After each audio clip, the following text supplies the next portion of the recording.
NBA Jam and Mortal Kombat are two series that could not be further apart, but are intrinsically linked. Not just because they were developed by the same company and incorporated the same type of digitization, and not just because Mortal Kombat characters appeared in NBA Jam Tournament Edition before the NBA had a conniption over it, but also because of their shared spirit of mystery and discovery that they brought to the arcades of the 90s. And one of the most pervasive mysteries of those dimly lit rooms, perhaps the most conspicuous absence in all of gaming history, Michael Jordan, the man synonymous with basketball at the height of his career, missing from the NBA's flagship game. I'm sure you know by now that this is just a case of business deals making the world a little less fun.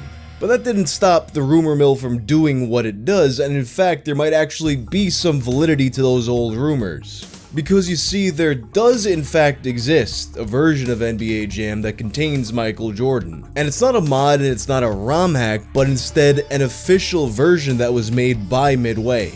Can we see it? Nah. But for today's video, let's discuss what we do know about it.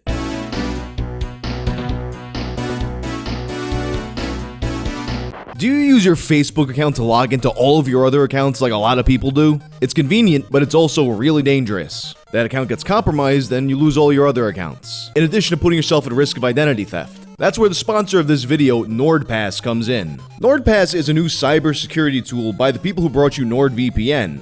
Manages your passwords and keeps you safer. Store all of your passwords in one place. There's no need to memorize all of them. Access all your logins with a single master password. You log in faster with NordPass's autofill feature. Generate secure passwords. The more complex the password, the safer your account. You can shop and browse faster by safely securing your credit card and personal details on NordPass. And NordPass syncs your credentials over 6 of your devices, so you don't need to type them in each time you pick up a new gadget. And with the data breach scanner, you can find out if any of your online accounts or credit card information has been leaked. Password Health tells you if your passwords are weak, older than 90 days, or used for several accounts. And it's a zero-knowledge password manager, which means that no one else but you can see what's in your encrypted vault. Even the NordPass team can. Get an exclusive discount over a 2-year NordPass premium plan at nordpass.com/wang, or just use code WANG. You'll also get an additional month for free. To be honest, when I was a kid, I hated Michael Jordan. Let me explain. You see, in the short window of time when I actually followed basketball, I was a Knicks fan. Patrick Ewing and John Starks, those are my guys. And it seemed like every single year in the playoffs, it was Michael Jordan and his Chicago Bulls who knocked them out of the playoffs and robbed me of my dreams. Even though I haven't watched basketball in years, I still feel myself getting tight looking at these pictures. So even if Michael Jordan was in NBA Jam, which came out in 1993, shortly after I was still salty about one of these such events, I would not dare to have played as Michael Jordan. But that didn't make his absence any less baffling to me, nor anybody else who played the game. And of course, this being a Midway game and there being so many secret characters in this game, lots of rumors flew around about different ways you could get Michael Jordan in NBA Jam. Logically, it would make absolutely no sense to hide the most famous basketball player to ever live as a secret character, the most secret character in the entire game, but we're beyond good brain logic at this point. This is the world of the 90s arcade. We're working on 100% gamer logic. And of course, by now we all know that the real reason Michael Jordan wasn't in the game was licensing issues. Because of his deal with Nike, Michael Jordan had chosen to opt out of the NBA Players Association group license, which was an umbrella license that would allow them to use all of the NBA players.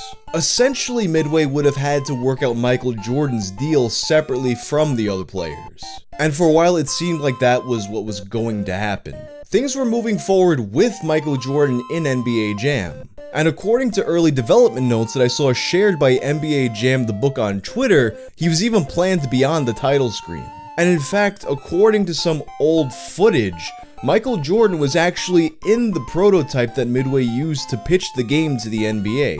Here's some really early footage of Michael Jordan in the game. Programmers then place all these moving images in the game and control their actions to make it as realistic and responsive as possible. Unfortunately, they didn't ever actually come to an agreement and Michael Jordan had to be pulled from the game at the last minute, not making another video game appearance until the legendary Michael Jordan Chaos in the Windy City. And of course, the rumors persisted that there was in fact a way to get Michael Jordan secretly in the game, but there was just no way. If Midway were to put in such a secret, they would open themselves up to a massive lawsuit. So no trace of Michael Jordan exists in the final game, not even hidden in the code like that WWF logo in Mortal Kombat 2. So then that's it, right? The end of the story. Michael Jordan NBA Jam just fell through and any possibility of him being in it is just out the window, right? Not exactly. Although this was thought to be the case for decades, in 2008, Mark Turmell, the lead developer of NBA Jam, did an interview with ESPN. And in this interview, there was a startling revelation about Michael Jordan's status in NBA Jam. Who was your favorite two-man team? The most interesting one was the team of Gary Payton and Michael Jordan. Payton didn't make the cut to be in the game, and of course, Jordan pulled himself out of the licensing of the NBA, so we had to pull him out of the game. But one day, I got a phone call from a distributor out on the West Coast, who told me that Gary Payton was willing to pay whatever it costs to get into the game. So we told him what to do in terms of taking photographs, so he sent in photographs of himself and Jordan, saying, "We want to be in the game, hook us up." So we actually did a special version of the game and gave both players All-Star Superstar stats. There are only a handful of these machines, but Jordan and Payton did end up being in one version of the game. It had previously been a known piece of trivia that Gary Payton really wanted to be in NBA Jam, and he had contacted Midway personally and asked to be included in the sequel, which he was, but at the time I guess nobody knew how deep this actually went. And in a later interview, Turmell added that Ken Griffey Jr., the baseball player, also asked to be included and was put in this version of the game. Here's the pictures he sent Midway so that he could be digitized into NBA Jam. As far as anybody knows, there are only 5 of these machines that exist in the world. One is owned by Michael Jordan, one is owned by Ken Griffey Jr., and 3 are owned by Gary Payton, who has mentioned in the past that his kids grew up playing these machines. There were also rumors that a version of this machine traveled with the Bulls during that time, but there's no confirmation of that. This version of the game has never been released to the public in any form, legal or otherwise. However, it was rumored that this would be the version of the game included in the arcade 1-Up machine. This rumor was fueled by a number of factors. For starters, a tweet by Arcade 1-Up's licensing director, John Diamond, said that they needed to acquire the rights for 3 players in the original NBA Jam. And this rumor was further fueled by a promo image that was tweeted by Arcade 1-Up, showing what appears to be a different Bulls lineup from the original game. Not Horace Grant with his trademark goggles, but instead a mysterious bald man.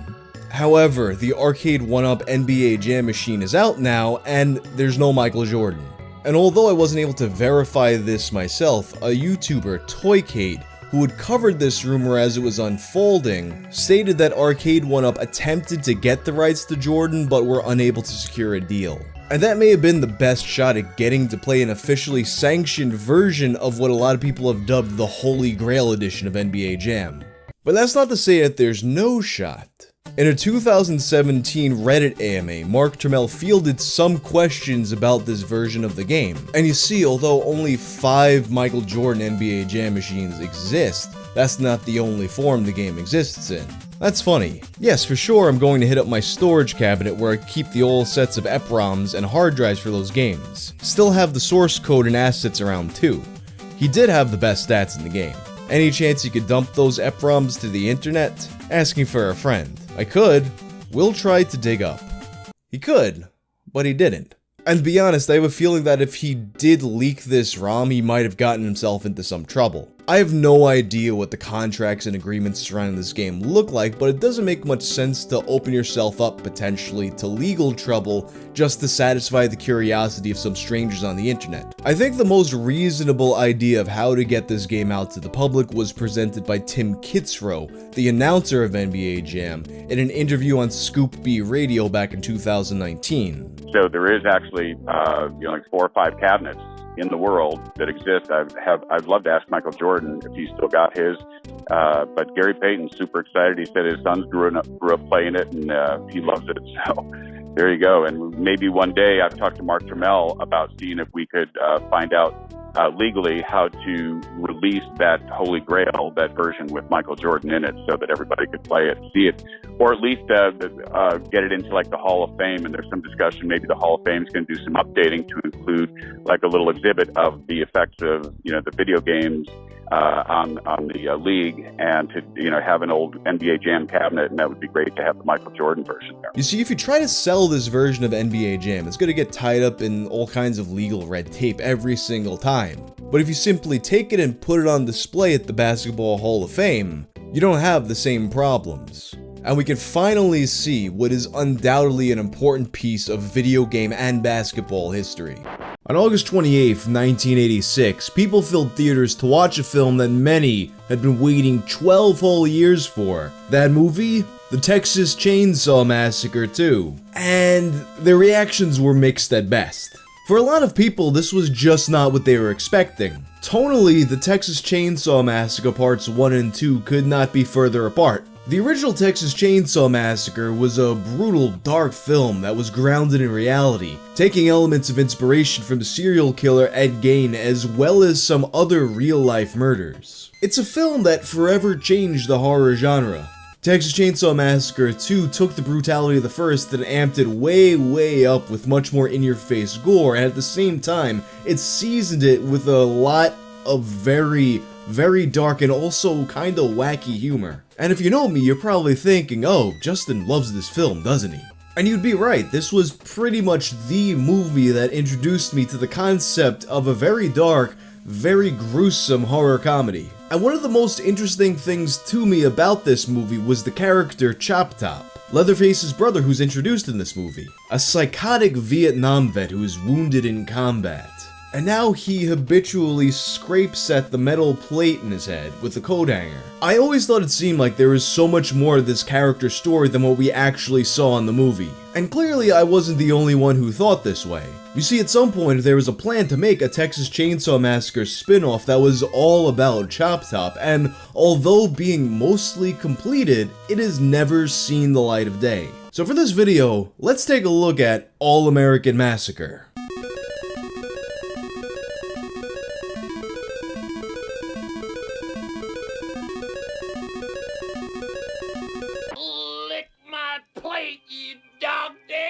To tell the story of All-American Massacre, let's start with Bill Moseley. Bill Moseley is an actor who a lot of you probably just know as Otis from Rob Zombie's trilogy, House of a Thousand Corpses, The Devil's Rejects, and 3 from Hell. But for the Texas Chainsaw Massacre fans, you probably know him as Chop Top. And Bill's journey as an actor is intrinsically linked to this character. As a young actor, Bill found himself trying to get the attention of Saturday Night Live.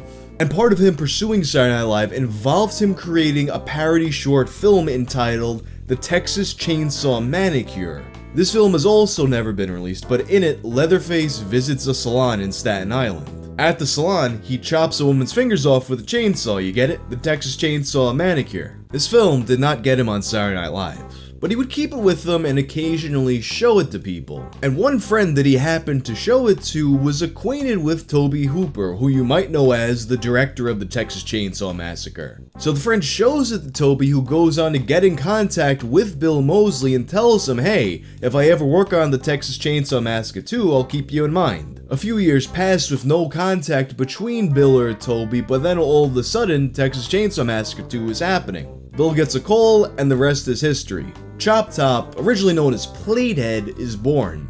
And to really understand why Texas Chainsaw Massacre 2 is the way that it is, we had to look at where Tobe Hooper was coming from at the time. In the years since Texas Chainsaw Massacre, Tobe Hooper had made quite a few films, probably most famously Poltergeist. And when the time came for him to make Texas Chainsaw Massacre 2, what he really wanted to do was make a dark comedy.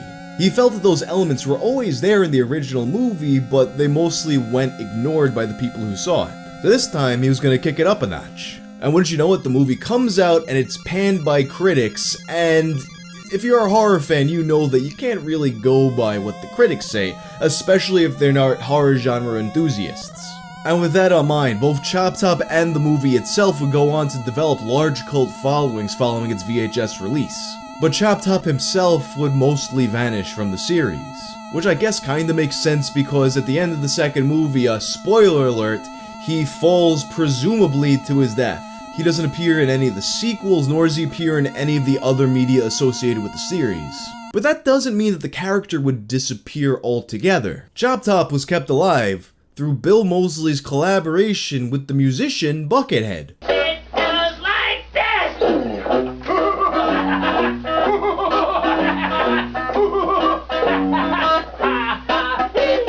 First with guest appearances on Buckethead's solo album Giant Robot, and later as a part of a project they made together, Corn Bugs. Still, despite the character living on through Bill Moseley's personal projects, it seemed like he would never make another on-screen appearance. This all changes with the conversation that Bill Moseley had with Tobe Hooper's son, William Tony Hooper. Bill had kept in touch with Tony throughout the years, and now Tony was trying to get work doing special effects in movies. To help him get these jobs, he wanted to put together a quick short film. So he pitched an idea to Bill, a 10-minute short entitled All-American Massacre. In All-American Massacre, it would be revealed that Chop Top survived after the events of Texas Chainsaw Massacre 2. He was now in prison and a journalist goes to interview him. And it's through the interviews that we learn Chop Top's backstory. And as I said before, it always seemed like there was a lot to work with for Chop Top's backstory that we just didn't see in his first appearance. Bill was into the idea and he had also hoped that this collaboration would also open him up to working with Tobe Hooper again. At this point in his career, Bill hadn't been getting that much work, so he was looking for any good opportunities that he could. And thus, production on All-American Massacre began in 1999. What was meant to be a 10-minute short quickly expands into a 60-minute project. A project that now includes Moseley's pal Buckethead swapping out one mask for the other and playing the role of Leatherface, as well as contributing the soundtrack. And things seem to be going well. A website is created for the film, and a trailer is released.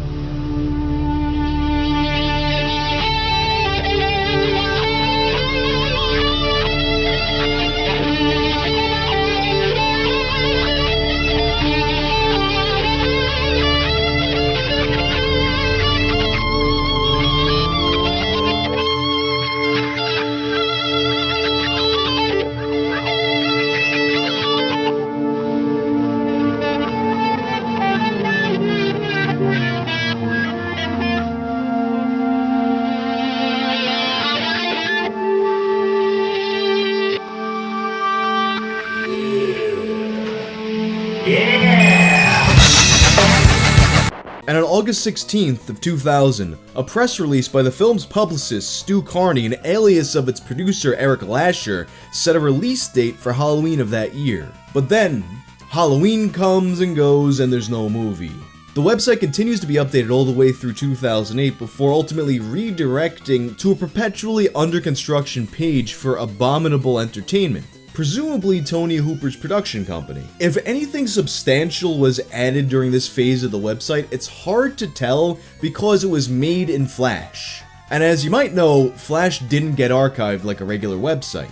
There's so much good content from the early to mid 2000s that's just completely gone because of so many people making Flash websites. I remember getting in arguments about this so much during these days. People would tell me, oh, you gotta have your website be in Flash. This is the wave of the future. And look where it got us. I maintained that Apple's greatest contribution to human society was killing the Flash website. But anyway, with people getting dragged along for years and years about this film's release, a lot of theories started to form about why it didn't come out. One that I recalled reading about was that Jim Saito, who had played the old man, Drayton Sawyer, in the first two movies, incidentally a character played by Bill Moseley in Texas Chainsaw Massacre 3D, was going to reprise his role in this film.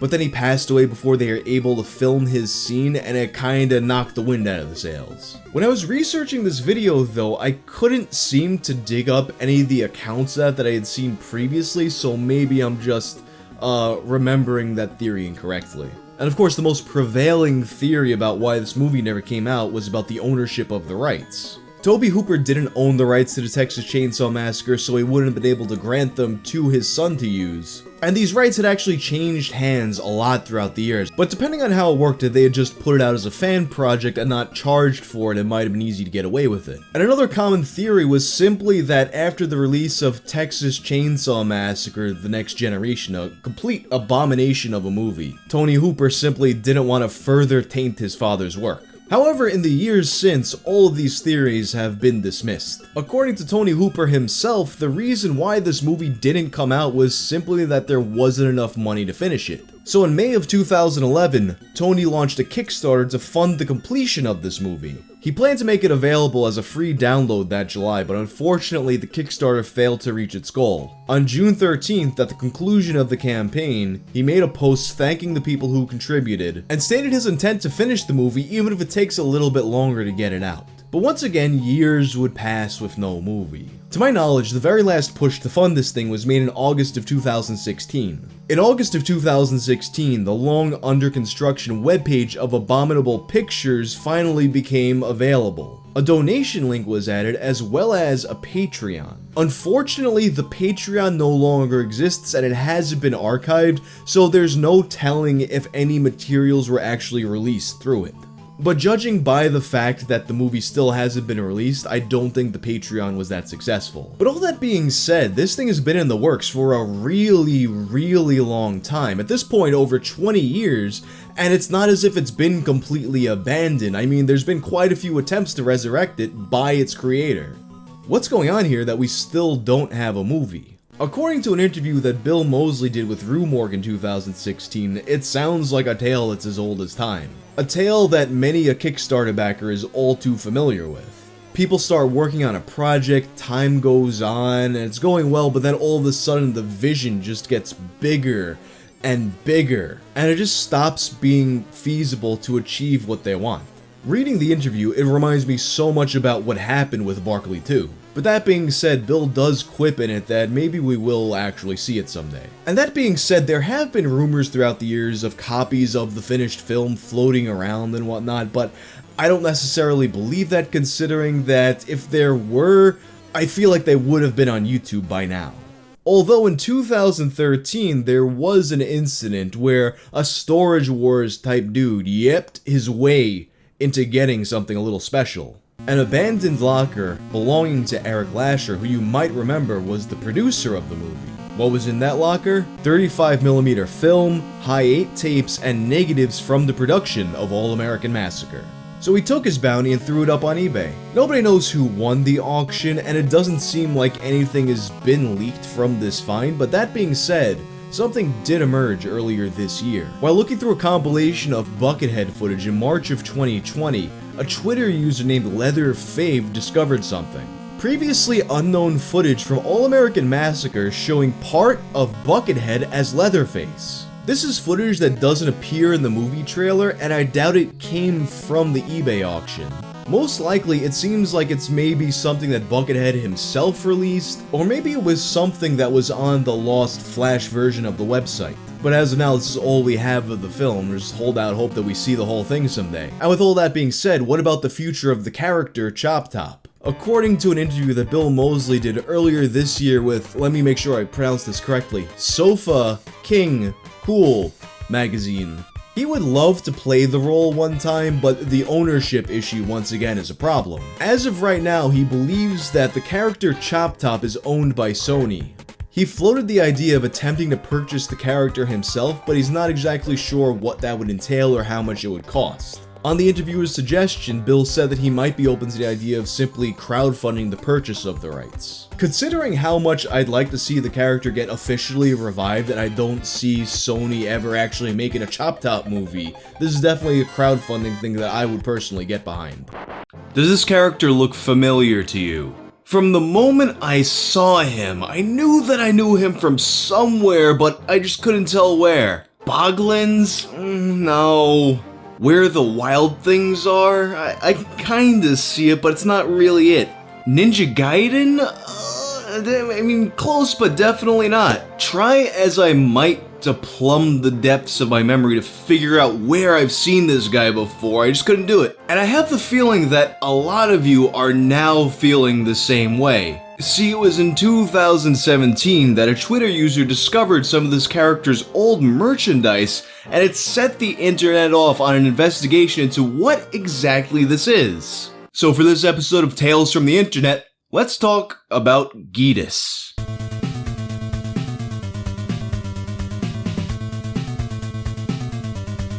The mystery of Geedis begins in June of 2017 when stand-up comic and TV writer Nate Fernald tweeted this. "What the fuck is Geedis? I found this old pin. Google has no answers. Please help. I'm losing my mind." According to an interview with Atlas Obscura, Nate had been searching for a pin belonging to the old band The Jam. During this search, he stumbled upon the eBay account of a user who had tons of 70s and 80s vintage pins. He spent a night falling down this rabbit hole, picking out the wackiest, funniest pins he could to keep for himself, one of which being Geedis. At the time, this pin was just many of the ones that he found amusing, but the more he looked at it, the more he just had to know what Geedis was and where it came from. But of course, when he asked the seller had no idea. A few months later, on August 1st of 2017, Nate revealed that he had now acquired 3 more Geedis. And of course, none of the sellers of these pins knew anything about Geedis either. Luckily, however, we still weren't quite at a dead end. Almost exactly an hour after his post of the 4 Geedis pins, he received a reply from another user, Dan Price. And Dan Price had a brand new lead in the Geedis case. The Flickr page of a pop culture collector named Donald DeVoe, and on this page was a sheet of stickers entitled The Land of Ta. And one of the stickers belonging to the Land of Ta? It's Geedis. Although Donald had no idea what any of this was, he did have a theory. That's a good question. I always assumed it was something Dennison made up. Dennison is the company that made these stickers. They made many stickers and seals over the years. My guess is they wanted to make some stickers to cash in on the popularity of the science fiction and fantasy genres at the time. The Empire Strikes Back had just come out the year before, and Dungeons & Dragons was probably popular. The characters on these stickers are similar to those two franchises. I know Dennison also made a sticker sheet titled The Women of Ta, which features all female characters, probably to appeal to girls.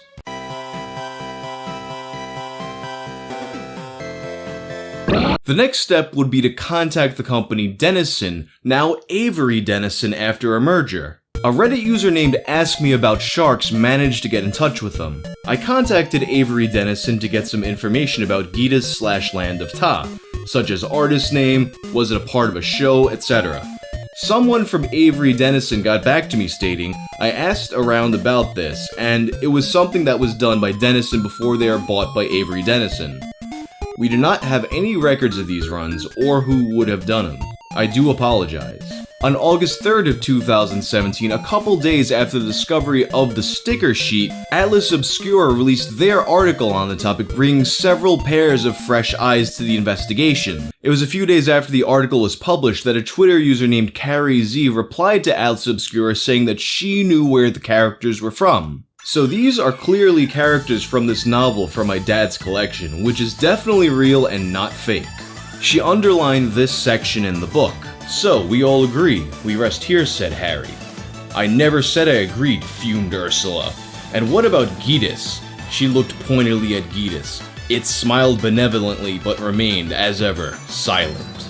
The plot thickens. But the thing is, nobody could find out any information about the author or the book. Neither Kenneth Famia nor Tomb of the Dragon Speaker yielded any results in Google or anywhere else.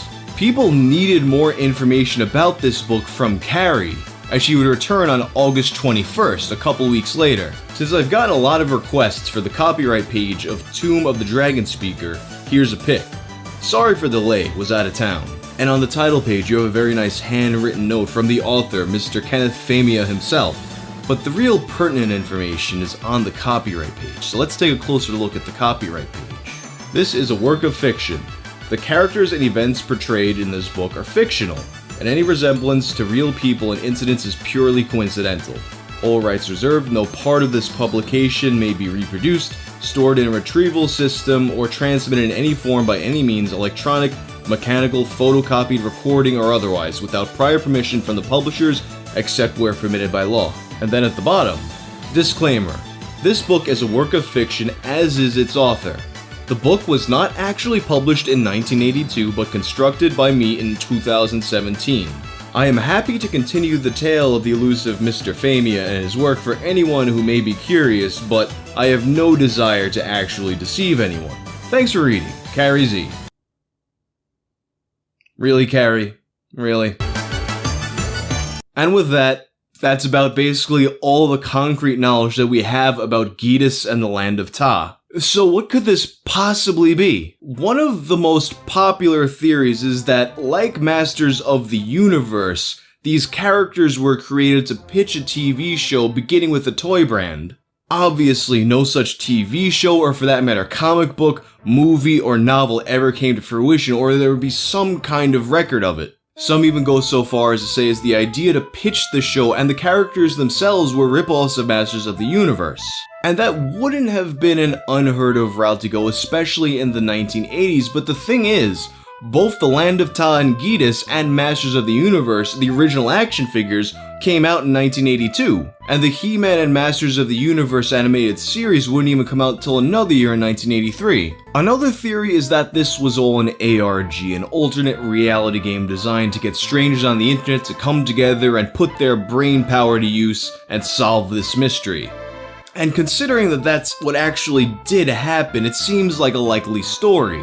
But there is one crucial piece of evidence that says that this probably is not an ARG. A Redditor named JCJ44 found a Yahoo Answers thread from 8 years ago. Does anyone remember a 1980s cartoon or game with Land of Ta characters? I have some stickers with names like Shimra, Radon, Uno, Eris, Astrid, Cecily, Ursula, and Amneris, supposed from the Land of Ta. They appear to be like Masters of the Universe characters, but I can't find any info on this anywhere. Stickers are dated 1982. Although it's possible that maybe this was an ARG that's been 8 years in the making, I kinda doubt that. More recently, there was a theory posited by a Redditor named Awkward Albatross that these characters were in fact a part of vending machine merch. I think I can shine a little light on this mystery. My neighbor's kid remembered that we threw away a bunch of those pins after our garage sale last summer. He saw this message board and told me this was being discussed online and set this account up for me, so here we go. My father, John, was a vending machine supplier for many years beginning in the late 1960s up until he retired in the late 1990s. Basically, it was his job to supply those quarter-slot vending machines that you see in grocery stores and places like that. He set up contracts with candy makers and companies to make those cheap little toys and stickers and things that go in the little plastic eggs. He chose what goes in them and where they were sent. In the late 1970s and early 1980s, I was in my preteens. I was very interested in things like Conan the Barbarian, Star Wars, Dungeons and Dragons, and so forth. And I had quite a sweet tooth. So my old man would constantly be bringing home all kinds of vending machine candy samples and little vending machine toys for me. Stickers and rubber balls and so forth. I had about 100 little cheap plastic single color robot figurines and army men, etc. Lots of these toys were knockoffs of real things. You'd have knockoff Darth Vaders and knockoff Chewbacca's and such. I very clearly remember my dad bringing home sheets of those Land of Ta stickers for me. The sheets were called proofs. Had he ordered them, they would have been sold in the little plastic capsules, one sticker per capsule with one of those pins. This would have been probably 1981 if I remember correctly, because that was the year we went to Disney World. Anyhow, there was no cartoon, books, comics, toys, or anything like that. The Land of Ta characters were made specifically for vending machines. My dad's company passed on them for whatever reason, and I don't know if any other vending machines companies picked them up. I suspect not, based on that they're only being proof sheets and no individual stickers shown in any of the pictures. If it helps at all, I'd almost guarantee the stickers and pins were made in Mexico, because nearly everything that my dad supplied for those machines came in from Mexico. And of course, anybody can just go on Reddit and say anything, but this does go along with another popular theory, that this was simply generic merch for the sake of selling generic merch. And there is some evidence for this. A Redditor named Rowdy Wrongdoer explains. I want there to be something more, but it doesn't look like Dennison made any branded stickers I can find in the 70s or 80s. It would be weird if they made a one-off for an obscure band, book, movie, or cartoon and then never did licensed work again. Everything they did looks to be in-house. If you look at this one about spaceships, you can see they are generic but inspired by licensed stuff. I think that's the case with the Land of Ta, sadly. It was just a series of fantasy stickers. And if you look at these space stickers, there are some artistic similarities to the Land of Ta stickers. Particularly in how the shading is done, in my opinion at least. So what do you guys think? What is Geedis and what is the Land of Ta? Do you have Geedis or Land of Ta stuff? It wouldn't surprise me considering that after I did the Abraham Lincoln pancake story, a lot of you actually had log cabin syrup bottles in your possession. The Geedis mystery, at least the biggest unanswered question about it, has been solved. If you have no idea what I'm talking about though, you should probably check out my first video on the topic, but if you don't feel like it, here's a summary. In 2017, a comedy writer named Nate Fernal decided to sit up one night on eBay looking for novelty pins. That night, he discovered a character named Geedis. After receiving his bounty of novelty pins, Nate stayed up one night thinking about Geedis more and more, and he had to know where he came from. But all of his searches yielded nothing, so he decided to take to Twitter. After Nate's tweet went viral, an entire sheet of stickers, including Geedis, was discovered. The sheet of stickers had the title The Land of Ta, leading to a lot of speculation about what the Land of Ta could possibly be. Maybe it was an obscure, forgotten cartoon, or a speculative project that never materialized. Maybe this was all a part of some kind of an ARG, or maybe it was just the generic sticker set for its copyright holder, Dennison. At the time my first video came out, there were no conclusive answers one way or the other, but we now know where this came from. One of the biggest leads that occurred in the time since I created my original Geedis video was that Redditors began to contact the Framingham History Center. You see, during the time that the sticker sheet was produced, Dennison was the largest employer in Framingham, Massachusetts, so it stood to reason to a lot of people that the History Center might have some information. It was the Redditor Rowdy Wrongdoer, who you might remember from my first Geedis video, that received a number of emails from the History Center. Hello, Redditors. We've received multiple inquiries on this today, so I hope you don't mind if I just respond to all of you at once. I reached out to a former Dennison artist that we know, whose information I will not pass on unless I have permission from him to do so. He said he would look at the images to jog his memory and get back to me if they were his or he can recall anything about the stickers. In the meantime, I'll give you all the information I currently have. The first time we heard about this question was back in August of 2017, when a writer from Atlas Obscura asked us about Geedis. Here is the information I sent to him back then. Unfortunately, we haven't turned up much, although I did find a packet of Land of Ta stickers featuring Geedis in our collection.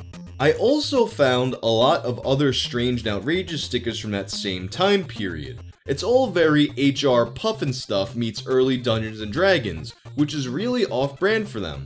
I think they must have been going through some kind of rebranding process in the late 70s and early 80s. We put the call out to our network of former Dennison manufacturing employees, and one of them suggested that he thought Geedis looked like a knockoff version of Daggett from Battlestar Galactica. It's not unusual for companies to create knockoff versions of popular licensed characters for sale to kids and parents who don't know better. The thing that's really puzzling about this is that Dennison had licenses to produce stickers and products with lots of well-known franchises/characters, including Disney, Flash Gordon, which is in the vein of Battlestar Galactica, the Muppets/Jim Henson characters, and Pac-Man. In this context, it is totally weird that Dennison would make up a fake fantasy world with a knockoff Battlestar Galactica character in it. Not to mention that none of the rest of the stickers seem to be related to BG. I'm sorry I don't have any solid answers, but I'm going to do some more independent digging because now I'm incredibly curious to know more about what was going on at Dennison in the late 70s/early 80s. They were putting out a number of strange, trippy, and frankly creepy stickers during this period. I will say that since then, I've done that digging and did find in our collections a product catalog with the stickers in it. The copy we have was clearly an employee's copy and has items crossed off, for a reason unknown to me. Land of Ta is one of many items crossed off on the page, and it is listed there as Land of Ta Eric. There is literally no explanation for the product, just further evidence that it existed. I will say I found a line of stickers from the late 70s called Cartoon Villains that seem to be images of knockoff Boris and Natasha-like characters.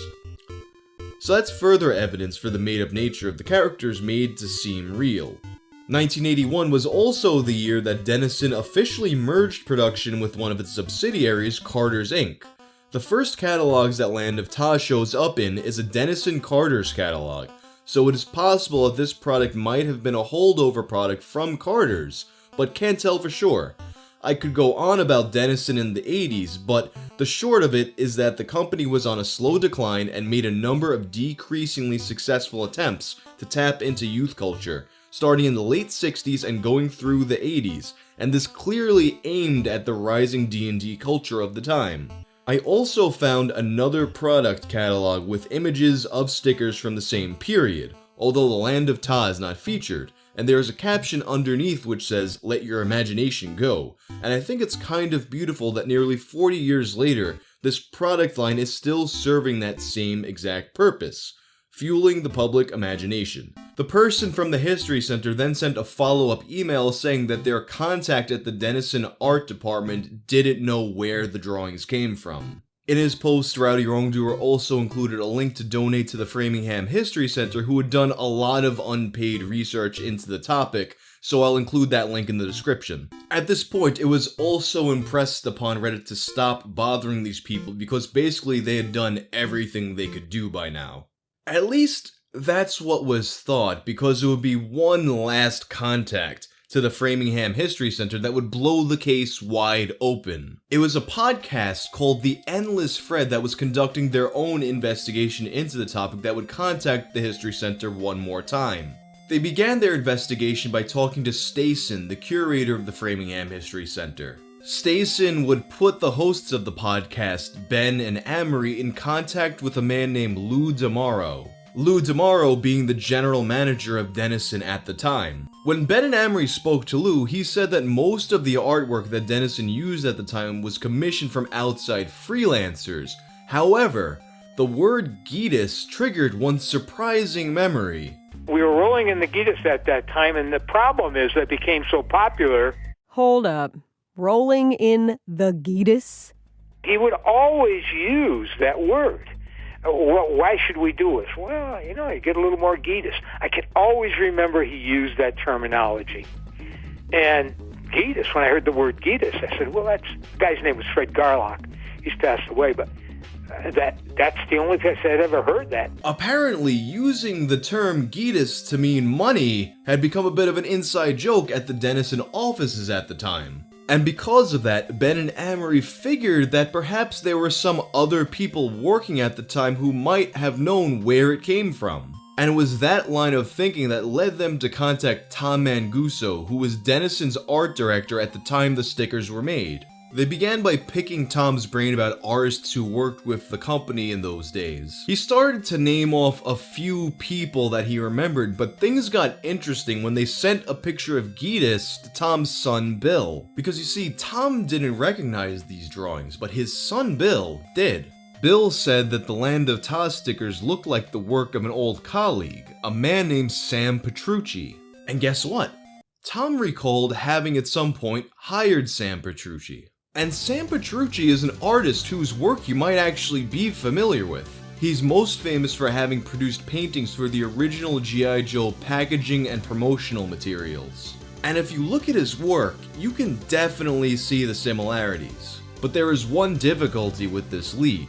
You see, Sam had passed away in 2013. However, Sam Petrucci is survived by his 5 children. So the hosts of Endless Thread got in touch with them to see what they knew about their father's work. Amory is messaging back and forth with Sam's children for a bit, but then they stop responding and she worries that the trail has gone cold. But then all of a sudden, she receives an email from his daughter Linda. And the message from Linda says that Geedis is definitely her father's work. How did she know this? While going through her father's files, Linda discovered a folder labeled Dennison, and inside the Dennison folder, there was the original sketches of all of the Land of Ta characters, along with some of the other sticker sheets that were found in the Framingham History Society's catalog. And that solves the mystery of who created Geedis and the Land of Ta. And since these characters were almost certainly original concepts created by Sam Petrucci, it's very unlikely that this was part of any kind of lost franchise or anything else that people theorized about. However, this still leaves us with a few more questions. For example, there's still the issue of the Women of Ta sticker sheet. These drawings were not found in Sam's Dennison folder, and they appear to be the work of a different artist. And then there's the issue of the Geedis pins, the thing that started off this whole mystery. It's very unlikely that the Geedis pins were created by Dennison, as every employee that was asked who was around at the time had no recollection of any pins ever being made. So there's a few things that could have happened there. Maybe Sam for some reason reused the character with work for another company, or maybe someone just stole his art outright and made pins with it. It's a question that remains to be answered. It's been a while since I spoke about any Geedis related stuff on the channel, and I've been meaning to talk about the pins, aka the stuff that started the mystery to begin with. I'm glad I waited before making the video though, because recently there's been a big development regarding the pins. Specifically, the Zoltan pin. And if you have no idea what I'm talking about, you should probably watch my other videos on Geedis first, but if you don't feel like it, here's a summary. In 2017, while shopping for pins online, a comedian named Nate Fernald discovered a character named Geedis. He took to Twitter to try and figure out where it came from. At that point, a sticker sheet containing Geedis and some other characters was discovered. One such character being Zoltan, of which another pin would emerge. Ultimately, it was found that the sticker sheet, including Geedis, was created by the original G.I. Joe artist, Sam Petrucci, for the company Dennison. However, Dennison did not produce the pins, which means that we still have no idea where the pins came from, and that brings us to today. The discovery of the Zoltan pin has been an interesting wrinkle in the whole Geedis story, especially considering that the Geedis pin is what started the whole thing off, and we still don't know where that thing came from. Since the original discovery, a number of similar pins have emerged, including the infamous Tammy, who was posted in response to Nate Fernald's original Geedis discovery. But what makes Zoltan a bit more interesting than any of the other similar pins found is that Zoltan is another character from the same sticker sheet as Geedis. But that being said, the circumstances around the Zoltan pin have always been a little suspect. The Zoltan pin first drew widespread attention when Nate Fernald, who originally discovered the Geedis pin, did an AMA on r/Geedis. There's one thing that the group seems not to have found yet, unless it's buried so deep I couldn't find it. I believe it to be a hoax, but who knows. So, after the initial Geedis burst, a friend of mine sent me a link to a sold auction for a Zoltan pin. I didn't tell anybody about it at the time because I was hoping to find one of my own. But the whole thing is incredibly fishy. Here's the link to the old auction. I messaged the seller but got no response. Their user image is Tammy, and it looks like it's the only item they have ever sold, despite their handle being Pin Seller Guy. There also isn't any feedback left from buyers, only sellers. Haven't been able to find any more info on it, and have never seen another one listed. Oh, and here's a pic.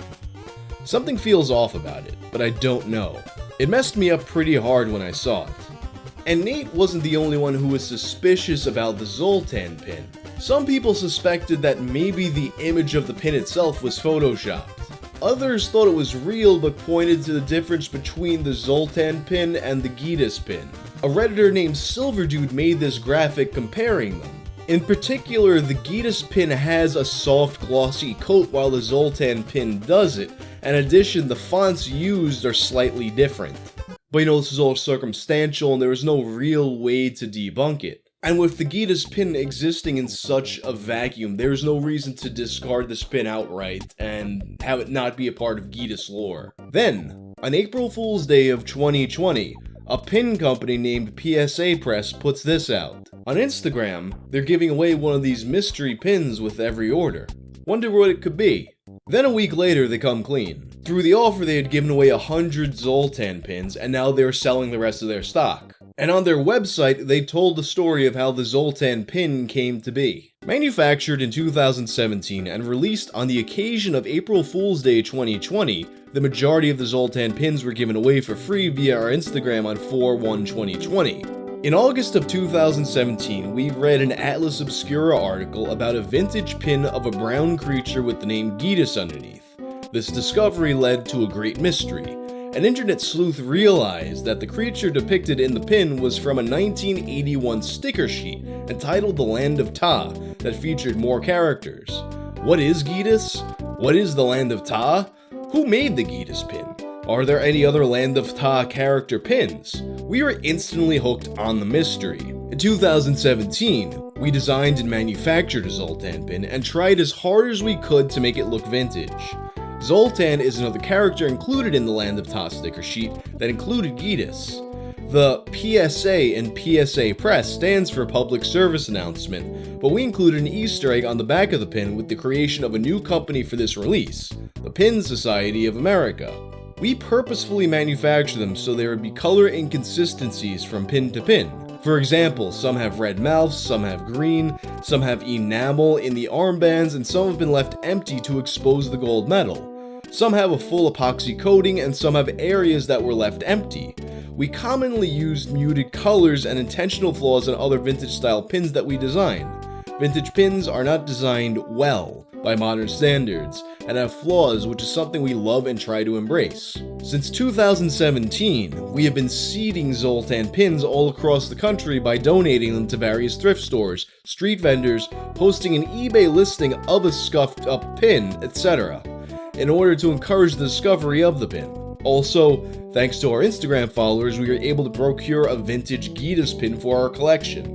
Since then, the story exploded and the result is a dedicated subreddit, r/Geedis, that has over 15,000 members dedicated to exploring the mystery.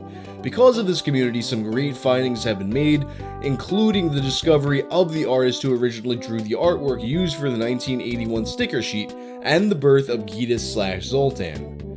We figured April Fool's Day 2020 was a good time to spill our beans. Special thanks to Nate Fernald, Atlas Obscura, Endless Thread, and of course the entire r/Geedis community for creating and researching one of the best internet mysteries of all time, and certainly one of the best stories in pin collecting of the past few years. And granted, anybody could just say all this to sell a pin, right? But the story adds up. Although the Geedis story picked up a lot of momentum this past year, and because of that, a lot of people tried producing their own Geedis merchandise, remember that Nate Fernald saw this pin all the way back in 2017. A time frame that lines up with someone seeing the Atlas Obscura article. And if you still have any doubts, this is definitely the company behind the original Zoltan pin. As it turns out, a few months ago, a Redditor actually caught them red-handed. You see, back in September, PSA Press had posted a picture of the Geedis pin that they spoke about in this article. A Redditor named Bush-Dwelling Queef noticed something. The background behind this Geedis pin was the exact same background behind the infamous Zoltan picture. So he messaged them. Do you know anything about the Zoltan pin? I only ask because your picture of the Geedis pin is on the exact same backdrop as the only known pic of the Zoltan pin, lol. We have seen the Zoltan pin, but yeah, we don't know what's up. I keep my pins on cardboard and corkboard. So basically, Bush-Dwelling Queef blew this case wide open, but he would not be vindicated for several months. But PSA Press are being good sports and they're sending him a free Zoltan pin in exchange for figuring this out months before anybody else did. And thus, the mystery of the Zoltan pin is solved. Just a red herring in the greater Geedis mystery. One that, in a way, leaves us with more questions than answers. Was Geedis the only Land of Ta character to have a pin made back in the day? And if so, how and why? We still have no idea. Ever since I started covering the most mysterious song on the internet last July, I've received tons of messages from people trying to bring my attention to other lost songs. And frankly, there's tons of these out there, some of them sought after as long as the mysterious song, if not longer. And I started thinking about how kind of completely arbitrary it was that I decided to pick that song to cover. Honestly, it just happened to be the first one that grabbed my attention. And with that in mind, I've decided to highlight some more of these mysterious songs that have fallen through the cracks throughout the years. And while progress is being made in finding the source of the original mysterious song, maybe we can get some leads on these as well. So for this video, let's take a look at some more mysterious songs, an unidentified metal track, a mislabeled J-Rock song, and an unknown Filthy Frank track.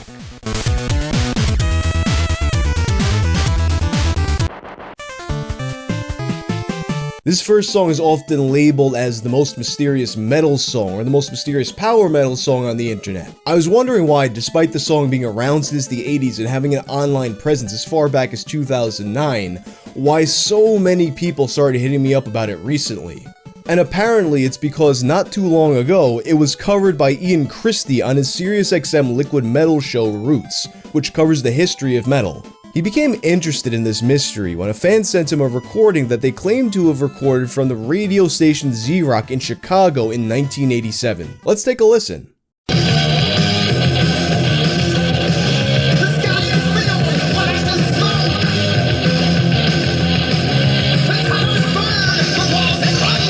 I think the song is awesome and I would love to hear the rest of the album this came from. The Iron Maiden influence is very plain to hear, and at the same time there were a lot of bands that sounded like this at this time. If you listen to metal, it just kind of has that familiar sound that made a lot of people go, this sounds kind of familiar, but I can't really place it. People look through their collections of obscure metal demos and compilations and compare it against bands they are familiar with, but nothing. People also attempted to find it through the lyrics, which sounds like something about Fall of the King or a fallen king, and this led some investigators to a band named Red Baron, who had a song called Fall of the King and somewhat of a familiar sound. And this one was actually debunked by Ian with one of the strangest coincidences. The guy who sent this mystery tape coincidentally dated the cousin of somebody in this band, and he says no way. Plus, someone contacted the guitarist who says they never recorded their song and that the lyrics are about bringing down a big shot, not really swords and battle stuff. So that rules out Red Baron. Searching for the lyrics also led to a post made in 2009. In the song identification mega thread on the Encyclopedia Metallum forums made by Sled1025. Hi all, I have been going through my cassette collection and found a couple of miscellaneous tapes of songs I recorded off the radio, Z-Rock and college radio, back in the mid to late 80s. I've been able to identify every song but one, and it's a really cool song. Can anybody help me figure it out? It's driving me insane. One would think the title is The Fall of the King, but no amount of searching for that or googling the lyrics has returned a valid result. The singer sounds very familiar, so if someone can identify it, I'll probably end up feeling really stupid, but I've been trying to figure this one out for quite a while, and I don't think I ever did know who this was by. Nothing else on the tape is newer than 1988, so that probably dates it to sometime before then. It's definitely 80s metal and fairly heavy. I have transcribed the lyrics to the first verse and chorus and included a link to the MP3.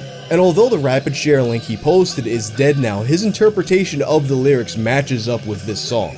There are some that theorize that Sled1025 might have had a higher quality version of the song in his MP3 that would have helped with the search, but honestly I think it's very likely that this guy and the new guy looking for the song are the same person, and therefore the same recording. One potential lead here, aside from, just hoping that someone who made the song or knew the song happens to hear this, is people who worked at Z-Rock.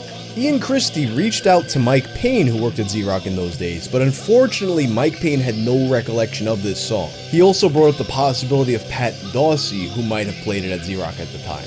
At the time of me making this video though, nobody has managed to get a response from Pat regarding this mystery. And actually, as I was working on this video, another even more promising lead popped up. This one posted on the Colosseum forums thread about it. The Ripper says, "It seems we are getting very close to solving the mystery thanks to Jonas Lunaboy Kozlowskis, who very cleverly searched for the protected copyright material. So, it seems that the song was written, words and music, in 1987 by a guy called Bernard E. Cavazos, and entitled, apparently, King's Fall. The guy hailed from Texas, indeed as I initially stated, so I should be receiving a half prize here when everyone else voted for Chicago, Canada, etc. Dan, I'm sending over my want list, well, half of it. As of now, the only Bernard Cavazos from Texas that's popped up is a gynecologist. And yeah, I know doctors play music too, but unfortunately this Bernard Cavazos has a different middle initial. So unfortunately, Dr. Cavazos did not make our song.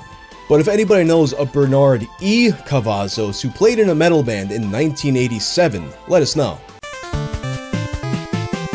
After the release of my most recent During Grey video, I had a lot of people hit me up just to kind of look back on weird stuff from the online J-Rock community back in the day.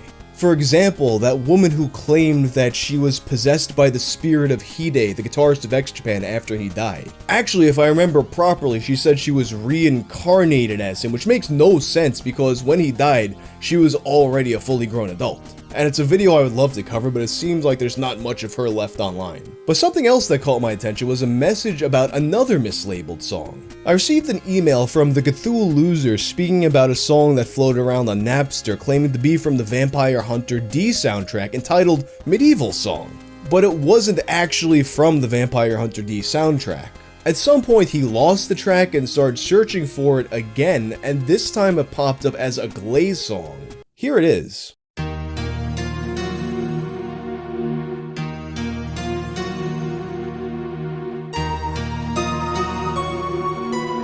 I don't know how familiar you are with the band Glay, but this definitely does not sound like them, and it can't be found on any of their albums to my knowledge. And if you look at Last FM, this song is attributed to Malice Miser, who, as much as this song doesn't sound like Glay, it sounds even less like Malice Miser. I also found a post on the Scape forums in 2013 by a user named Jamar who was looking for the song. In his post, he mentions that it was also attributed to Gakt, who, if you're not aware, was also in Malice Miser for a time. He also mentions that this track found its way into people's collections in a similar way to how Sea of Retards did, just bundled it among full discographies and such. Jamar also points out that the composer for the first Vampire Hunter D is Tetsuya Komuro in his first solo project, so if it were from the original Vampire Hunter D, that's who made it. But it doesn't appear to be from that soundtrack, and frankly the production doesn't even sound similar. I also sat down and listened to the Vampire Hunter D Bloodlust soundtrack and found nothing, as well as the soundtrack from the PlayStation game, and I got a little excited because I found one song that's kinda similar, but it's not the song, and it's not in the soundtrack at all. Some leads also points to a song called Peace of Mind by a rapper named Moroni. However, it appears that he merely sampled this track, as his song came out after the song was already floating around on file sharing services. But what that could indicate is that maybe it's simply a track from a production library. So basically, I'm at a complete dead end with this one. To me, it seems like this song is much more likely to be from a soundtrack than from a band, but I'm just not sure which soundtrack. Several years ago, Filthy Frank made a video entitled How to Pick Up Girls in 30 Different Cultures. Unfortunately, like a lot of his videos, it's been purged from his channel. But thankfully, it's been reposted, and this video contains what's probably the biggest mystery of Frank's career. As the title indicates, Frank shows us how to pick up every flavor of woman from around the world. But what's of particular interest here is Kenya. People have been searching for the song he's dancing to for years with no avail. It's been reported that Joji himself has no idea where he got that, and he's kind of sick of hearing about it. So the first question you gotta ask is, what language is this and what are they saying? And personally, you might be surprised to find out that I know absolutely nothing about African languages, so I'm going off of trusting what other people have said here, but it appears to be a Bantu language. I've seen conflicting opinions about which one specifically it is, but every suggestion it's all Bantu. And I've seen two different versions of the translation. The first is, the child is born, the boy is taken care of. And the other is, the child has been born for us, the boy has been sent to us. The latter of which some people have interpreted to mean it could be a Christmas song. I've seen a few people claim that the song is Kiwami by Bobby Wine, but that seems wrong to me because you can listen to the song on YouTube. I'm not going to play it on here because it's going to get claimed if I do it, but the song is on YouTube, and while it's similar to the one Frank used, it's not the same song, and in fact the vocalist doesn't even really sound like the same guy. Another point of interest in this case is a video posted on December 21st of 2015 by a channel named TM2. The video is called New African Cristiano Ronaldo, Amazing Long Shot HD, and it's a clip where a kid kicks a ball and sends it nowhere near the goal. And when he botches the kick, the song starts playing.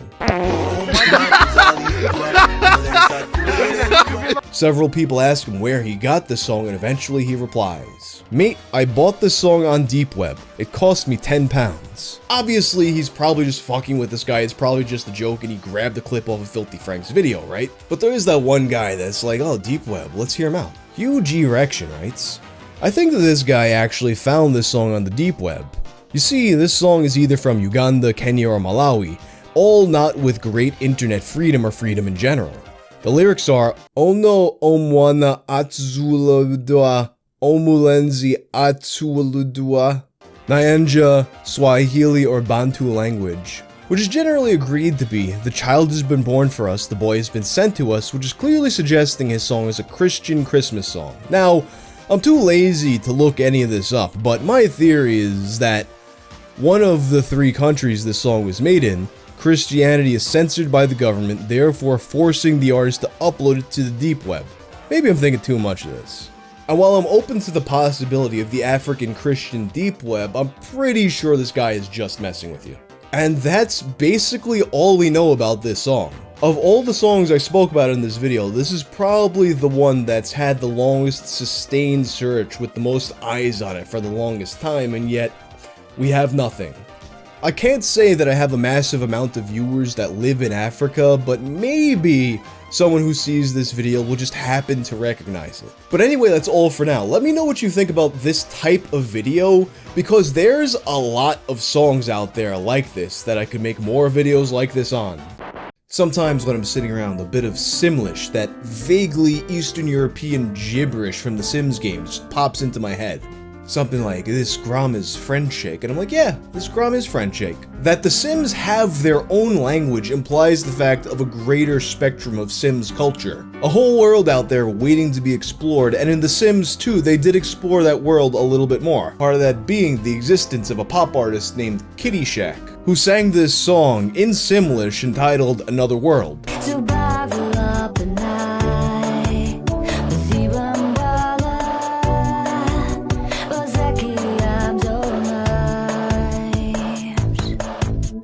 It's a catchy song despite, the words not being words, which is really quite an accomplishment.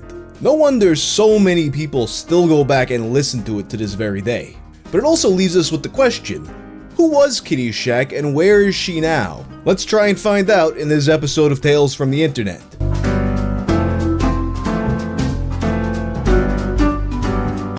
The mystery of Kitty Shack is one that's bubbled up online from time to time, and it's a hot topic once again after a post in X 4chan's paranormal board went viral.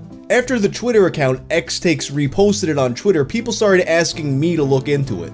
So let's see what we can find. The post on X goes as follows. I don't know if you remember The Sims 2 for the PS2, but in that game there was a song in Simlish called Another World by one Kitty Shack. I wanted to know what had become of her almost 20 years after that game came out, but looking her up online only brought more questions than answers. No activity online on her end for years now, all that remains being a dead Twitter account at Kitty Shacky and a blog, similarly dead. All throughout her online presence, she posted photos of actress Carrie Lynn Pratt or musician Britney Spears and claimed it was her, while also stealing her music videos. Her email is dead and her biography is just plain bizarre. What do we make of this? I'm pretty sure Kitty Shack could just be a fake artist made up by the studio, but why would they go so far as to push it to the internet to the point of stealing artist identity, images, and music videos, make an entire blog with a fake biography, and manage a Twitter account that ran up to 8 years after The Sims 2 was released? If it was a fan of someone with one song in Simlish, same questions apply. Also, before you ask, the only genuine photo we have of her is the one attached to this post. I could trace every other thing to KLP or Britney Spears, but this is the only genuine Kitty Shack there is. What's up with her? First impressions, I think it's basically a certainty that the name Kitty Shack was a pseudonym made up by the developers. As games around this time start to have more and more real music on their soundtracks, a few times you would have these fake artists mixed in. You produce a song in-house and put a fake artist name in there to kind of world build a little bit. One of my favorite examples of this is the song from GTA 2, God Bless All the Universe. Jesus, my savior, my favorite flavor. I If you look at the credits, this song was made by Reverend Rooney and the Rockstar Choir, you know, like Rockstar Games. Despite not being terribly into gospel music, this song would just get stuck in my head all the time, so I looked them up to see if they had anything else. And what I found was that this song was performed by Stuart Ross and Craig Connor, who performed a lot of songs on the GTA 2 soundtrack. There are also additional voices voiced by the creative director Gary Penn, who I assume is the preacher in the opening of the song, and a singer named Gerard Rooney, who, considering the lack of other credits he has, was probably a session guy they brought in to sing the song. Another suggestion I saw was that perhaps Kitty Shack was a small local or indie artist they brought in for the game. Something else that I had seen happen in GTA 2. With the band Bulamatari, who made the song Taxi Drivers Must Die, probably the catchiest song on that soundtrack.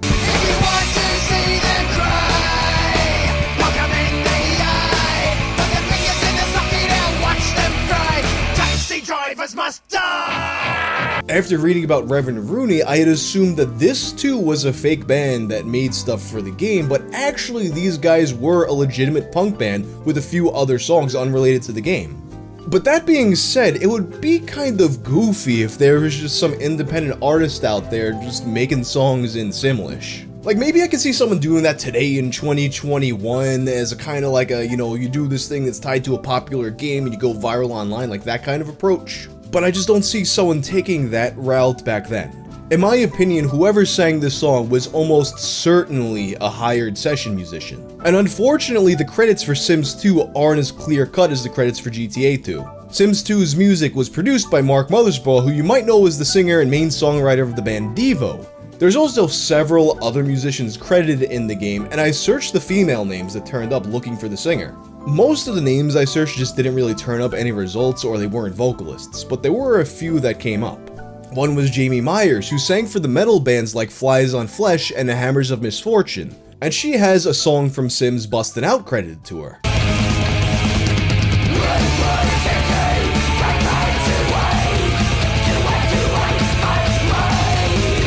This is a very different type of song. I do not think this is Kitty Shack. Another person who turned up was Laurie Sue Shanaman of the band Ludicra. She's also credited on a song in Sims Bustin' Out called Blarg.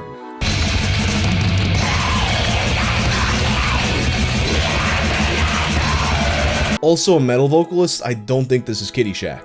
A third possibility that turned up from the credits was Sunshine Becker, a singer who at one time performed with Further, a band consisting of former Grateful Dead members.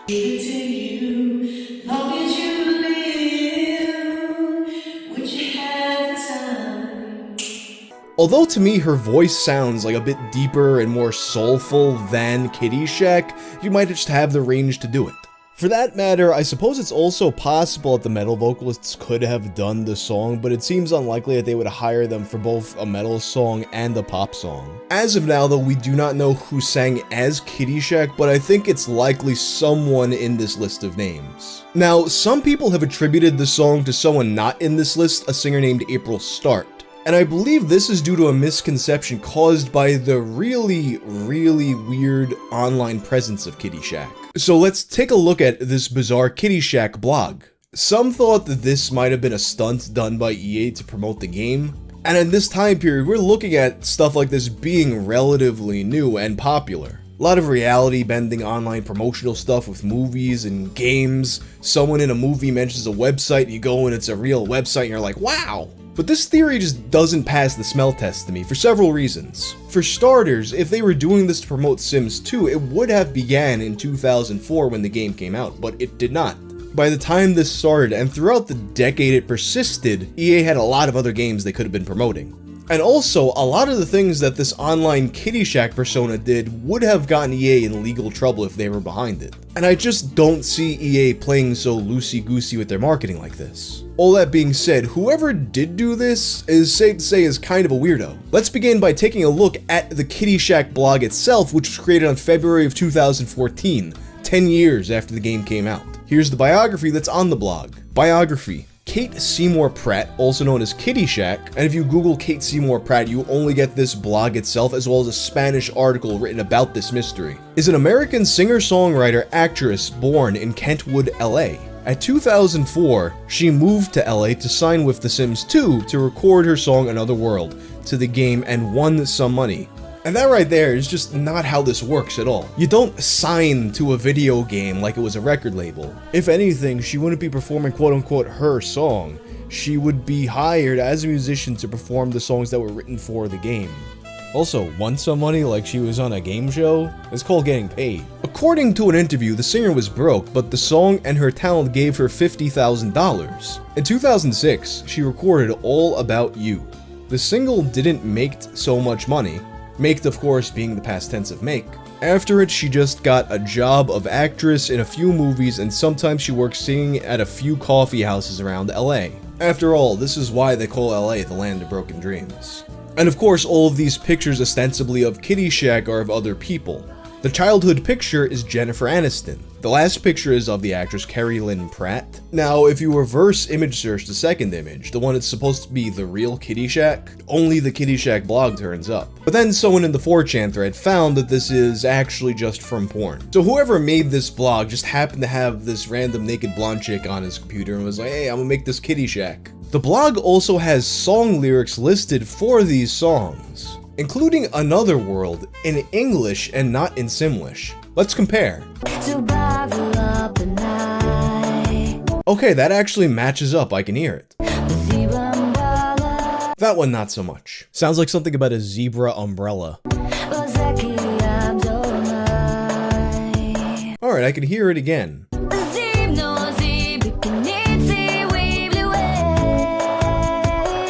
Alright, now that one is a huge stretch. You see, at first I thought it might have been a thing where they were translating the Simlish, but it's clearly supposed to be a sound-alike type thing. Like if you remember back in the day that Waking the Cadaver song and it was supposed to be shredded wheat.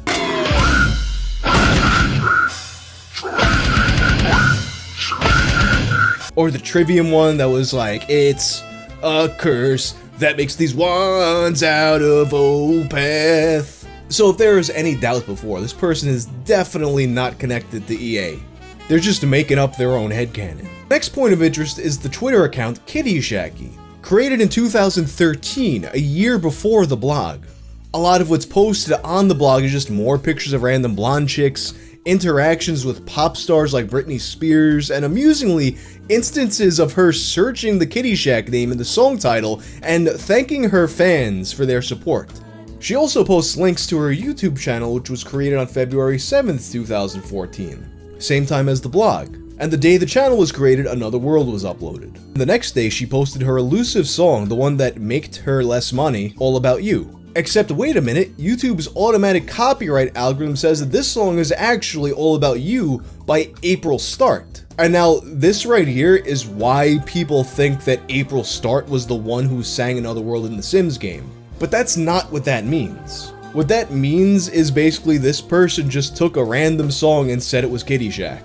And then later on the same day, she posts a music video for the song, which is just low quality footage, super low quality footage from some teeny bopper cheerleading movie that I don't know what it is. I'm sure someone watching does. And then the next day she posts Britney Spears Rockstar and says it's Kitty Shack Rockstar. And the day after that, the last track would be posted. This time, it's Sims 2 Chameleon, labeled as Kitty Shack featuring the Humble Brothers. It's an actual song from Sims 2, but Sims 2 just says it's by the Humble Brothers. And after that, this person basically vanishes from the internet. But this all actually does go back a lot further. On the Twitter account at some point, she links back to MySpace. You go to the MySpace, which was created on June 24th of 2006, 8 years before the blog, 2 years after the game was released, and it has a bio. Hello, my name is Catherine McDuff. And in case you're curious, that name does not turn up anything either. AKA Kitty. Welcome to my MySpace. I am a solo artist. I have a recorded and whole unreleased album. My two most popular songs are Another World and All About You. Well, send me a comment, message, or feedback. Mwah. Consistent broken English across a decade. The blog posts on the MySpace are unfortunately not archived, but there is a link to a Yahoo group. In the Yahoo group, there's not really anything about Kitty, but in the archive of the group, there's a single post on the same day it was created, June 24th, 2006, entitled Kitty in No Blonde Article, and it links to an article on a site, winglitch.com. Articles, The End of Blondes. In the article, the author basically just talks about how blonde hair may be bred out of humans within 200 years due to how genetics works. It doesn't appear to have anything to actually do with Kitty Shack, and considering that the site is mostly just tutorials on tech stuff and graphics, it's kind of a weird article. And in every archived version of this article, the image inside of it is broken, but I assume that it is one of the images that were used to represent Kitty Shack at some point. It makes me wonder if the person behind these Kitty Shack blogs was someone connected to this website, but absolutely no information is given about the people who created it. And this is basically where the trail runs cold. But one thing that, as I go through all this, that's really strange that sticks out to me and I just can't really figure out what the deal with it is. Why was there such a big gap between the Kitty Shack pages? The MySpace and the Yahoo group get made in 2006, and then nothing happens for 7 years, then all of a sudden we have a Twitter account and a blog that refers back to these old pages. It makes me wonder if there wasn't actually two people who for some reason felt inclined to LARP as Kitty Shack from The Sims 2. But considering the similarities between these two phases of the character, maybe it really was just a person who decided to take a 7-year break in the middle of their LARP. It's a very strange mystery, and I can't help but think that maybe one day we'll see a continuation of this. It seems like lately we're on a big winning streak with these internet mysteries here. Mysterious Song, still ongoing. Saki Sanobashi, the Evil Farm Game. But these new mysteries are just getting knocked down one by one. One such case being Kitty Shack, the mysterious Simlish singer from Sims 2.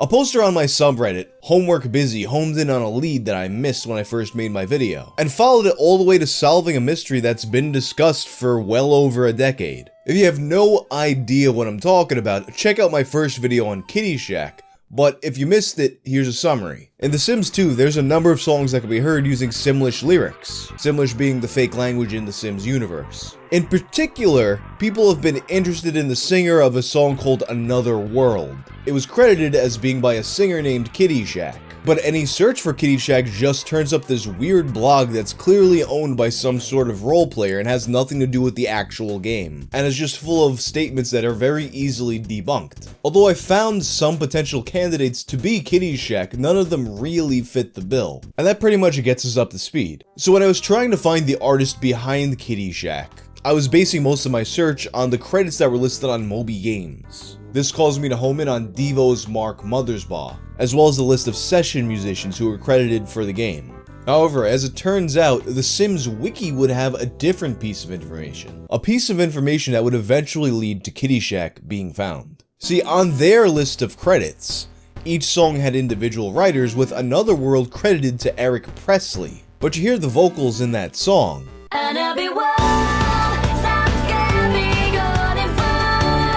That don't sound like no Eric I ever heard. A redditor named Homework Busy goes on the Sims Wiki and notices the Eric Presley listing. So he posts on my subreddit that there's a new lead. And he finds that if you search The Sims Eric Presley, you get a bunch of other songs. Like this one from Sims 3 called Da Lineup with a vocalist that sounds like Kitty Shack.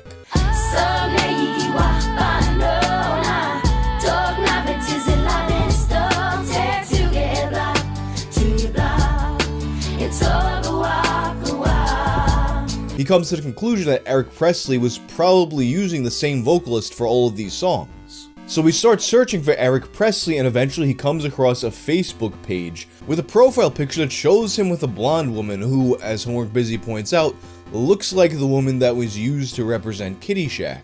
Although once again, note that the image of Kitty Shack that we have was just from the role player's blog and not from the actual Sims content.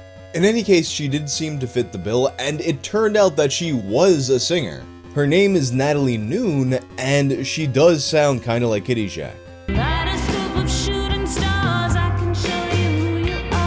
So Homework Busy sends Natalie Noon a message. But while everyone's waiting for her response, a user named Tricepta has a different theory. I think you were on the right path, but took a wrong turn.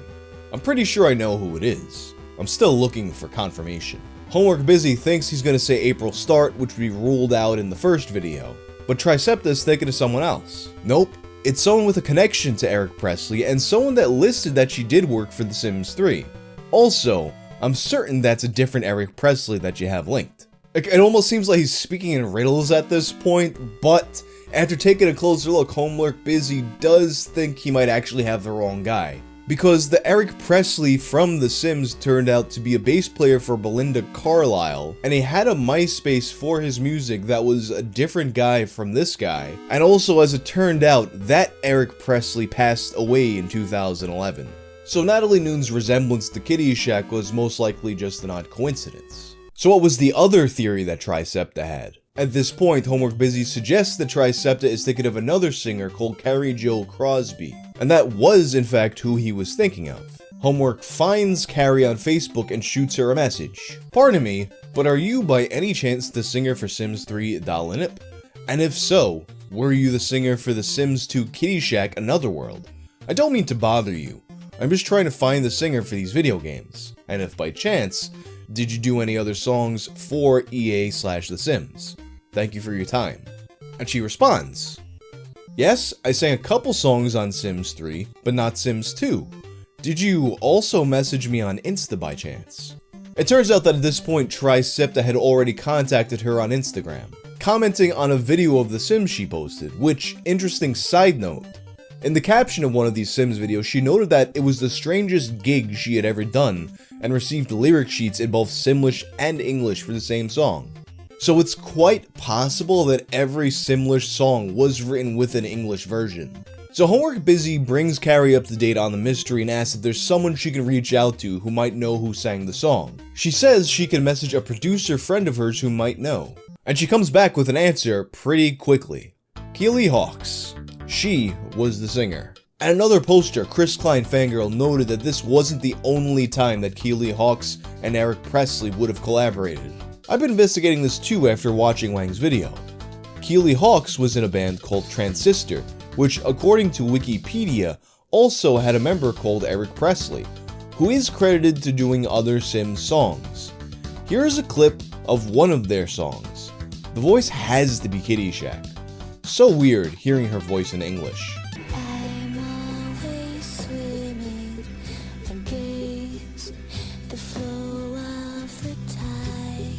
Tricepta managed to get a hold of Keely Hawks through email, and she confirmed that this is her. And in a comment on her YouTube channel, she verifies it again. Are you the girl from Sims 2's song Another World?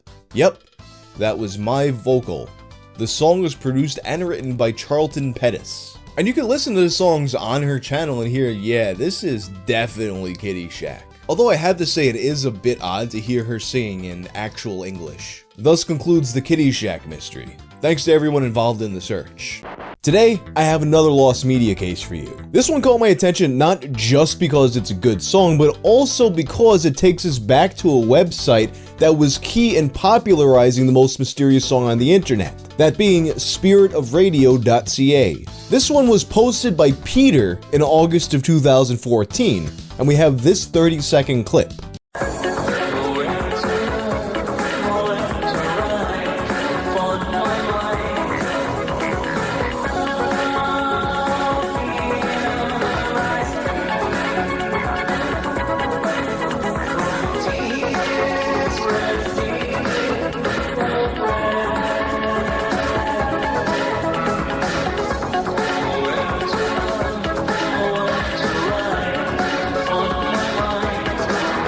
This song's got a very freestyle kind of vibe, and I love freestyle. My playlists are full of it, and if you hand me the aux cord during a party, I'm very likely to put on Cover Girls or something like that. So you know I gotta find out who made this song so I can find the rest of their music. So for this episode of Tales from the Internet, let's take a look at what we know about this song so far.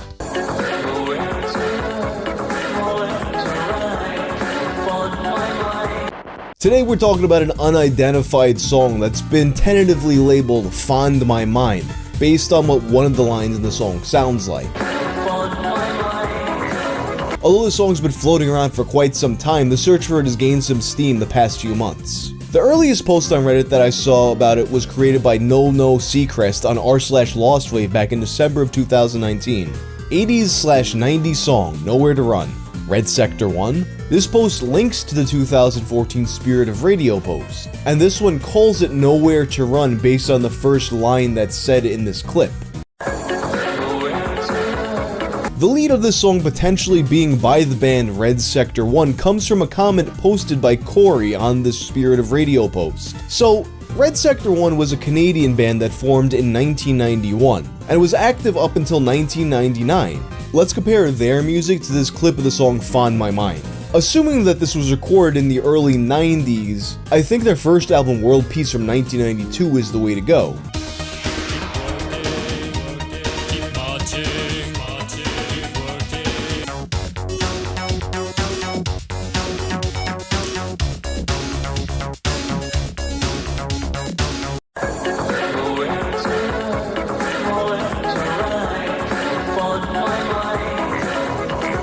So, this band, Red Sector 1, to me sounds awesome, but at the same time, I really don't hear the comparison at all. As I said at the beginning, the freestyle vibe to me is very apparent in the clip, and when I listen to Red Sector 1, I'm hearing almost kind of a more industrial vibe. Just overall completely incompatible with the clip that we're looking for. And if we go later in their catalog, We can hide and seek every day of the week. Oh, you can see these stars with me. it gets more upbeat, but still a different sort of vibe from what we're looking for.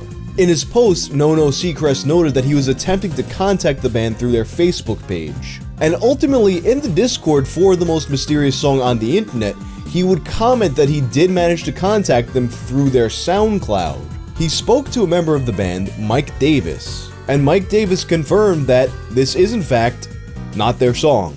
Mike would also indicate that his current projects are Nasty Little Green Man and Surrounded by Spiders, in case you want to check those out. A redditor named Game Monkey Dev made a few threads looking for the song, which would yield some suggestions like Annie Lennox, New Order, Depeche Mode, which once again don't really have the right vibe to me. And of course they're so popular that there's no way that this would just be unidentified if it was one of their songs. It's the same problem that comes up with the most mysterious song on the internet a lot. I think a lot of people aren't particularly familiar with all the different subgenres of old music, so they just kind of want to put it all under this old music umbrella, just the genre of old. But at this point, there really wasn't much to go off of other than people just shooting suggestions into the dark. However, a lot more clues were found when it was realized that Peter, who had posted the song Spirit of Radio, was not the first person to post this online. In fact, someone else had uploaded the song to What's That Song, a website dedicated to identifying music, a year earlier in 2013. This user's name was Gsip Koi. Other accounts with the same name would be found, including a Last.fm account that had scrabbled similar music, implying that it was likely the same guy.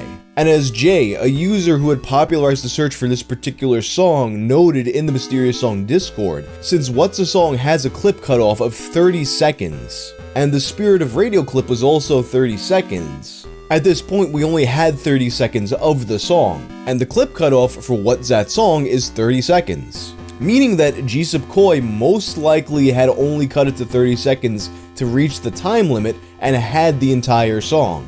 A few attempts to contact Gsip Koi were made through the various accounts with no response, but eventually he would respond to Glups. Hi, I got a reply from Gabber, Gsip Koi. Thanks for your message. Yes, I'm the same person who posted that song on What's That Song many years ago. I'm happy to know that there are other people interested in it, but unfortunately, I still have no further information about this song, frowny face. I recorded the song somewhere around 1991 or 1992 on a cassette tape. About 10 years ago, I converted all my old cassette tapes to MP3, and that's when I decided to try to identify this song, but I had not succeeded yet. Frowny face. Best regards, Gabber. Gabber would eventually join the Discord and share some more information. Oh, and he would also share the entire 3-minute and 12-second recording. I'm not going to play the whole song for you, but here are some of the key moments that we hadn't heard previously.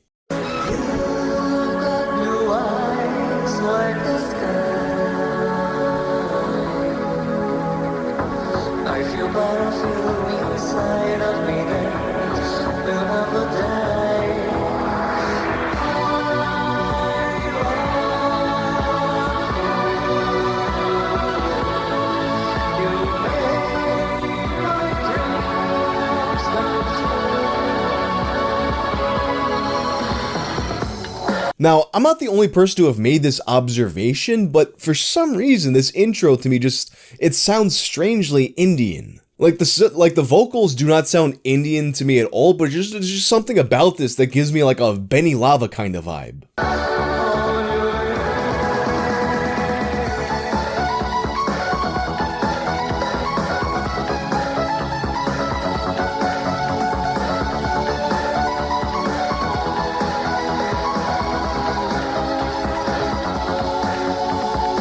And this right here, I feel like I've heard a variation of this solo in so many different freestyle songs. Anyway, if you want to listen to the full track, it's uploaded to JK's YouTube channel, along with a lot of other unidentified tracks. Gabber noted that the recording was made from a radio station in Brazil named Transamerica. And like the most mysterious song on the internet, this too was part of a mixtape that he had made. When he looked back at the tape, he had noticed that the earliest song on it was Duran Duran's Ordinary World, which was released in December of 1992. This means that contrary to what he had thought at first, this tape was most likely recorded in 1993. He also noted that this song was played on the radio a number of times. He even showed it to family members from Brazil who also remembered hearing this on the radio. And I had also noticed other Brazilians on Reddit saying that they had heard this song on the radio. But that being said, despite this band being played on the radio in Brazil, it's very likely that the band themselves are not from Brazil. He noted that this song was unlike a lot of the music he had heard from Brazil at the time, and this particular radio station was known for playing American and European hits. And several people also noted that the singer of this song doesn't sound like a native English speaker. A lot of people are convinced that the singer is either Italian or French. And to that point, Alan SM, a Brazilian user of the Discord server, gave some context for music in Brazil at the time. I'm Brazilian, so to give a bit of perspective from what I remember from the time I was a kid then, Eurodance was very popular at the time. In southern Brazil where I live, pretty much all the kids I knew listened to it. The artists being played on the radio were mostly Italian or German, but there were a few local artists as well. Freestyle was a big thing in Rio, they called it funk, but it wasn't popular here. If this song was made by a local artist, it would be natural to combine elements of freestyle and Eurodance. Another thing which might be helpful, at the time it was very common for smaller record companies to release compilations of Eurodance songs, comprised of a few popular songs and many unknowns.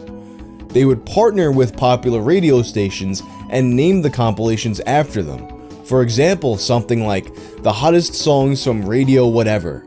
It could be that this song was on a compilation like that. He had also noted that Italian music in particular was very popular with Brazilian DJs at the time.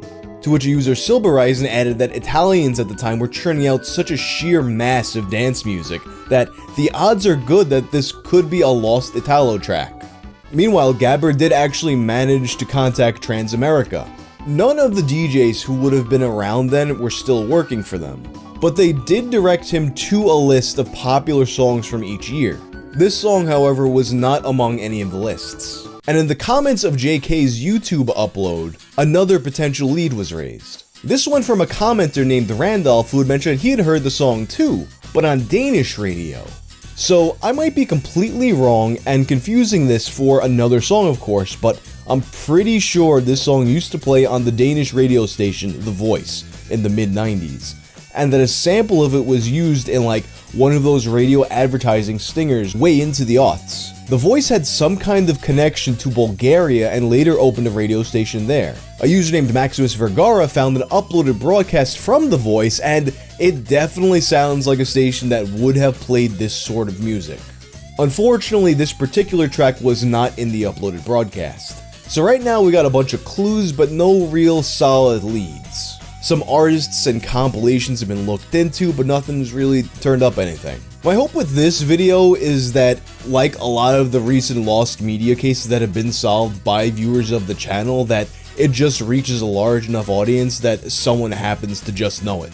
And I've noticed that looking at the demographic information for my channel, one of the top countries that watches me is actually Brazil. So there actually is a pretty good chance that one of you watching has actually heard this song on the radio before too, and maybe you even know what it's called. If you do know what it's called, of course, leave a comment, send me a message somewhere, let me know what it is. But for now, that's all for the most mysterious song in Brazil. I think that's what I'm gonna title this one.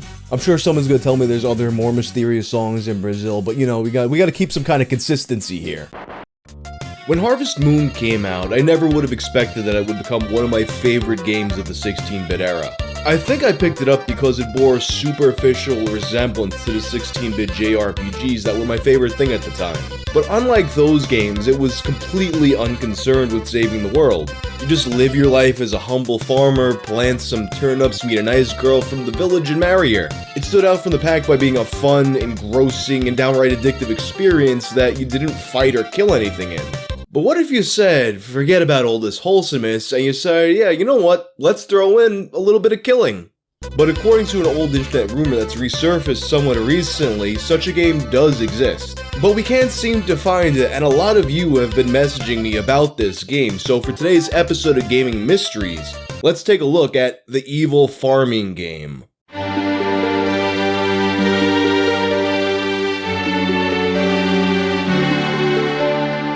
Never in the history of this channel have I received so many messages and emails to cover a single topic. Except, you know, maybe Chris-chan, but I'm never gonna make a Chris-chan video. These messages spoke of a farming game like Harvest Moon, but with a twist. You have to kill your wife and hide her body from the police. And now, this is a story that's evolved a lot in the time since I started working on the video about it. In that time, my friend Nexpo made a video including this story, and it greatly signal boosted the search. This led to a lot of new leads, and I imagine that by the time I'm done editing this video, there's going to be even more information about it, but I want to get out what we know so far. The earliest instance that I've seen of someone talking about this online is on r/tip of my joystick in April of 2013. Sparta 213. This game was kind of like Harvest Moon. I know almost nothing about this game. All I can remember is that it's kind of like Harvest Moon but with a dark twist. The game starts out with you and your wife. One night you get into a fight and you end up stabbing her to death. Now the game revolves around you farming to stay alive while trying to keep the town from finding out about the incident that happened. Every now and again the cops come to search your house and you have to hide her corpse. Now reading this, my gut instinct is that this was a Flash game, you know, something that you would find on Newgrounds. And a few other people in the thread had this thought, but Sparta 213 added an edit. I have no recollection of what console this game was for or when it came out. I know that it was released after 2000. I know this is so vague, but it's really hard to remember something you forgot. Also, it had to be before mid to early 2015. Graphics were not 3D. I'm 100% sure it wasn't a browser game. Now, I've never played this game, but it sounds cool as fuck and it sounds like something I would really want to play.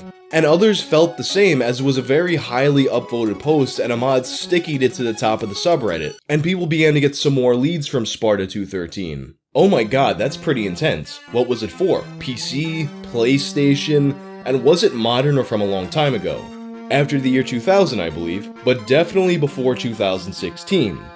Do you at least remember if you were ever in high school or college when you played this game? That might help round down the timeline. When you said it definitely wasn't a browser game and it was made after 2000, what made you jump to those conclusions? Well, I can remember that it wasn't as browser game, it was too high quality for that, and it was made after 2000 because I don't think that society would have been okay with something like that. I also just have this sort of gut feeling that it was after 2000. Are you sure farming was the focus of the game? Yeah, I am. Why did you have that in mind? Nothing in particular, just keeping the possibilities open. One of the games that people suggested this might have been was called Wild Season. Wild Season was a 2015 farming game that was presented a bit like a more mature Harvest Moon.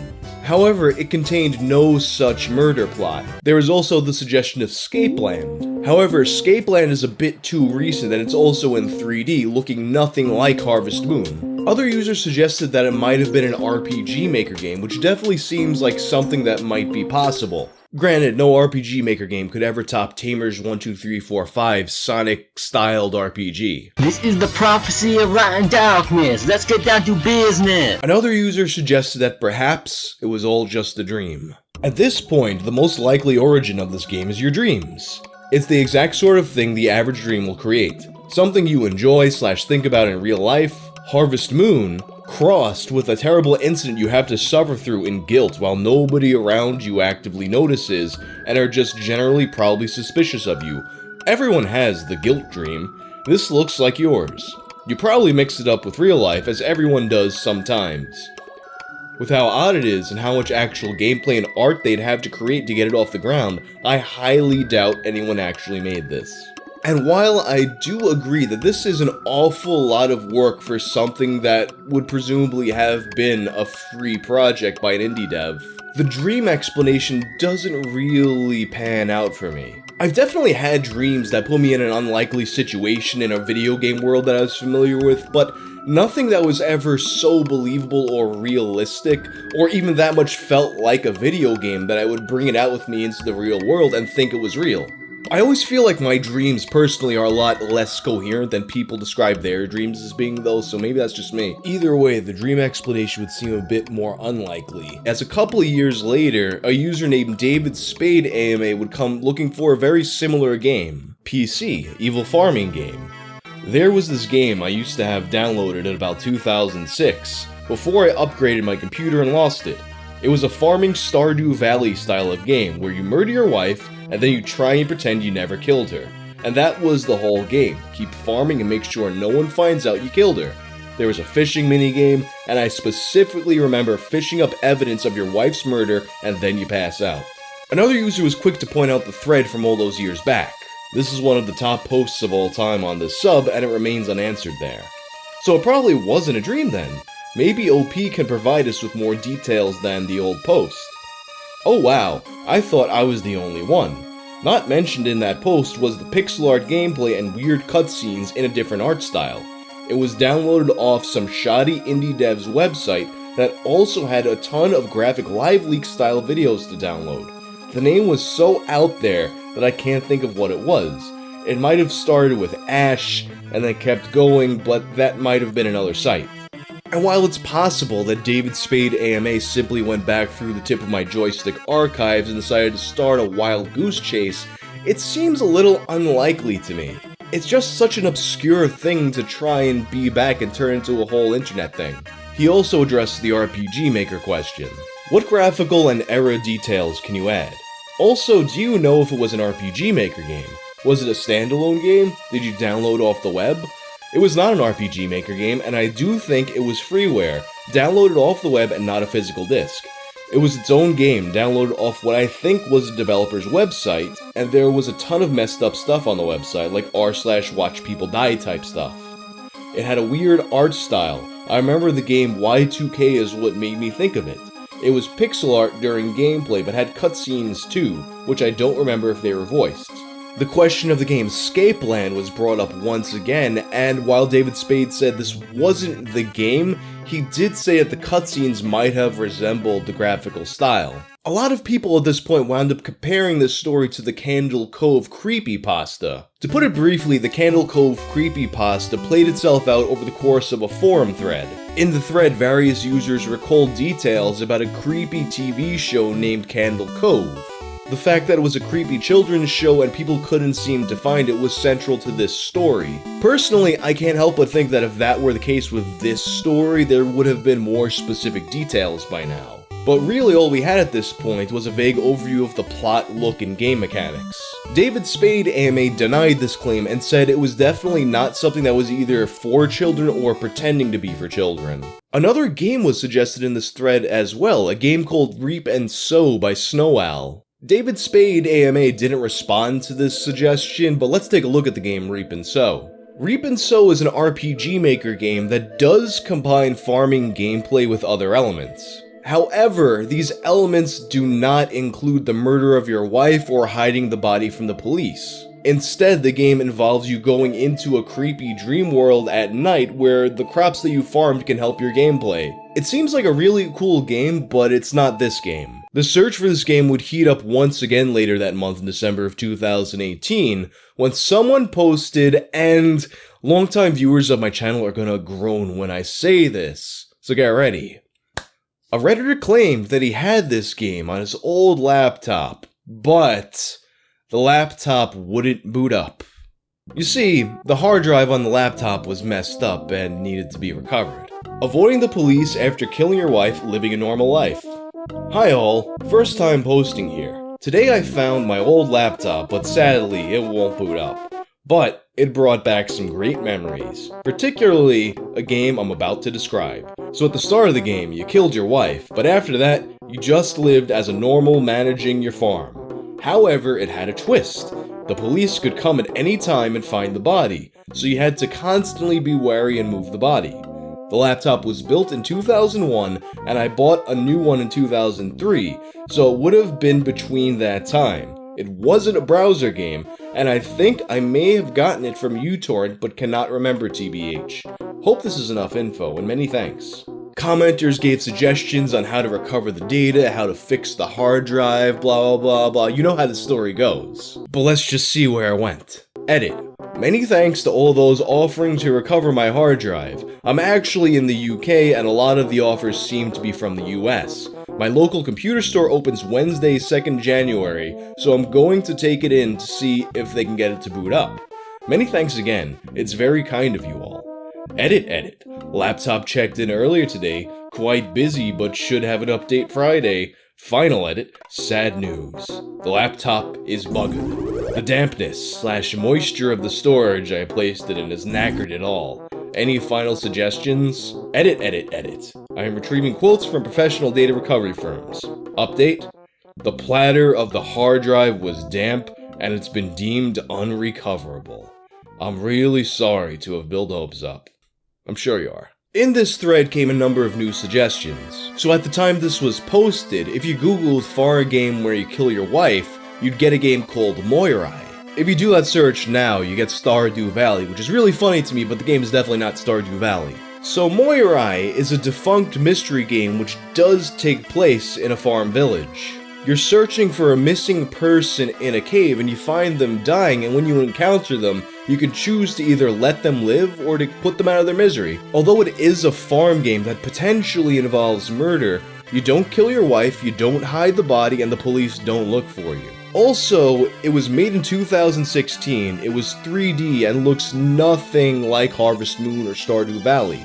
So that's the end of that lead. And now, this right here is probably where I would have ended the video had Nexpo not put his out. Thanks to the video that Nexpo put out, there's a lot more eyes on this search now and there's a lot of new leads. All of the evidence that's known so far has been collected on a new subreddit r/thatevilfarminggame. One of these new leads involves a redditor named WestDFree. It was back in April that WestDFree had made a post on r/tipofmyjoystick looking for this same game. It also had a few more details about how your wife is killed. So I vaguely remember a game located in a farm, I think so. You had a wife, but in like the first 10 minutes of the game you had to either stab her, kill her, or drown her. Maybe there was also an electrocuting outcome, but I'm not sure. Stabbing was also straightforward. You stabbed your wife, hid the body. All the other, however, the police came to investigate and you had to tell them lies to get them away. After that, you would go on with your normal life, do work, etc. However, at any given time, the police could investigate again for the body. I think there was a big story/action scene afterwards, but I can't remember after a certain amount of time. Since I probably stopped playing since I was a kid back in the day, I hope this is enough to go by. One interesting detail about this post now is that he mentioned a drowning scenario, and remember, one of the other posters mentioned a cutscene where you find evidence in the lake. But this still didn't get as much further in the search, and most of the comments were just kinda like, oh, this again? But after the release of Nexpo's video, some Redditors decided to try and contact some of the original OPs who made these posts. And a Redditor named Zoran Va managed to get in contact with WestDFree. Hey, I wanted to ask a quick question about the mysterious farming game about killing your wife. Sure. Do you remember if it was a downloadable game or maybe a ROM hack for another game for an emulator? Many of us are still trying to find this game. Downloadable 100%. Okay, thank you very much. By the way, I'm going to my uncle next week to get the game. Holy shit, really? Yes. Was it on a disc, or perhaps a USB flash drive? Hard drive on his laptop, I believe. Ladies and gentlemen, we've got yet another hard drive in play.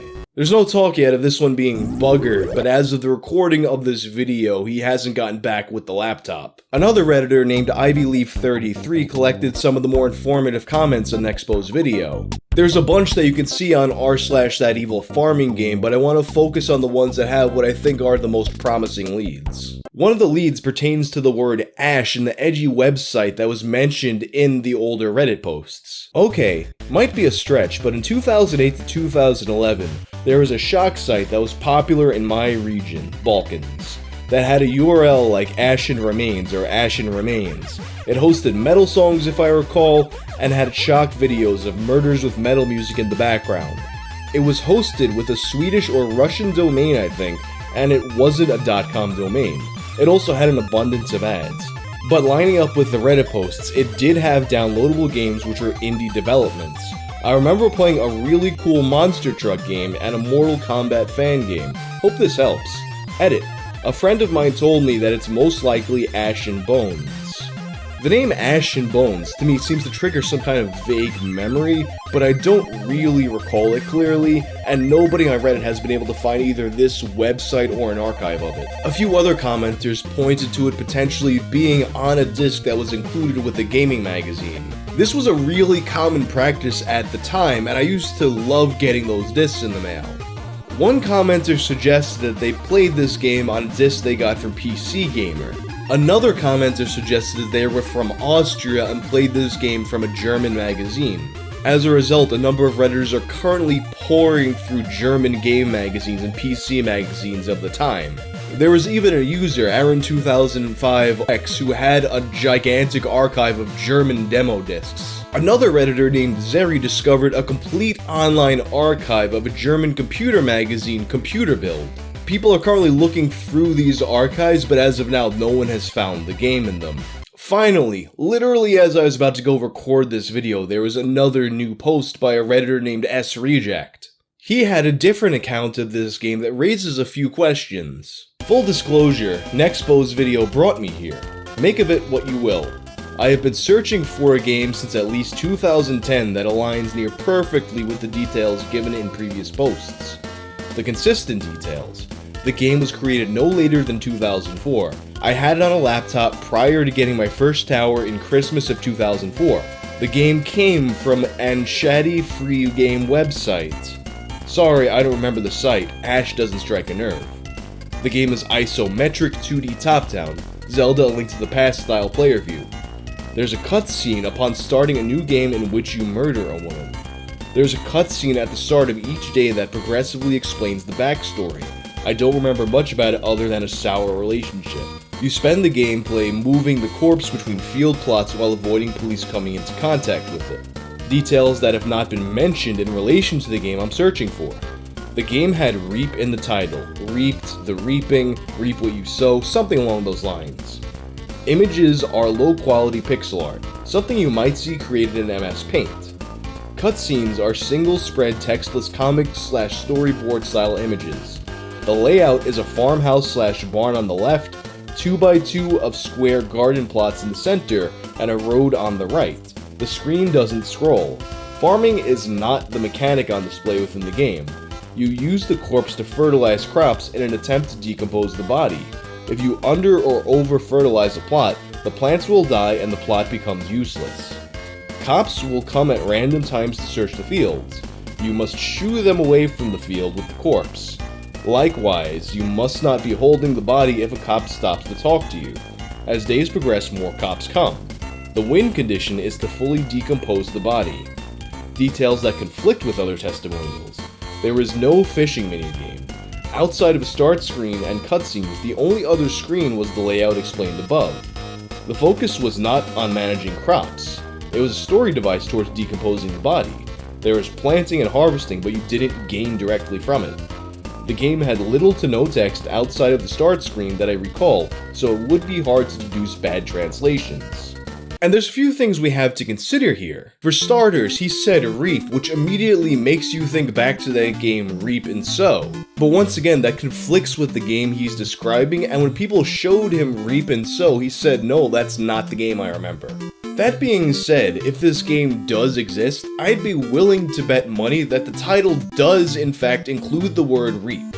It's the perfect word to describe a game that combines farming and murder. A farmer reaps crops, but the personification of death is the Grim Reaper. It's incredible wordplay. You'd be stupid not to have the word in your title. And the contradicting elements of the story that he pointed out also make me think back to a theory that a few other posters had. Perhaps there's either two versions of the game, or people are conflating two different games. Although the original posts claimed that this was definitely not a browser game, a number of people said that they swear they played this on either Newgrounds or Congregate. It wouldn't be completely unheard of for a Flash game to be made and then a more fleshed out, fully developed version to come out. But as of now, this is all the information we have about this game, and as the story develops, I'll keep you updated. The evil farming game has been found, was the subject line of a lot of emails, direct messages, and comments that I received. Is it true? Short answer, I don't think so. Long answer, kind of, but not really. If you have no idea what I'm talking about, I recommend that you check out my first video on the evil farming game. But in short, there was an old video game similar to Harvest Moon that people remember. But this one involved killing your wife and hiding her body from the police while you go about your day farming. So for today's episode of Tales from the Internet, let's take a look at the game that people thought was the evil farming game, as well as how it was found and the ramifications of this discovery.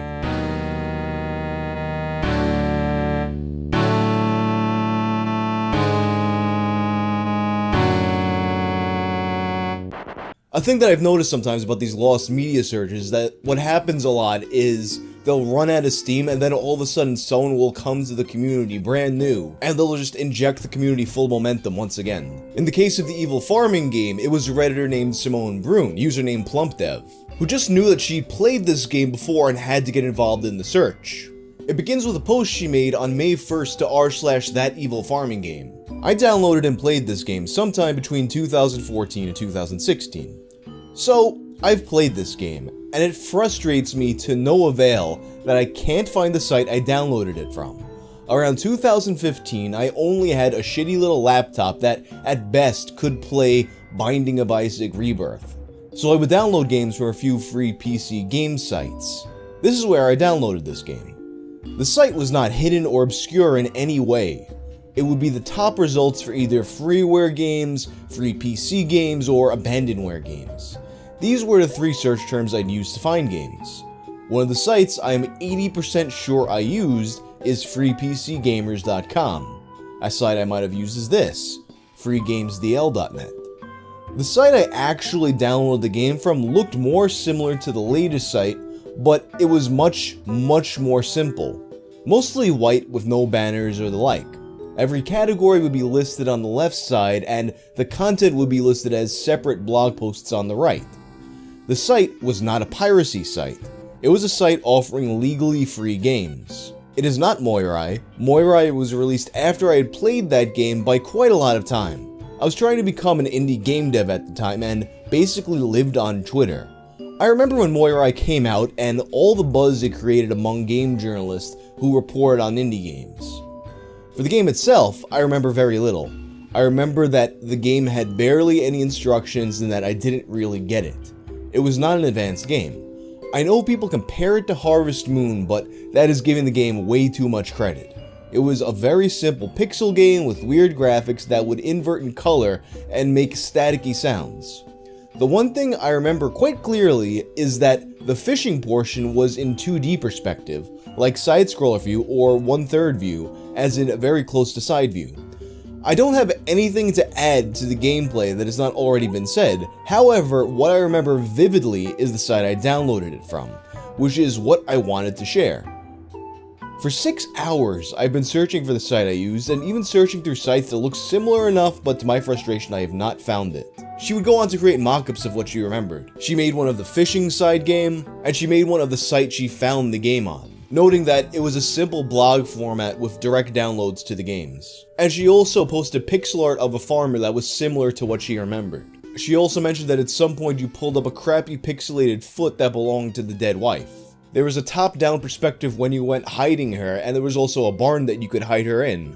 Simone would spend 14 hours the next day trying to figure out what site she got it from. This included not just regular Google searches and things like that, but also checking sites like sitelike.org, which would give you sites that aren't normally listed on Google. She would then take these sites and go to the Internet Archive and see how these sites would have looked around the time she found the game. But she couldn't find the site, so she decided to take on a more brute force approach, entailing simply going through tons and tons of different online games. One by one, she went through games on sites like darkhorrorgames.com. Every single horror game that was on GameJolt up to 2017, as well as doing similar searches on itch.io and Newgrounds. She recalled that in my original video, someone in the comments section had mentioned a game called Ashes to Ashes. And although there was a game on Moby Games with that title, it was a shooter that would definitely not be it.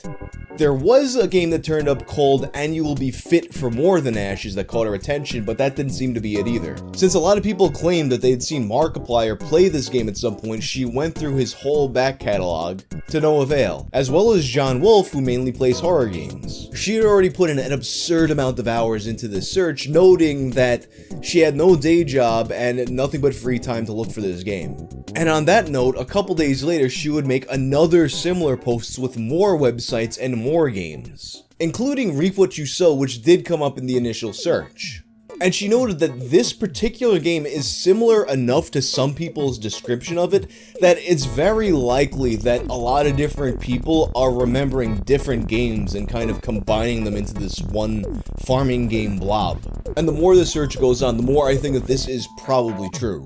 At this point, she had also gone back to Markiplier and John Wolfe's catalogs, looking from their very first videos up to videos 3 years ago, and then going and doing the same with Jacksepticeye. The only game that even briefly gave her pause, though, was one game that Jacksepticeye played in 2013, a game entitled My Only. It's a pixel art game where you kill your wife at the beginning, but that's pretty much where the similarities end. She also took notice of the thumbnail of a game called Don't Escape. Although this is not the game, she said that the thumbnail reminded her of the thumbnail from this game. Although she noted that her memory of this might not be perfect, so don't think the Evil Farming Game's thumbnail looked exactly like this, but rather it just kind of triggered a memory in her, so she put it there in case it does in someone else. At this point, I can only imagine the sheer mass of indie games throughout the years that she was exposed to in this search, and she commented on that at the end of this second research post. As a final note, during my search, I found many games that are lost to time. Games that only have a mention and a screenshot to it, with the dev long moved on and no current social media. But personally, I find the journey fascinating. I get to see games I have not seen in 15 years, and get to look at games I've never seen before, and that might be gone in a few years. Even if I don't find the game I am looking for, I appreciate the experience. But it was her next post that would be the most consequential. The post that would bring a flood of messages to my inbox saying that the mystery had been solved. May 10th, 2021. I found it. It's called The Red Sun Sets Over the Fields of Grain. It's an app game. It was removed from the App Store at one point for violating their respective terms of service. That is why it was so hard to find and why so few have played it. For over a week, I've spent 14 hours every day searching for it, but I finally found it. I am a very tired woman, but a happy one. So let's take a look at this game. Aesthetically, it does appear to be a lot like what people describe. A pixel art farm game that involves murder. And then after the murder happens, you try and maintain your little farm like everything's still kosher. As the developers described this game, it was intended to be a commentary on simple, mindless phone games. Life on the farm is not as simple as it once was. You return home one day and are provoked into committing murder. Life appears to carry on as normal after the killing, but is everything truly alright? Can you forget your deep-seated guilt by planting crops and buying power-ups? Can you ignore the glaring reminders of your past? This seemingly simple and fun iPhone game raises questions about complacency and mindlessness in smartphone video game culture. Rather than simply tap away and watch the gold coins increase, The Red Sun Sets pushes its users to carry the burden of the main character, establishing a strong link between the player and the character that the player controls. Made in 36 hours at Carl Hack's 2015 Carleton College. The game itself, as was mentioned in Simone's post, could not actually be downloaded and played. At least not from the App Store for violating a litany of Apple's rules. Rules that were partially cataloged by the developer. Unfortunately, this app violates several of Apple's app approval guidelines, such as, and these are direct quotes, "If your app is plain creepy, it may not be accepted. If your app was cobbled together in a few days, it likely will not be accepted. We will reject apps for any content or behavior that we believe is over the line." What line, you ask? Well, as a Supreme Court justice once said, "I'll know it when I see it." And we think that you will also know it when you cross it. Apps portraying realistic images of people or animals being killed or maimed, shot, stabbed, tortured, or injured will be rejected. Apps that present excessively objectionable or crude content will be rejected. Apps that are primarily designed to upset or disgust users will be rejected. Thus, the app will never make it onto the App Store in its current state. And this is something worth noting here because although it might seem at first that the app was taken down from the store so only a small amount of people played it, it's more likely that this app was never on the App Store to begin with. Meaning that the only people who would have ever played it are people close to the developer or somehow involved in this school.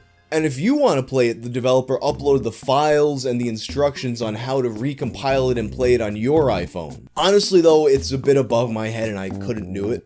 And a few people in the comments tried to as well, but couldn't seem to do it. And one user, Showtoony, noted that the code was so old that they would have had to download another program to transfer it over and then be able to play it, and that process just didn't seem to be working out. However, another user, Stardews, pulled the game's image assets and uploaded them to an imager gallery. And these images reveal the story of the game. Apparently, it begins when you walk in and find your wife cheating on you. The guy sits up on the bed and looks at you, and you kill him. Nothing crazy, but pretty graphic for this kind of pixel art game. Also in the art files, for some reason, a spaceship? And also a painting of a guy who kinda looks like me. Creepy. That being said, there's also a few things that don't quite match up to me. Gameplay-wise, it doesn't seem to resemble Harvest Moon at all, outside of it being a farming game. The menus and whatnot remind me a bit more of like a lemonade stand type thing. It appears to me that you allocate your resources a certain way and then you just let them do what they're gonna do. And once again, as I said before, it's very unlikely that this game was ever actually on the App Store or played by anybody outside of the developer's circle. But that being said, it is kind of strange how strikingly similar this game is to what was described. Some people thought maybe even that the developer made this game as a response to the search for the game, but it was actually made before Sparta213 ever made his first post. Sparta213, of course, being the first person to post that he was looking for this game, and who would a day later come to this thread to respond. It breaks my heart to say that this isn't what I remember, and I've never owned an iPhone. That being said, this is the absolute closest thing that anyone has found, and there is a very real chance that this could be it, and that I have false or unintentionally fabricated memories. I am shocked at how similar the two really are. Very, very good investigative skills. You found something that, to my knowledge, nobody else has after years of searching, and that, in and of itself, is a feat that I was beginning to think was impossible. Many kudos to you. And after Sparta responded, Simone updated her post saying that she might have jumped the gun. Edit, I think there are multiple games that people confuse for the EFG. I'm not done searching. Edit. I got too excited yesterday, and declared this game as the game too soon. I had just taken my sleeping aid and was about to fall asleep while doing some last-minute research on my phone before bed when I found the game. Got a bit too excited, didn't think about the title too much, I apologize. I should have clarified that through my research, I've come to the conclusion that we're not looking for one singular game, but multiple. People's descriptions vary sometimes drastically and contradict one another.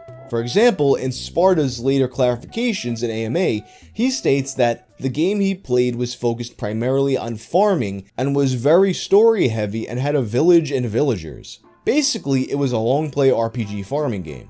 But the game I remember, and many others remember, was a vaporware style arcade game where you try to hide the body and avoid the police in a more Looney Tunes style gameplay, with little to no text or additional characters. Basically a short play arcade game. These things cannot be true at once. or at least not within reasonable doubt.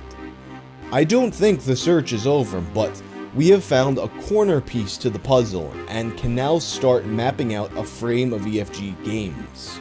And I think the multiple evil farming games theory is most likely true. There's probably one very specific game that Sparta is remembering and that some of the people who also remember it are remembering, but it's very possible that a lot of people who think they remember Sparta's game are remembering a different game or one of many other games. Because you have to think, when the original Harvest Moon came out for SNES, it was notable for the fact that it was an RPG with no violence. I mean, in any other game that resembled it at the time, basically the object was, you hit things until they die, and you do that until you get stronger so you can make things die better. Surely there were a lot of indie devs that had that thought and made a project. So it's basically a certainty that there were many Evil Harvest Moon type games that existed. In any case, Simone would continue this search over the next few days, searching things like developer forums, school projects, abandonware sites, ROM hack sites, fan sites, obscure game reviews, and listing games of note she come across such as Dear Red, Wishbone, and a Harvest Moon parody called Darkest Moon. Ultimately though, at this point Simone had been putting several 14-hour days into this search. And although she kept on finding more and more interesting little things, she wasn't finding the thing. And at this point she was gearing up for university to start, so the search had to come to a close. But there's still one more lead left for her to look into. And I wish I could see the look on your face when I say this. There's a hard drive. There's always a hard drive. The hard drive on her shitty old laptop that she had mentioned at the very beginning. She still has it, however, it needs one part to work once again. A replacement USB SATA bridge. As of me making this video, she has found the part that she needs and has ordered it from eBay. However, as she's noted, because she lives in Sweden and has ordered it from the US, it may take as long as 2 months for it to actually get to her. And when it does get to her, there's no guarantee that this was the only thing wrong with the drive.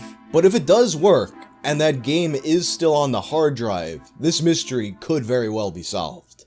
And if that game is on there, it'll be really interesting to see whether or not it matches up with the original game Sparta 213 remembered, or for that matter, any of the other people who came around in the time since and thought they remembered this game. I think it's extremely likely that if she does have this game on her hard drive, some people are gonna be like, yeah, that is the game, and some people are still gonna be looking for a different game. And when this does happen, I will keep you updated. But that's all for now. Thank you to Simone for putting such a ridiculous amount of time and work into this search. The evil farming game has been found.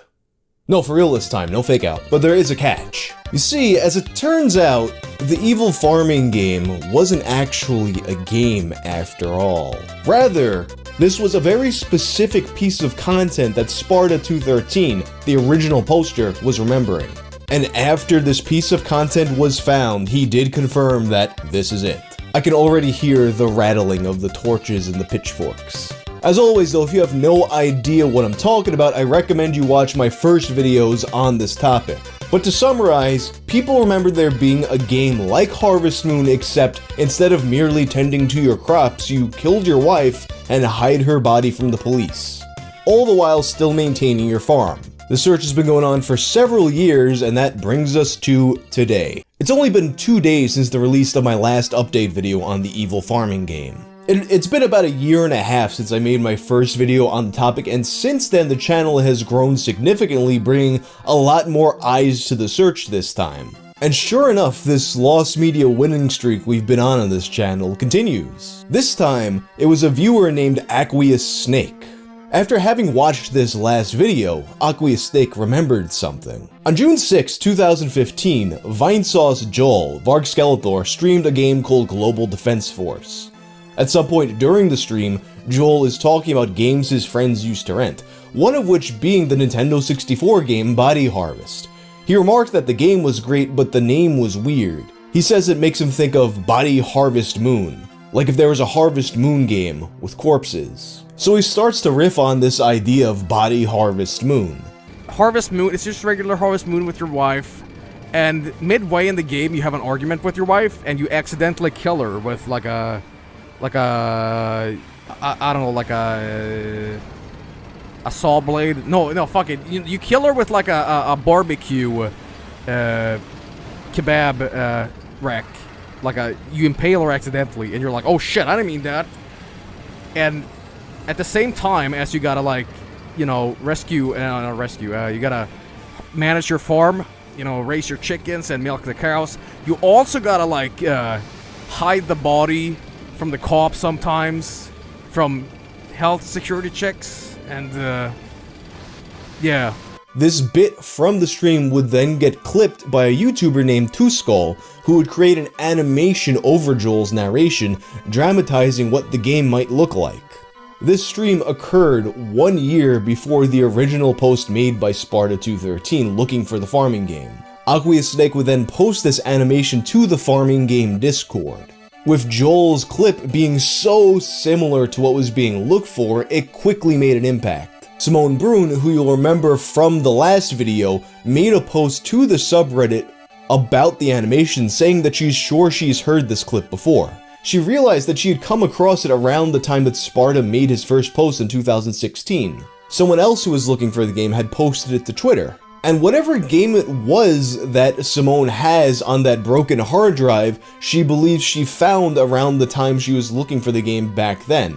At the time, she had mostly stuck to small circles on Twitter and was kinda disconnected from the Reddit search. She believed that people were looking for a Vinesauce fan game based on this concept.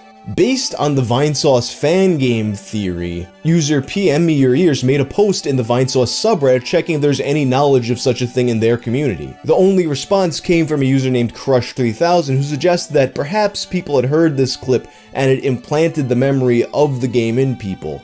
After all, memory could be funny like that. And this was a theory that PM Me Your Ears had already been considering, having made a post in the Evil Farming Game subreddit about it. And this was a theory that was further evidenced when user Kyle O'Reilly was looking through the AMA that Sparta had done last year. In the thread, he was talking to someone about sleep issues he'd been having. Sparta213. I didn't really have dreams on the medication, so I don't know. It could have been a standout.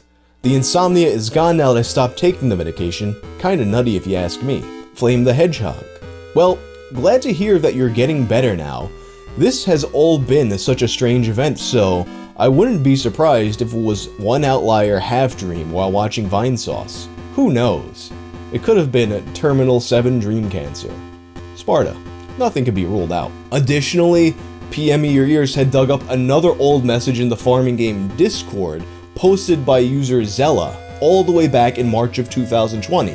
Zella had sent Sparta a message and received the response, "Thanks for reaching out, man. Sorry for the late response. I honestly have no more information than that already presented. I've just chalked it up to being dreamed up by me in a half-awake, half-asleep state while watching a live stream. The stream in particular would have been a Vinesauce stream, if you really want to scour, but that's hours upon hours of footage." And Zella had posted that interaction with the caption, "Time to start searching for Vinesauce streams from early 2016, which I guess would have been just a little bit too late. Deprachan, the mod of the Discord, immediately sent a message to Sparta to see if any of this information jogs anything, but Sparta wasn't responding. So at this point, the members of the Discord server are searching through any Vinesauce they can possibly get their hands on, looking for anything that might possibly resemble the game, not ruling out the theory that maybe someone did make a Vinesauce fan game based on this riff. So they're looking through old streams, old fan art, talking to people on the Vinesauce Discord channel, but it doesn't seem to be turning up much of anything. And then finally, in the afternoon of June 14th, a few hours before I'm recording this video, Sparta responds. So guys, I just got around to looking at the Vinesauce animated video that someone found, and as anticlimactic as it may be, I believe that this is likely the source of the game. It fits everything exactly. And I used to fall asleep all the time watching Vinesauce videos. I can't help but think back all the way to that original thread that Sparta made, and that one person in the comment section, Mikori, who had suggested that perhaps it was all just a dream. I mean, granted, they also thought that this dream might have been tied to some deep-seated guilt that Sparta had in his life, and not just falling asleep watching Vinesauce. But still, that was one of the first people that was on the right track. So now, with the original farming game mystery solved, Sparta's original game that he was looking for turning out to not be a game at all, but a Vinesauce stream, where does that leave us? There still are some other games that this reminded people of. Simone has something on her hard drive. And something that really stands out to me, thinking about all the memories that this story triggered in other people, something that came up a lot was the fishing minigame. A lot of people seem to remember a fishing minigame in this, yet Joel's stream had no mention of fishing anything. So even though the fishing thing had nothing to do with what Sparta was thinking of, some people remembered a game like this that had fishing. As I said in the previous video, there probably are a lot of different things that people are remembering because of this. And additionally, there is a fan-made game in the works. The Evil Farming game Replanted, made by Jeremy of Whistleblower Studios.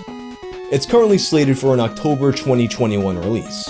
Anyway, thanks to everyone who was involved in this search and helped bring it to an end, although it's really anticlimactic for this to have turned out to not be an actual game and to have just been something that Joel Vinesauce said as an offhand joke, it feels good to have some kind of resolution to one of the channel's long-standing mysteries. We're really on a winning streak with these lost media stories, and I feel like a big part of that is just how big the channel has grown. Since the first time I covered the farming game, the channel has almost doubled in subscribers. And ultimately, the big break in the case wound up just being to bring it up one more time and have the one guy, Aqueous Steak, think, hey, wait a second, I remember this.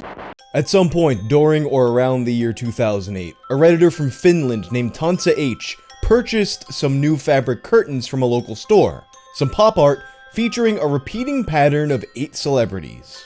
Tansa picked it up thinking it was a cool design, but after a few years thought, hey, I don't actually know who most of these people are. Let's find out. So in January of 2020, Tansa took to Reddit's r/tipofmytongue to find out once and for all who these people are.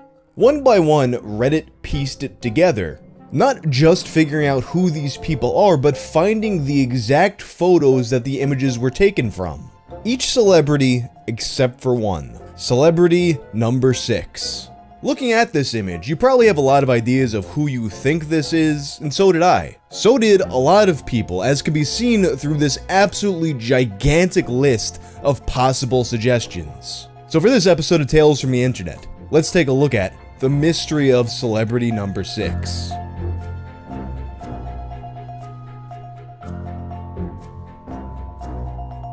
The thing about celebrities, you'd think that by definition they'd be pretty damn easy to recognize. But you put a few hundred eyes on this person, celebrity number 6, and nothing. I guess you just stencil away enough of the facial features on a piece of pop art and all of a sudden it becomes less and less distinct. The distinguishing features disappear and they could be any one of hundreds of different similarly beautiful people. So let's start with the identities of the celebrities we do know.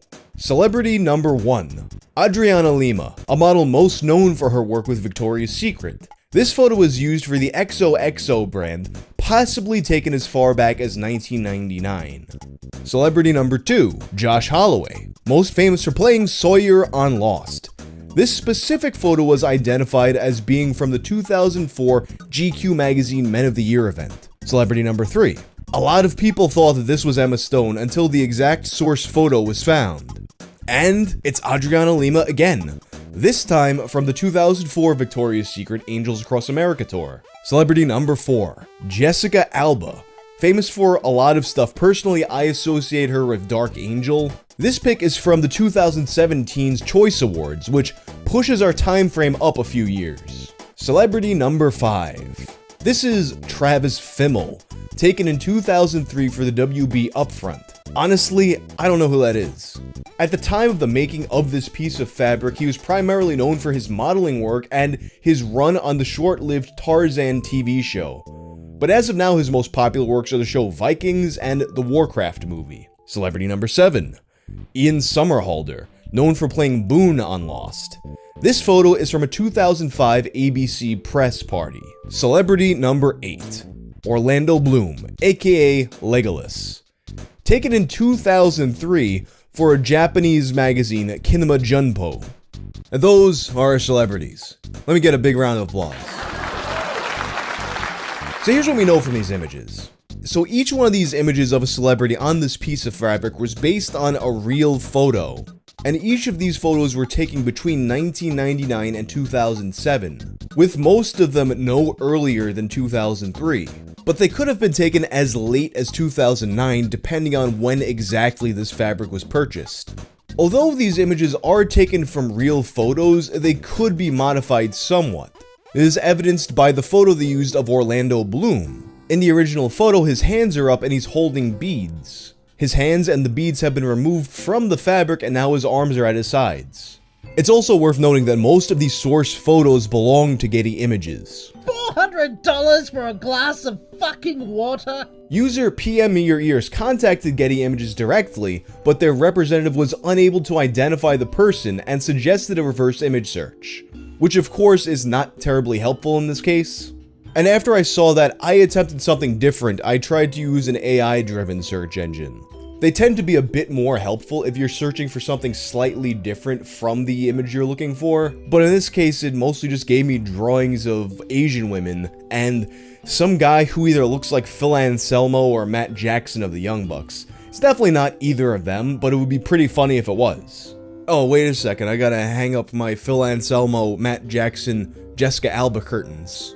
PM Your Ears also contacted another stock photo agency, Alami, but they too could not identify the person. Note that that doesn't necessarily mean that the photo doesn't belong to one of these companies, just that the representatives they spoke to weren't able to personally identify them. Considering the types of sources these come from, mostly media events, I think it's extremely likely that the original source photo for this unidentified person, Celebrity 6, does belong to Getty Images. Another user, Future So Bright, just kind of tried to brute force their way through it, just combing through a bunch of Getty Images event pictures all the way through 2010, but they couldn't find anything. They also suggested that the type of outfit this person seems to be wearing is probably from a more casual event. This isn't really an outfit that you'd see at a red carpet thing where you'd see a lot of A-list movie stars, but rather something more casual like a TV or radio event. So that narrows down our field of top priority people to look at a little bit. They also noted that Travis Fimmel, although he's well known now because of Vikings, he wasn't really at level of star back then. Perhaps this person too, celebrity number 6, was also at that kind of not super famous level, but then they never ascended to the level of notability that Travis Fimmel did, which of course would make them harder to identify. And on that note, we do know that whoever made this design was willing to reuse people in it. I mean, you got 2 Adriana Limas. My opinion, you can never have too many Adriana Limas. And one popular theory for this person is that it's Travis Fimmel a second time. And people have pointed to a few other images that aren't an exact match, but they help make the case. Another user, Prissy, notes that in one photo, Travis is wearing a shirt with a stenciled gun design that can match up with markings on the shirt in the fabric. The photo itself isn't a match, but it's possible that maybe he was wearing the same shirt in another picture that is a match. Standard Deviation 2 attempted to overlay an image of Travis with celebrity number 6, and the earlobe doesn't quite match. Granted, this is something that could be caused by issues with focal length or slightly different camera angles, slight modifications to the art maybe, but in my opinion, this to me just doesn't look like him. Some other popular suggestions are Evangeline Lilly, which would make sense considering there's 2 other actors from Lost in the mix.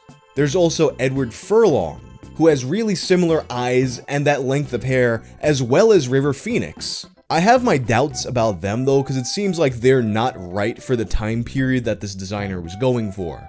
Their features are definitely in the ballpark, but they're just really a little too early for this. The full list of people who've been suggested is absolutely massive and spans characters like Axl Rose to Val Kilmer, Sting, the musician, and I assume not the wrestler. In addition to these suggestions, a few people on Reddit claim that they've seen it as maybe a jeans ad or something in a magazine before. They just can't quite put their finger on it. And even the government is getting involved now, with Carrie Odell, who runs the Library of Congress Mystery Photo Contest. This contest has resulted in the identification of hundreds of previously unknown people from old photographs.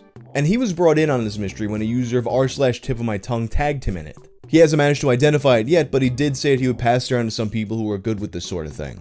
Another user, I'm the Man in the Bag, suggested that the best way to solve this would be to get a hold of the designer. There is a version of this fabric that can still be found. It's the same pattern, but in red and gray. Every instance of this fabric has the same product ID number, which leads back to a company named Letki Mraz. Letki Mraz is a fabric company from the Czech Republic. Man in the Bag was able to track down a 2013 newsletter in which Letki Mraz mentions their fabric vendors, which included Robert Kaufman, Michael Miller, and Clothworks.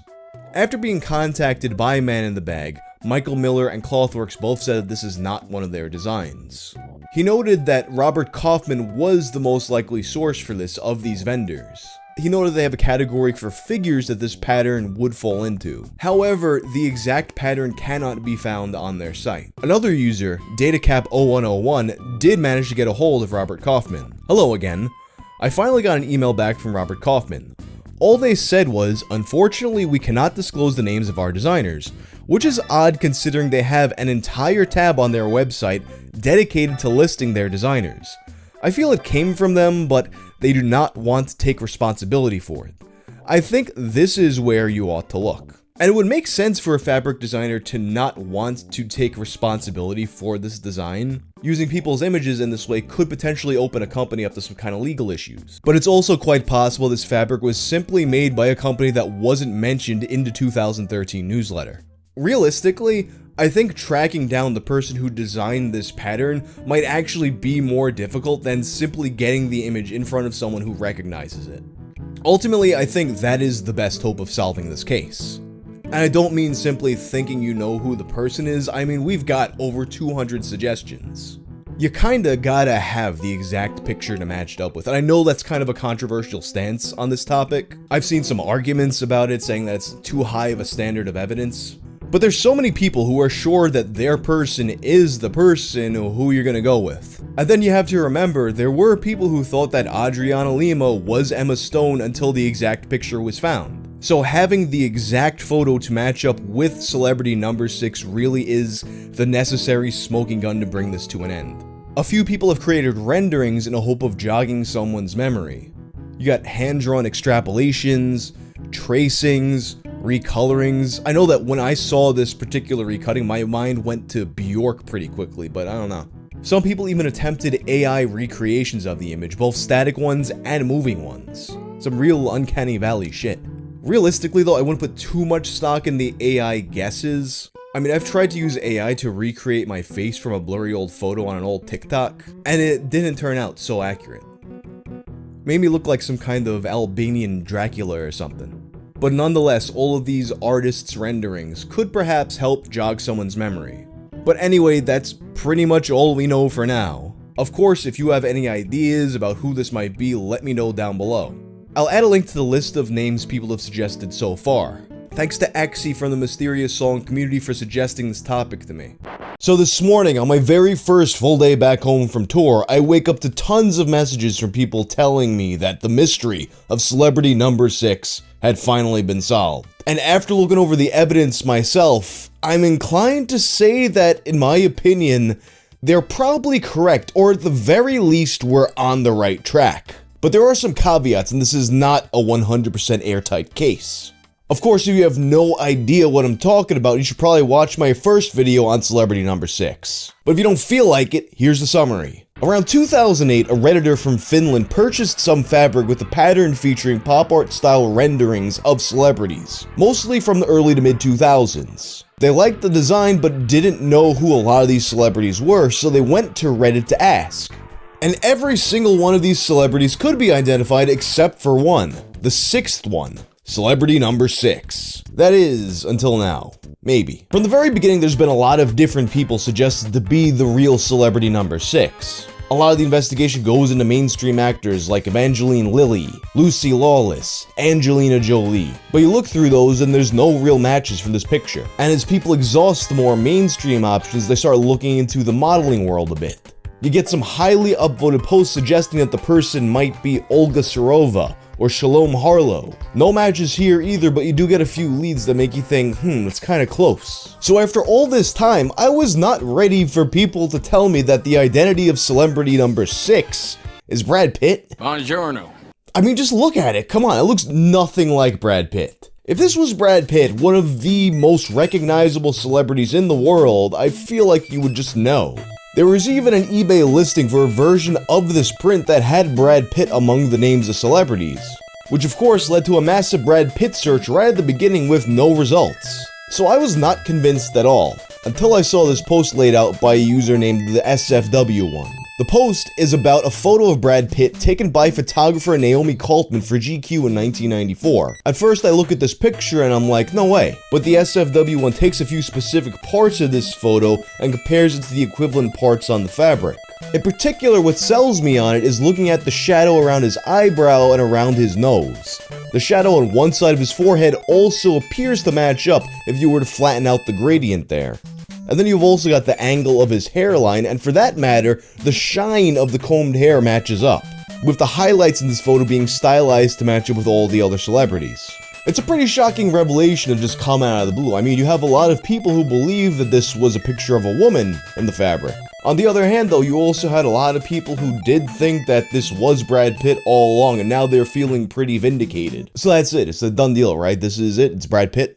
Not necessarily. Although the shadows and the facial features match up astonishingly well, there are some discrepancies. One being that although celebrity number 6 is clean-shaven, Brad Pitt has stubble in this picture. However, to that point, it's worth noting that on that same piece of fabric, Josh Holloway also had his stubble removed, so this doesn't necessarily bring it out of the realm of possibility. The person in the fabric's jaw is also a bit shorter than that of Brad Pitt in the picture, but as we can see once again with Josh Holloway, he was given a similar treatment.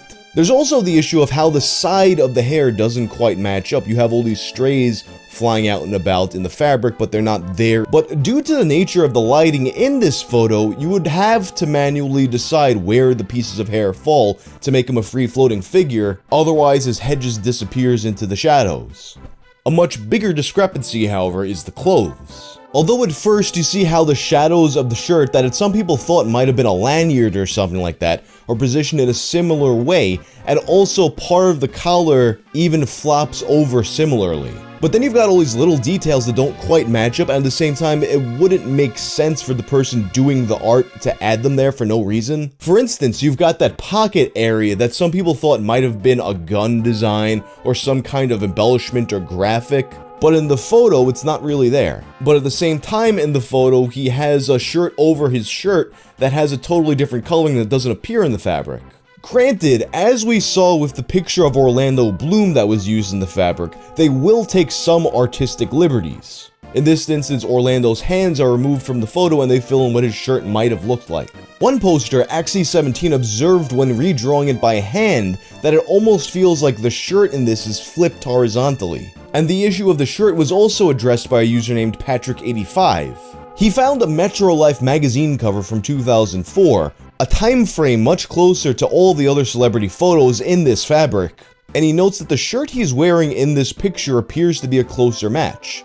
Obviously, this wouldn't be the photo from the fabric, but perhaps it implies he did a similar shoot around this time, or there was a photo like this from this shoot. Or, for some reason they edited a picture of Brad Pitt's head onto another picture of Brad Pitt's body, which doesn't make all that much sense. But the biggest discrepancy to me here is the ear. Celebrity number 6 has an ear that's extremely visible, whereas the photo of Brad Pitt, his ear is almost entirely obscured by his hair. While the artist behind the fabric has clearly taken some liberties with the artwork, there's nothing else that's anywhere near this extreme. Some have suggested that maybe the artist changed that to avoid copyright issues, but if that were the case, I would think they would have done that with all of the other celebrity photos as well. More likely to me is that perhaps the photo used on the fabric came from the same set, but it was a different photo where they repositioned his hair so you can see the ear, and also maybe he took that over shirt off and now you just see the shirt that's underneath it. And as we can see, there are other photos that exist from this set, so that's a possibility.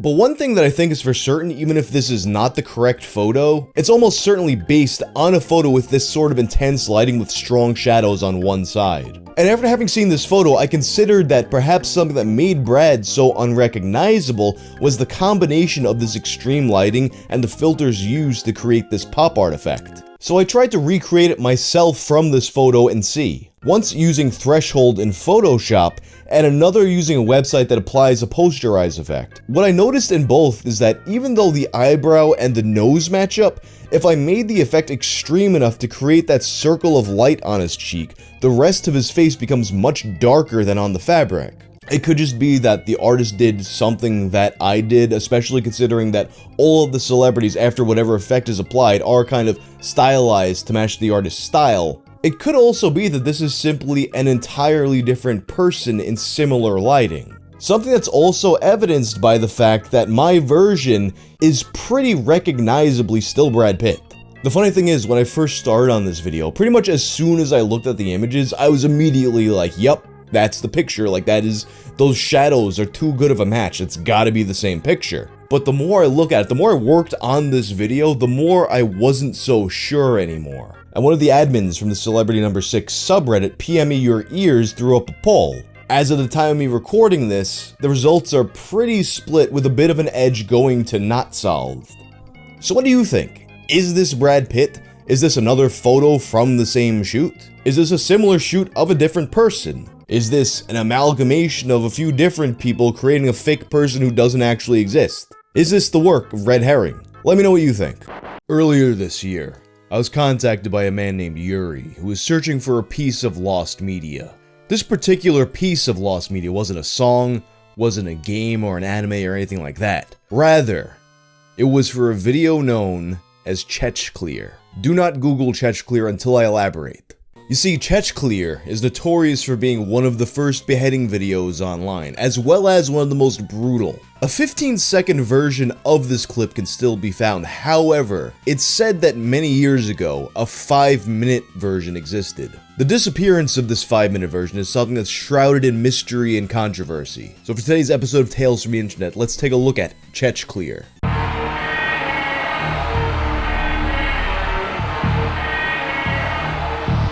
For people who grew up during a certain period of time online, looking at gore, particularly beheading videos, was looked at as almost kind of a rite of passage. And of all the violence I've seen online on websites like Ogrish, Best Gore, LiveLeak, or for that matter, the countless other websites that came and went, there's only really a small handful of videos that really vividly stayed with me on my memories throughout the years. And one that stands out is one of the first ones that I ever saw. You got a man on the ground with a boot on his head. Very quickly, a knife gets inserted into the side of his neck and cuts forward through the front of it. And as the knife cuts through the man's windpipe, you can hear the sound of air whistling through it. It's a sound that haunts me to this day, and if you've seen this same video, it's probably one that haunts you too. And until Yuri contacted me about this video, I didn't even know that there was a name for it or that it was as infamous as it actually is. The video called Chech. As Yuri described Chech to me, I had to ask him, wait, is this the one where after the guy gets beheaded you can hear wind coming through his throat? That's the one. I never thought I'd see or hear about this video ever again. In fact, not too long before Yuri had contacted me, I was actually trying to find it again myself just to see if it was as bad as I remembered, and I couldn't find it. As it turns out, Yuri informed me that the 15-second clip can actually be viewed on YouTube as part of a Russian documentary covering the atrocities of the conflicts between Russia and Chechen rebels. The thing is though, this clip, it's short. It's grainy and 15 seconds long, and in the middle of the beheading there's a jump cut when all of a sudden his head's not on anymore. And if you search for this clip, you're just going to find the edited version from this documentary. Just by looking at the clip, you can tell that there's more to the video than the 15 seconds we actually see. And according to Yuri, there was actually a full 5-minute long clip. Not just including what we missed during the jump cut, but several minutes beforehand of the victim being beaten and berated and embarrassed. It turns out that a lot of people, especially recently, have been searching for this notorious extended cut. But the search for it can actually get really confusing. You see, throughout the First and Second Chechen War, many execution videos were made. Russian soldiers would find these tapes left behind, presumably as an intimidation tactic. But then these tapes make it out into the rest of the world, they get sold on the black market as snuff films, and eventually through that, they make their way online. This particular clip takes place in 1996 during the first Chechen conflict. Afterwards, it finds its way onto file sharing services, it's getting spread through emails, and of course it winds up places like ogrish.com and Lively. But you wind up with a situation now where you have this thing from Russia that winds up in the English-speaking world, and you have people who don't speak Russian trying to make sense of it, trying to figure out where the pieces fit. And an environment like that is ripe for confusion and misinformation to spread. And as such, a lot of these videos get confused with each other, and they get mislabeled as various events that happened at the time. For example, one of the most common stories that this gets mixed up with is the story of Yevgeny Rodionov. So Yevgeny Rodionov was a 19-year-old soldier who was executed after several months of being tortured in 1996 during the First Chechen War. Reportedly, he was offered to have his life spared if he renounced Christianity and converted to Islam, but he refused. He wouldn't even remove his cross, leading to his execution. The story of his death led to a push to venerate Yevgeny as a new martyr, but the Russian Orthodox Church made the controversial decision to deny this due to a lack of evidence of the story and an unwillingness to canonize new martyrs. And where this ties in is one of the most popular supposed explanations for Chech clear is that the victim is Yevgeny. However, this does not appear to be a case, as by all accounts Yevgeny's death was not recorded. I think it's possible that perhaps Yevgeny's popularity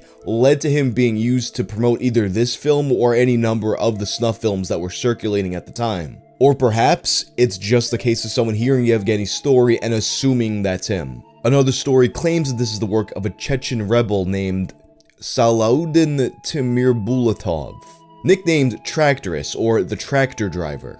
The oldest version of this account that I can find can be traced back to a user of the Ogrish forums named Hugh G. Rection in 2004. Although this has been mentioned in passing before, I thought I'd take this opportunity to restate that the Chechen guerrilla featured cutting the head off the Russian soldier in the infamous Chech clear clip is named Salaudin Timirbulatov. The Chech clear clip is one of 3 executions carried out on the same day by Timirbulatov. Russian secret services have a videotape filming the questioning of 4 Russian servicemen outside the town of Komsomolskoye on April 12, 1996.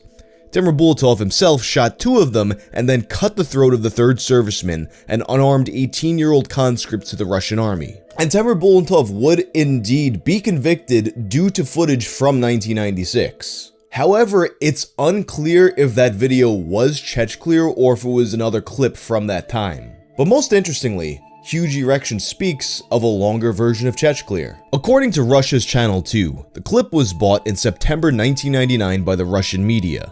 Channel 2 was the only station to air this clip in its entirety. That's right, a full-ass gore video on TV. The full video begins with a bearded Chechen guerrilla, Timirbulatov, kneeling on the back of a panicked 18-year-old Russian soldier. There then follows the bloody action that we see in our clip. The grotesque video ends with Timirbulatov holding the severed head up to the camera, laughing. And thus, the uncut version of Chech clear becomes legend. Granted, this description is a bit different from the one that I've heard, but at this point, nobody has any extended version of it. Enter a live leak user named Warlord47. Warlord47 was a Russian man, by some accounts a Russian soldier, who joined LiveLeak in July of 2007. Within a month, he began digitizing his personal collection of VHS snuff films from the Chechen conflict and uploading them to LiveLeak. One such tape being another incident that's often confused with Chech clear, the execution of 6 Russian conscripts in Dagestan, aka the Tukchar massacre. He uploads the video in 5 parts, and here's the thing. This footage has been seen online before, but it's never been seen in this high quality. A YouTube video by Joshua Kane compares the quality of Warlord47's videos with the previously available versions, and the jump is massive. This guy was definitely the real deal. So when in the descriptions of these videos, Warlord47 claims to have the full version of Chech clear, that's kind of a big deal. But of course, there's a problem. Although all of this message board discourse is, as far as I know, lost to time, according to Joshua Kane's video, based on his own memories, Warlord47 was a little ass blasted that he wasn't getting the respect that he thought he deserved. haven't taken the time to sit there and digitize his VHS snuff films, upload them to LiveLink. Surely he deserved more kudos. But the story as it goes is that eventually, despite the lack of respect, he does upload the full clip to LiveLeak, only for it to get taken down within hours due to a copyright issue. An archive of a thread on the LiveLeak forums from January 28, 2008 allegedly documents the day this happens. Why was my Chechnya video deleted? Why was this video deleted? There's absolutely no reason for that video to be deleted. Copyright violations? Who are you trying to lie to? And then people ask me, why don't I upload anything on here anymore? When you have mods that abuse their powers, delete random media for no reason, it just isn't worth the effort. I was going to upload a few more videos aside from Chech, but that won't ever be happening on here or Ogrish. Pathetic. Hayden Hewitt, the only publicly known founding member of LiveLeak, would respond. He explains that a TV production company claimed to have the copyright for the clip, and due to the DMCA working the way it does, he must comply until the situation is resolved. To which, of course, Warlord is not happy. This video is not copyrighted by anyone, because there is no way in hell you can copyright something like this. The only person that could possibly copyright this video was the cameraman, and he's long ago 6 feet under. And you have to understand, these days, you as a YouTube viewer, you've definitely seen a lot of creators that you watch have to deal with the ridiculousness that is DMCA law. I imagine you're somewhat familiar with how strict it is and how easy it is to exploit. But people weren't as familiar with it back then. So you've got some people who to this day think Hayden was lying for some reason, just holding onto it for his own private nefarious purposes. But personally, I think it's really safe to say that they did legitimately receive a DMCA claim. And the thing about DMCA claims, even if you suspect that it's a bullshit claim, if you do not comply, you open yourself up to massive lawsuits. That being said, it's very possible that maybe this claim wasn't from the actual TV company. Perhaps someone was doing a little trolling. Warlord 47, after all, had at this point made it known that he took these things very seriously. He was a man to be respected. In other words, the exact type of person that someone might want to wind up for shits and giggles. But that's just complete speculation on my part. In any case, Warlord calls the other users of LiveLeak and Ogrish fools, says he's never posting on the site again, and I guess that's where the trail ends, right? Well, I did notice two pretty interesting things on the Internet Archive. The thing is, the video that got DMCA'd in this thread, the one that Warlord links at the very beginning, by going through the Internet Archive, I saw that it actually did get restored in 2009, and it was not Chech. This video was part 1 of the Tukchar massacre. That being said, something else that I noticed was, despite his threats to never post on Ogrish or LiveLeak again, Warlord 47 would resume posting on LiveLeak 2 months later, in March of 2008. However, none of the 4 videos he posted in 2008 appeared to be Chech either. So does that mean that despite the rumors, he never actually uploaded the full Chech video to begin with? I noticed something else when I was rewatching Joshua Kane's video. I noticed that in the screenshots he shows from a now lost Ogrish thread, the URL the people are purporting to be the deleted LiveLeak post of the full Chech is a different URL from the one in the copyright thread. So I typed out that URL in the Internet Archive, and it turns out it was deleted due to a terms of service violation in 2009. But you go back to 2008, and there's something there. You can't see what it is because you need to log in, so the Internet Archive can't archive things behind a login screen. There's something there. So I thought that was the big break, until I noticed something else. The thing about that link, so we go back to 2008, and there's something there, right? But it turns out, it's archived all the way back to 2006. In other words, a year before Warlord 47 had ever made his account. And whatever was there, was sitting there for at least 2 years before it was deleted. If it's that infamous of a video and it's up there for that long, surely someone would have backed that up. Surely it would just be all over the place to find immediately. In other words, I don't think that other link was Chech either. So at this point, if the 5-minute long version of Chech is a thing that really ever existed, I have my doubts that it ever actually found its way online. I also think it's very possible that the extended version of Chech might have been another case of people mixing up multiple incidents in Chechnya. Or maybe it really is out there, just sitting on some old hard drive somewhere, or hanging on for dear life on an old VHS tape on a shelf somewhere in Russia. So after recording the bulk of this video, I actually had a chance to speak to Hayden Hewitt about this situation, and it seems like he came to a lot of the same conclusions that I did. Here's what he had to say. Hiya mate, I've no idea about a DMCA takedown for any jihadist clip ever. The longer version of Chech is a Bigfoot really. I've heard tales, heard from someone who claimed to have it, but through Ogrish and LiveLeak it never came up.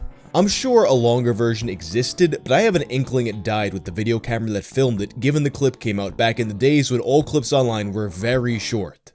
Sometimes people got it mixed up with another clip, which I think was called OFEX, but the two weren't related in any way other than it was Chechens killing Russian soldiers. I'd love to know where the idea came from about the DMCA. There are some funny folks on the internet. He also noted though that 2008 is a long time ago, so he checked in with one of the other staff members from back in the days who did remember the claim. You're kind of vaguely in luck. Just had a message back. One series he uploaded included parts from a TV documentary about a massacre of Russian troops called the Dagestan Massacre, which might explain the more graphic vids in his series remaining. I remember that series of videos being truly horrific. And his final thoughts on the matter? The only thing I know for sure is that a longer Chech didn't ever show up. Anyway, that's the story of Chech. Although Western animation, despite its best efforts, has often struggled to shake its image as a medium for kids, Japan, as far as I can tell, hasn't had this problem. Mature adult themes and over-the-top violence are regularly explored in anime and manga, and this has been the case for time immemorial. That's why when a number of you contacted me about a notorious anime depicting girls trapped in a bathroom who wind up in a gut-wrenching scene and heroing themselves extremely brutally, I thought, yeah, that's probably something that exists. But the interesting thing about this anime isn't necessarily its contents, but the fact that nobody can seem to find it. So for this episode of Tales from the Internet, we're going searching for the lost anime, Saki Sanobashi, aka Go for a Punch.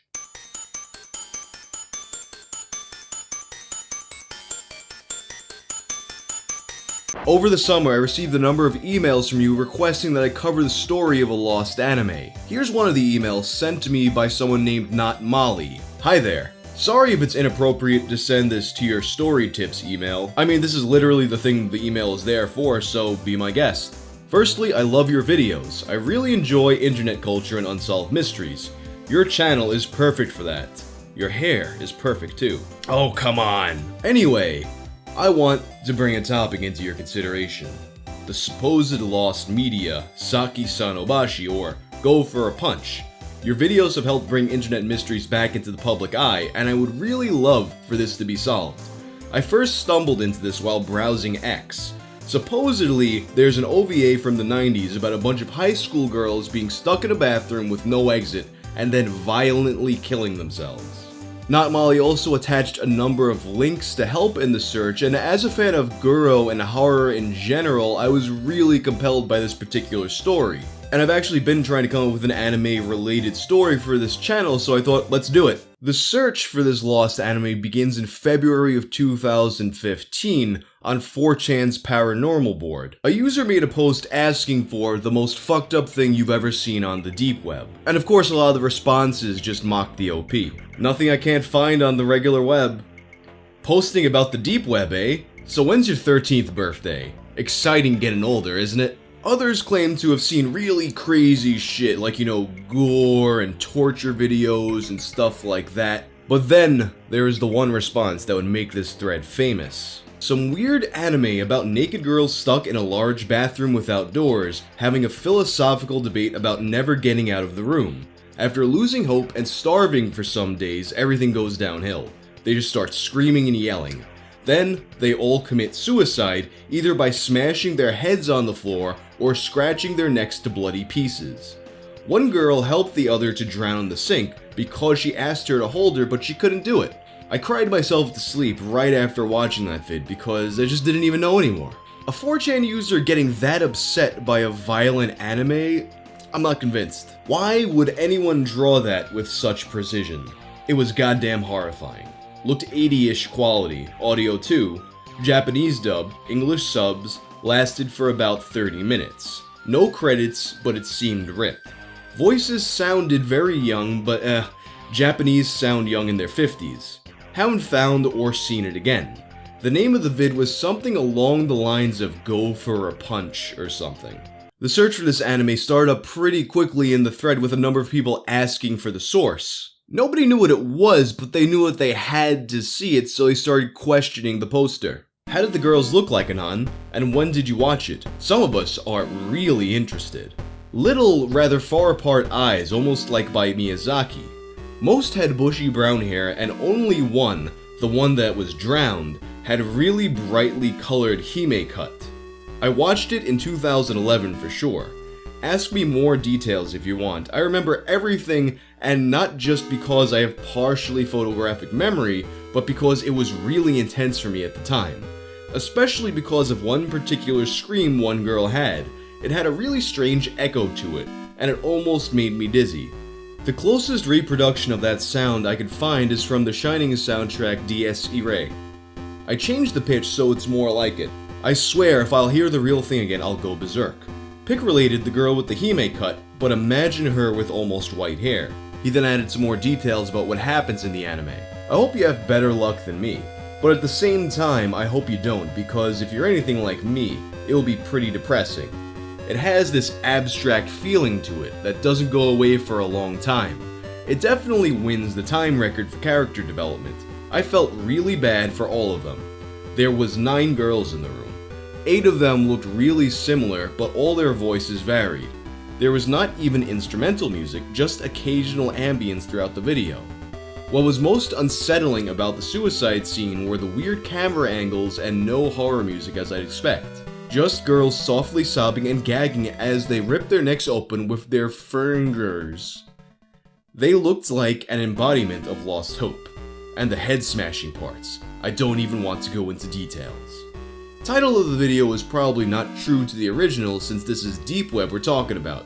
Even less reliable source of information than shit posters on 4chan. But even if it was deleted, there should still be a way of restoring it since it was once posted on the internet. That depends on time though. OP also had some clues about the file and the site he found it on.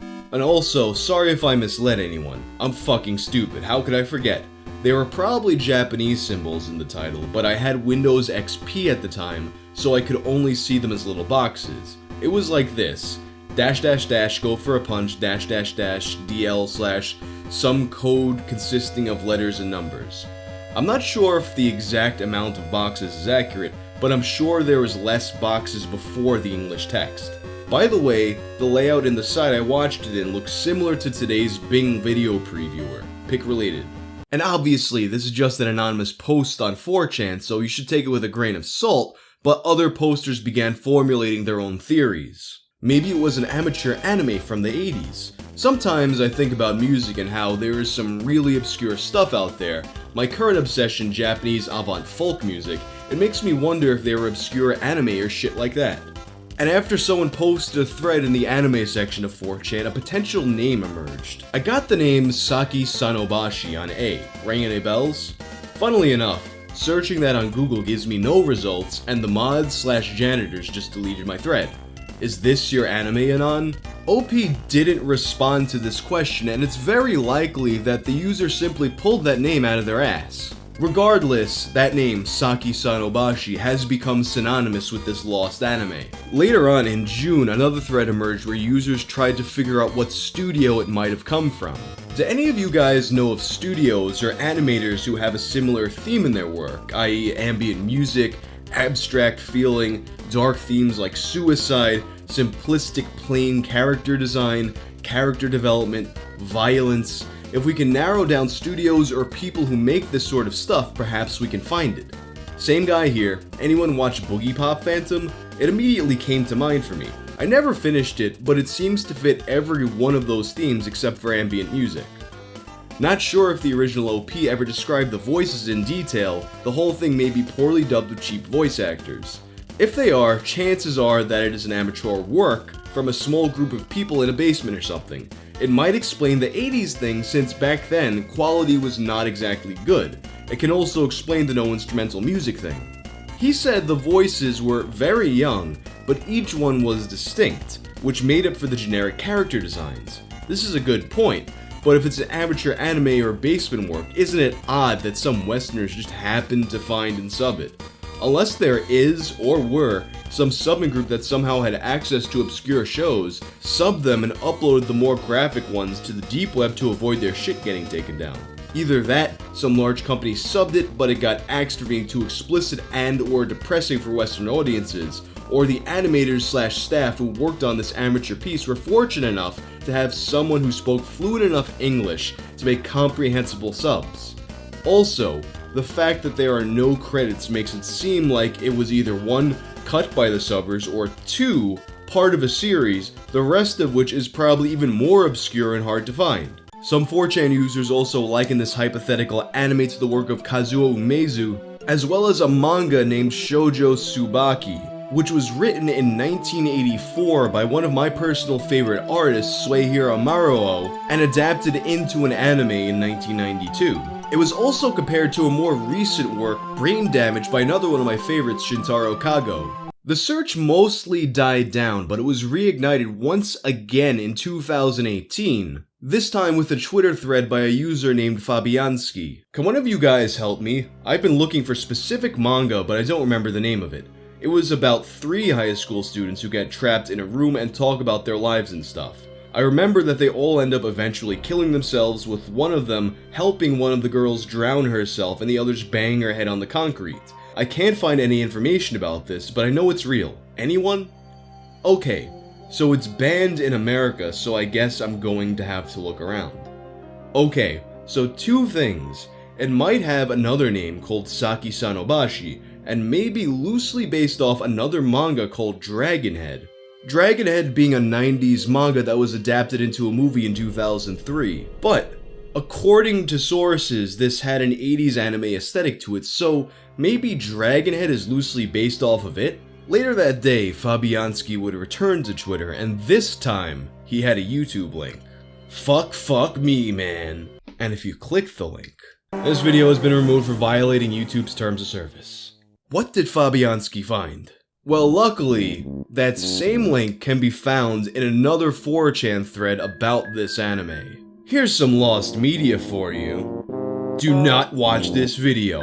It made me feel nauseous and vomit. This video is cursed. And apparently, this video turned out to be a guy writing Happy fucking Valentine's Day in blood. I mean, for this to have gotten removed from YouTube, he must have done it real epic style, but this was not the lead that we thought it was.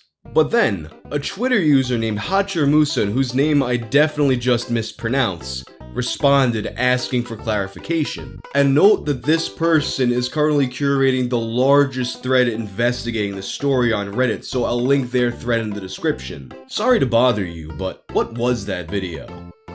This was a long time ago, but I think it was manga scans. No mention of the Happy fucking Valentine's thing, just manga scans? Perhaps he was thinking of something else. A Twitter user named Purple Snake began questioning Fabianski, leading to another potential lead. Did some digging and realized that this same link was posted on several X threads a while back, including a Saki Sanobashi thread I made. It was a video of a guy writing Happy fucking Valentine's Day with his blood. No manga scans. What the hell did I see then, lol? Here was the thread. The link was posted only a few posts down. Now, you got me interested in this again. If it is true that you found manga scans, how did you find them? Because it definitely was not from that thread. Sorry about that. It's been a while since I looked back at this. I remember a while back on an X thread, someone may have posted manga scans, but they were poorly made. I do remember the vid actually now too. I think I got those two mixed up. Sorry. Maybe it could have been just a mock-up of what it could have been, but it was literally MS Paint tier shit. And then, Fabianski posted a link to another video, this time on Dailymotion. This one too is a dead link and it's not archived in any kind of way. And when asked about it, he said that he thinks it was a clip of a character getting ripped apart. And this, more or less, is where the trail ends for now. There's some investigation, particularly in the thread that I mentioned before, investigating leads such as perhaps there was an obscure work by Suehiro Maruo, and some people are investigating the names Go for a Punch and Saki Sanobashi. But as a number of people have pointed out, the name Saki Sanobashi is just a name that one person on 4chan came up with, and in 5 years has never been corroborated. If this thing really is out there, I think it would be prudent to focus primarily on just finding that story of the girls trapped in the bathroom. And that being said, the creator of the Reddit thread did add an aside that may be helpful in finding this video. Honestly, I seriously remember watching an anime scene like that on YouTube not too long ago, but I remember it being taken down. But the girls weren't naked. I distinctly remember they were wearing brown and cream-colored type sailor uniforms, with symbols like school badges or something in the shape of eagles. I remember the scene being so unnerving to me that I couldn't finish it at all, but all I remembered one girl holding the other girl while they flung themselves on the ground and one bashing her head into the bathroom wall. I swear this existed. And now obviously, this is a thing that started on 4chan. It could very easily be pure bullshit. But while it's rare, it's not entirely unheard of for this kind of thing that sounds like a bullshit creepypasta to turn out to actually be a real thing. Consider the case of The Clockman. The Clockman was a creepy animated short film that someone online swore they saw on Nickelodeon but they just couldn't find. Even Viacom employees who might have known about what aired on Nickelodeon called this guy a liar, but sure enough, after 5 years of searching online, people found The Clockman. I recommend looking at Gamer for Mars's video on this topic, and if there's any updates to this story, I'll let you know about them. Anyway, goodbye. I've come to realize that when I make a video on an ongoing internet mystery, it can be a bit of a double-edged sword. On one hand, it brings a lot of new hands on deck, a lot of enthusiastic people who are capable of digging up new leads. And sometimes it even brings mainstream media attention. On the flip side though, my involvement admittedly also sometimes hurts the signal-to-noise ratio. You have no idea how many people email me claiming that the most mysterious song on the internet sounds like their dad's old band and they really think he's the one who made it. But when I covered the story of Saki Sanobashi, the lost anime, I had no idea how much chaos this would cause. And if you have no idea what I'm talking about, you should take a look at that video, but if you don't feel like it, here's a summary. In a thread about deep web discoveries, a 4chan user claims to have found a very gruesome 80s style anime that they haven't been able to find since. The file name for it included the words "Go for a Punch," and it involves schoolgirls trapped in a bathroom who eventually committed suicide in extremely graphic ways. The person who posted about it remembered being extremely disturbed by it, and a few other people on the internet seem to have remembered the same thing. But nobody can seem to find it, and that brings us to now. After I made my video on the lost anime Saki Sanobashi, it seemed like the search for it quickly geared back up. The Twitter users that I mentioned in my previous video seemed to be getting together to get ready to start searching again. The boys are back in town. It's time. It's time for round 2. The subreddit r/Saki Sanobashi has grown to over 1,000 users and now has frequent updates on the search. And there was a Discord established, and that's where I first heard of shit going awry. Just joined the Saki Discord, and the voice chat is named The Bathroom, and over 100 plus people are arguing with each other. What have you done? Honestly, I'm not a big fan of Discord. I know I have one, but I very rarely use it, but to me that sounds kinda badass and honestly really fitting considering the subject matter. But I could see how that could be annoying if you're trying to find something. I would hear little peeps about problems in the Discord from time to time, but this would become a much bigger issue later on, but we'll get to that. For now, back to the search for Saki. Shortly after the release of my video, several people hit me up with this image claiming that someone found a screenshot of it. Now, to me, it immediately seemed fake. I mean, if we're saying it was an 80s style anime, why am I looking at a picture of CG?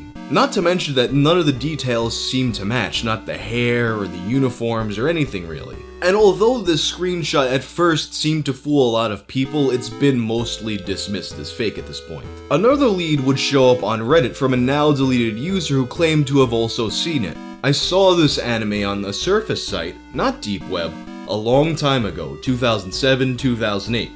I don't know the name because the version I saw had no subs, only had some kanji. I think it was kanji, so I can't confirm if the go for a punch tittle is real. I saw Wang's video this morning and the description brought me some nasty nostalgic moments to mind. My memory did its best to forget this shit. I love creepy anime like Midori the Flower Girl, and a long time ago, I found a Surface site only about creepy anime. The name of the site was something like animebestgore.com. Take this domain name with a grain of salt, it was a long time ago. The site had a lot of creepy and full of gore anime, Midori, Genocyber, Devilman, and others. This happened during my summer vacation, July maybe. I found that site and for 2 days I watched as many OVAs as I could. That is when I saw a thumbnail with the anime girl's head on the ground. She had her brain showing. On to the right there is a Japanese name, I can't read kanji. I clicked on the picture and the anime began. It was in fact from the 80s or 90s. The quality was actually not bad though. The OVA begins with a black screen. I could hear something like Buddhist mantras mixed with the drum. This would play while a Japanese big red tittle slowly appeared on the screen. After the tittle appeared, the mantra stopped and I could only drops of water falling on the ground. The bathroom scene begins and it goes just like the 2015 post described. My version was complete, I think. It had credits in the end. In the end, during the credits, a sad Japanese rock-like music sang by a woman would play on the background. After the credits ended, the scene would change. You can now see a new girl with short red hair walking up in the same bathroom. After that, the camera zooms on her face as she screams. The OVA then ends. It was a strange anime. I felt uncomfortable when it was over. I'll be posting this on other related topics. Feel free to ask about details. I want to help with the hunt and maybe watch it again. People were excited about this lead and the user started to answer a number of questions. He answered questions about the uniforms, which he claimed they starred and then eventually got naked for reasons he doesn't remember. People would show him songs and ask if this was the music he was thinking of. He answered questions about the website that he found it on, which he said closed in 2011, according to something he was told by his friend Pedro. A number of people began to point out inconsistencies in his story, such as how he seemed to edit the color of the girl's hair a few times. Finally, after people kept on pressing him, he admitted this in the Discord. Didn't we have fun? I thought you guys knew. This was supposed to be an RP thing.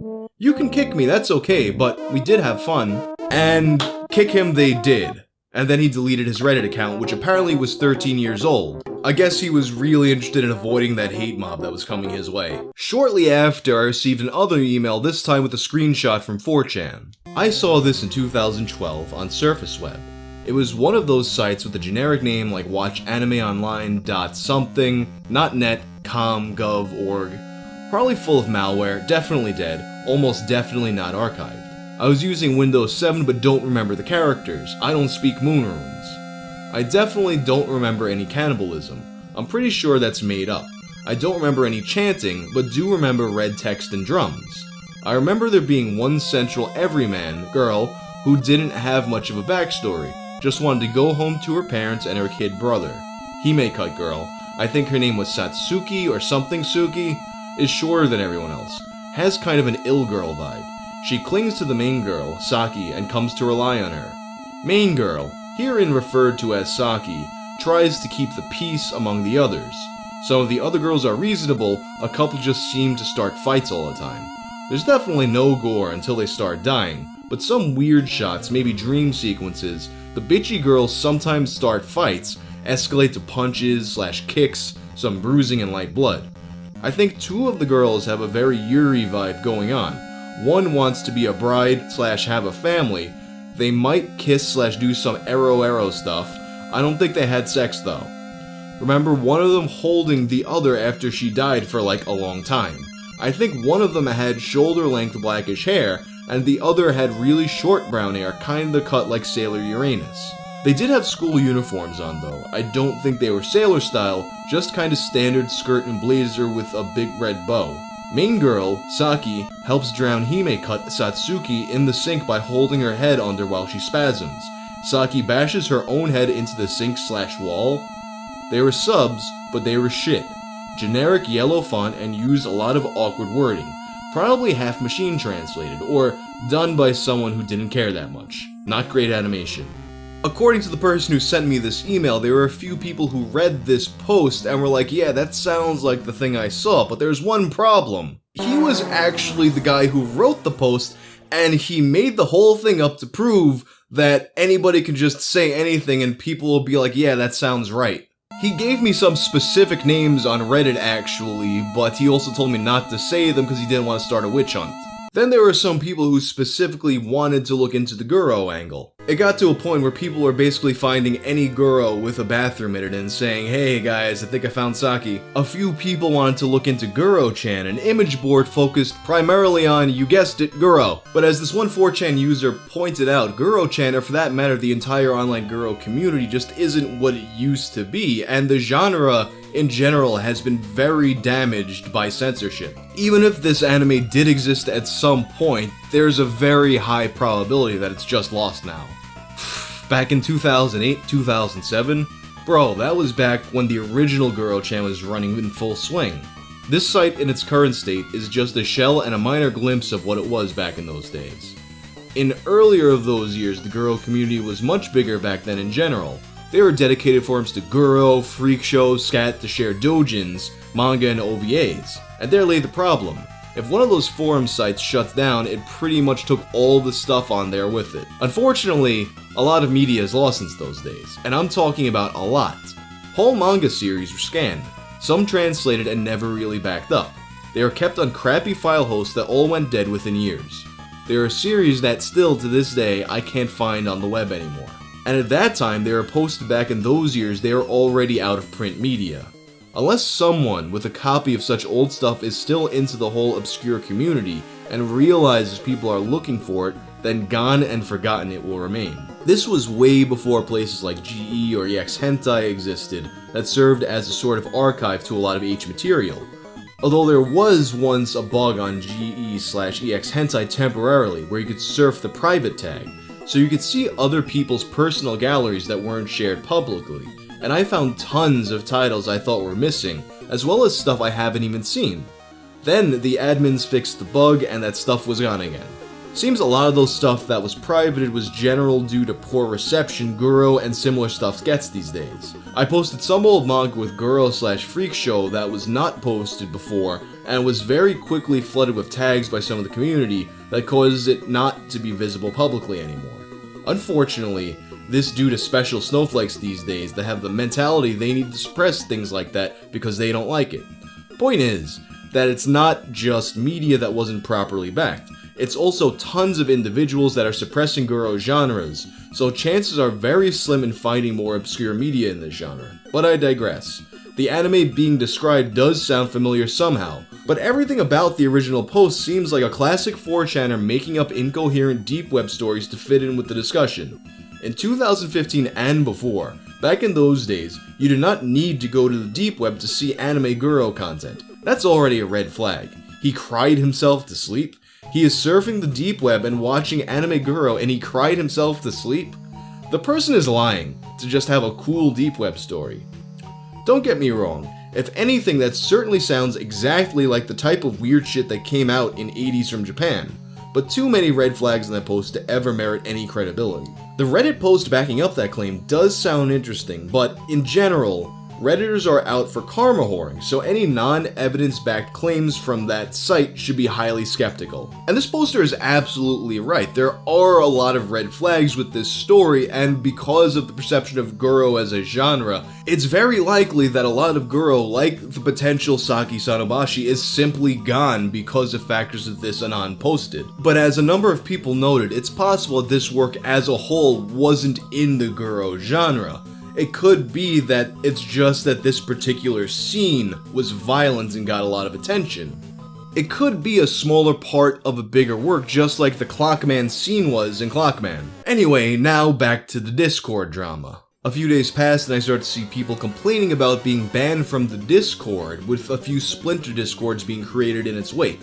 As someone who, as I said, doesn't really use Discord, it was a little hard to follow this, but thankfully, most of the drama was outlined by a Redditor named Simlander88, the downfall of a Discord server. So, apparently, a Discord server is banning people left and right. A server called Saki, the Lost Anime, was called. I joined the server a few days ago and was actively helping out the cause to search this supposed lost anime, but after people lying and trolling, the server just went into a dumpster fire. The owner, who went by Eclipse was the owner of the said server. My issue with his actions is not handling the mess that was going on for the past few days. He has been outed, but his own staff admins and mods and the community itself. Various reasons for the dumpster fire. An admin left due to not handling the shitposting.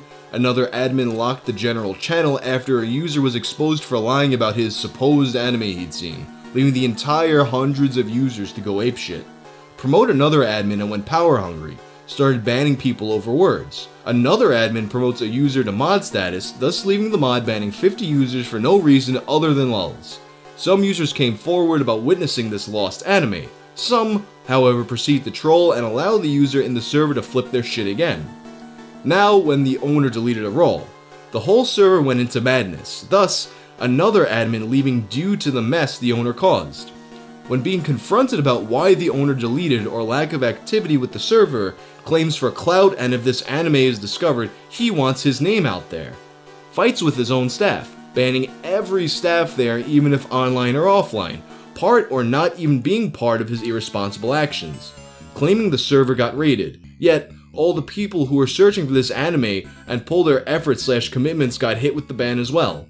Honestly, it was a blast to meet the people at that server. Good luck with all the findings. Sorry, writing English is not my big language. And it seemed like this was it. The whole search was falling apart with lies, drama, and bad leads killing people's enthusiasm. In fact, this was originally where I was going to end this video, but as I was working on it, something else came up. Namely, this image. This image was discovered by a user named FNeo. FNeo has compiled a document containing leads on the Saki Sanobashi case. The document begins by analyzing the Google Trends data for the term "go for a punch." This data yields results as far back as December of 2004, more than 10 years before the 4chan post. And a particular interest in this search was found among Spanish-speaking and Portuguese-speaking countries. This led to the discovery of an article on the Spanish fansub community at the time, who has now been emailed by FNeo. As of the time of me recording this video, they have not yet responded to him. And then it was on November 30th that the image of the girl was found. A 4chan post was discovered by a user claiming to have seen an anime similar in fashion. The post reads, "This shit is really lost. I remember watching it on a LAN party during uni here in Macedonia. It had no sub, the nerds who were learning Jap translated for the whole room. It was called something like characters that I can't read. Additional information was provided by the user. 9 girls, I believe it was in the name I forgot all Jap I have ever learned, locked in the underground facility. They all had background story. One was daughter of some politician, the one with red hair was daughter of some Yakuza boss. There was some organization that locked them there and streamed the whole thing because they wanted a ransom. There was 100% head smashing scene, where the Yakuza girls smashed head of the blonde one, which was daughter of some loan shark, and there already was bad blood between them. She did it because they got food in exchange for it. This was back in 2011 or 2012. It was pretty well made, had chaos head vibes. The term, Japanese letters, translates to 9 kakudo, or 9 angles. Alternative translations, 9 occurrences, 9 degrees, or 9 corners. Using PD, the supposed name was split up into a tag-friendly format to allow for memory error of the original poster. The terms 9, 9, and 9 were used. The latter one produced more than 900 immediate and more than 1700 results after 2 minutes and was therefore dismissed. Angle, kakudo, and occurrence were used as tags and returned positive results, acquiring more than 21 files, one of them labeled Japanese characters.gzip. contained the following images. Haha disgusting.bmp. This loosely translates to what is your dream, or what are your dreams for the future? And then we have the girl. This girl dies, nomad.bmp. The young woman passes away, nomad.bmp. Searching for Nomad returned results of a fan subbing group that has locked outside access to its website at the time of writing this. A connection to a Japanese animation studio was also made. No solid disprovals of their connection to the screenshot have yet been made. As of the time of me making this video, there have been a few suggestions as to where this girl may have come from, but nothing's been confirmed or denied. You know how I said that this video might very quickly become outdated? Well, as I was editing it, a Redditor named Fortesk22 found the girl. That does not look like a Guro, does it? I guess that puts that lead to bed. And that's where we're at with this right now. Hopefully all of the community drama is behind us, and the next time I have a Saki update for you, it'll be something more final. It's been close to a year since I last covered Go for a Punch, aka Saki Sanobashi, aka the lost deep web anime. If you have no idea what I'm talking about, you should probably watch my other two videos on it first, but if you don't feel like it, here's a summary. Many years ago, a 4chan user claimed to have seen a horror anime on the deep web which involved 9 girls trapped in a bathroom. After going through an existential crisis together, they proceed to Alt F4 themselves in a variety of ways. Bashing their head against the sink, drowning in the sink, etc. Although this could very well have just been that poster making all of this up, other people seem to have a vague memory of seeing this as well. And people have been searching for it ever since. There's a lot more to it, but this should more or less get you up to speed. So for the most part, this search seemed to have gotten the wind blown out of its sails back in December of 2019. That was when a post was made on the r/Saki Sanobashi subreddit by a user called Saki Sanobashi OP. I am the OP of Saki Sanobashi. It's fake, and I'm sorry. This post was removed very quickly for unknown reasons, but it was reposted the next day and this version remained. In the post, he claims that he made up the story originally just because he thought, the person on 4chan asking for real deep web stories was kind of a dumbass. And he came up with the English title Go for a Punch because that sort of awkward naming in Japanese titles was common. My only purpose was to troll the OP of the original thread since he seemed pretty gullible, seeing as he was asking people about the scariest thing that they've seen on the deep web and expected a serious answer from 4chan.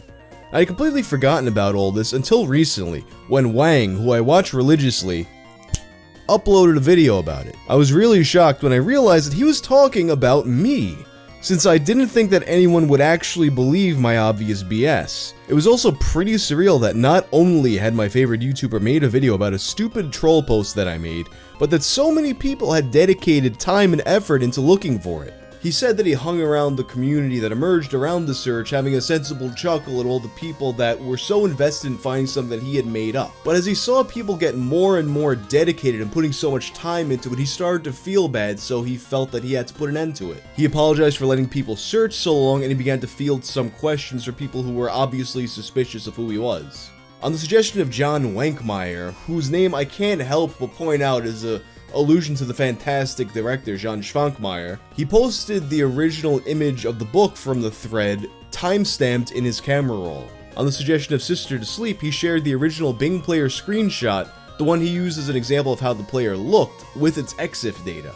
And on Donkey Kong is My Guy 46's request, he shared the scream from the soundtrack of The Shining, which had been lost from the original thread. People pointed out that it seemed odd that he would still have these things, but frankly, I kinda still have stuff on my phone from back then too. I still have stuff saved from like 4 phones ago, and I only really delete stuff if I run out of space, and I'm sure a lot of other people are like that. As others pointed out, this evidence, if true, would mean that the whole thing was bullshit. But also, this evidence could easily be fake. And Saki Sanobashi OP wasn't the first person to claim to be the OP, he was just the first one that had any kind of receipts. And this post wound up being a big fracture point among the community that sprung up around the search. A community that from very early on, even before all of this, was already fraught with infighting. So now you had those who believed that Saki Sanobashi OP was the real OP, and those who thought he was a liar. But either way, it seemed like for that time, most of the focus of the Saki Sanobashi subreddit shifted from actual investigation to shitposting, fan art, and more or less just having fun with the idea of Saki than actually looking for her. It wasn't until June 26th, 6 months after Saki Sanobashi OP's post, that a user named Stelios Rotas attempted to debunk it. His post, entitled "We have finally debunked Saki Sanobashi OP," brings up several arguments and is absolutely massive, so I'm just going to boil it down to its key points. Some of these include the fact that the original 4chan post says that the audio from The Shining was pitched up to make the scream more accurate to how it was in the anime. But the Volcaroo post that he shared was identical to the unpitched version that was found on YouTube, as confirmed by Spectrogram if you don't trust your ears. Furthermore, as it turned out, this version of the song wasn't from the actual Shining soundtrack, but from a Brazilian cover of the song, one that wasn't as easily available when the post was made. Another was that the phone screenshots were from iOS, yet in the Discord he used Android. There's also inconsistencies in the file sizes between the original 4chan images and the ones he shared on Reddit, and either way, those things would be pretty easy to fake. He also asserts that Saki Sanobashi OP has a strangely good memory at some times, but a suddenly bad memory when it's convenient. And he goes on to accuse him of creating an ult to spy on the Discord and stay ahead of questions. This debunking was very well received at the time and kind of helped breathe new life into the search. I even recall an uptick in people asking me about an update around the time, although back then I didn't really think much of it. But all that being said, despite some of this evidence that Saki Sanobashi OP was a fraud might seem damning on its face, every single thing that's brought up does have a potential rational explanation. Inconsistencies created by varying file compression algorithms, misremembering where he got the song, and potentially just fucking up the pitch shifting when he thought he did it right back in the day. There's also the potential for miscommunication and the fact that memory tends to actually be pretty touch and go. Some things you remember good and some things you don't. So we've got some circumstantial evidence here, but not really any kind of smoking gun. And Saki Sanobashi would return with a massive rebuttal to this post, saying as much. A rebuttal that would receive another lengthy rebuttal from Stelios Rotas. And that rebuttal would receive another rebuttal from Saki Sanobashi OP. And although I could go to each of these posts and break them down point by point, I really don't want to bore you with those details. In my opinion, there's no irrefutable proof on either side of this debate. Whether or not you believe Saki Sanobashi OP was telling the truth or not seems to have basically boiled down to whether or not you want to believe Saki is real. And for the most part, it seemed like r/Saki Sanobashi had become the domain of the non-believers. Thus, r/Saki Sanobashitsu was created by Starman Deluxe for the people who wanted to continue the search in earnest. And since this subreddit was founded, there have been a few leads that a substantial amount of time has been spent on. It begins in August with a post by a now deleted user, D393268. In the thread, he speaks of an obscure Japanese film called Lady in the Sea of Blood. Lady in the Sea of Blood is a very obscure, extremely low-budget Japanese film from the 80s in which a woman brushing her teeth begins to bleed from her mouth. She becomes more and more amused as the blood becomes unstoppable, leading her to eventually just roll around on the bathroom floor naked in her own blood. Although people knew of the existence of this film, it wasn't until 2019 that a distributor of obscure horror and exploitation films known as Twisted Anger got a hold of one of the 3 copies known to exist and began selling a DVD of it. And in fact, this film is actually the second of a 5-part series, 3 of which have yet to actually be found. Obviously, this film is not Saki, but it was presented as proof that such obscure Japanese productions from the 80s did exist, and sometimes they had long, fruitless searches before they were actually found. Although granted, in this case, there was concrete proof that these films existed as opposed to Saki, which we don't know. And although this post wasn't specifically evidence for Saki, people became interested in the distributor Twisted Anger. As a company that deals specifically with this kind of obscure media, perhaps they might have some insight into Saki. This prompted user Chris Abel to contact Twisted Anger directly. After speaking with a representative of the company, they agreed to help with the search and hopped in the Discord server. It was there that they mentioned that there was a rumored lost anime connected to the Sea of Blood series, entitled Blood Punch of the Lady. And here's where, honestly, it starts getting very far-fetched for me and a lot of other people. The Twisted Anger representative allegedly had some kind of special software that would help them dig up links. Links that normal search engines wouldn't typically be able to find. And looking for the description of Saki, they come up with 4 links. The first, going to a link on the site called best183video.info, yields a message that says content deleted, and it's not archived. But with the software, Twisted Anger was able to see that it said 9 girls stuck in a bathroom while their parents tried to find them. The second goes to a live link video that is inactive and once again wasn't archived. But according to this software, it had said, a bizarre anime where 9 girls commit suicide for 5 days. The third link is actually pretty interesting. It goes to an interactive game on X-Fiction called Transylvania, which doesn't have anything to do with Saki, but it's peculiar that something this obscure turned up. According to the software, this was because the game contained text with the number 9 and the word locked, something that was proven to be true. But it's the fourth link that was perhaps the most consequential for this investigation. A .onion dark website beginning with the word Dark Anime Inc. and a scrambled series of letters /anime/go for a punch. This link, of course, did not work. And while I personally have no idea how Tor addresses actually work, everyone who seems to have some experiences said that there's no way that this link was ever valid. Apparently, it doesn't have the correct number of characters, and also it should only contain numbers between 2 and 7. But somehow, despite all this, Twisted Anger managed to pull up an index file from this not working site. An index file that was supposedly from 2013, a few years before the 4chan post. After it was received, the index file was uploaded to sakivideos.tk so people could see it. As of the time of me making this video, the site is down, but before it went down, I managed to get a screenshot. Go for a punch. 9 girls suddenly wake up just to see that they are in an unknown place, which looks like a bathroom? Genre, Goro, date created 1986. And in the middle was an embedded streamable video that did not work. For a lot of people, this was it. This was definitive proof that this thing existed. That is, if you believe that someone somehow used proprietary software to grab an index from a dead deep web link that never could have possibly worked. And furthermore, something I'm surprised I didn't really see anybody point out yet. So this page was supposedly created in 2013, right? And it contained a streamable link that the anime was on, right? Here's the thing. Streamable as we know it did not exist until late 2014. There was a company named Streamable that owned that website in 2013, but they were an advertising system for online content founded in 2007, not dissimilar to what Google's ad network provides. In other words, definitely not the kind of site that would have videos to obscure girl films.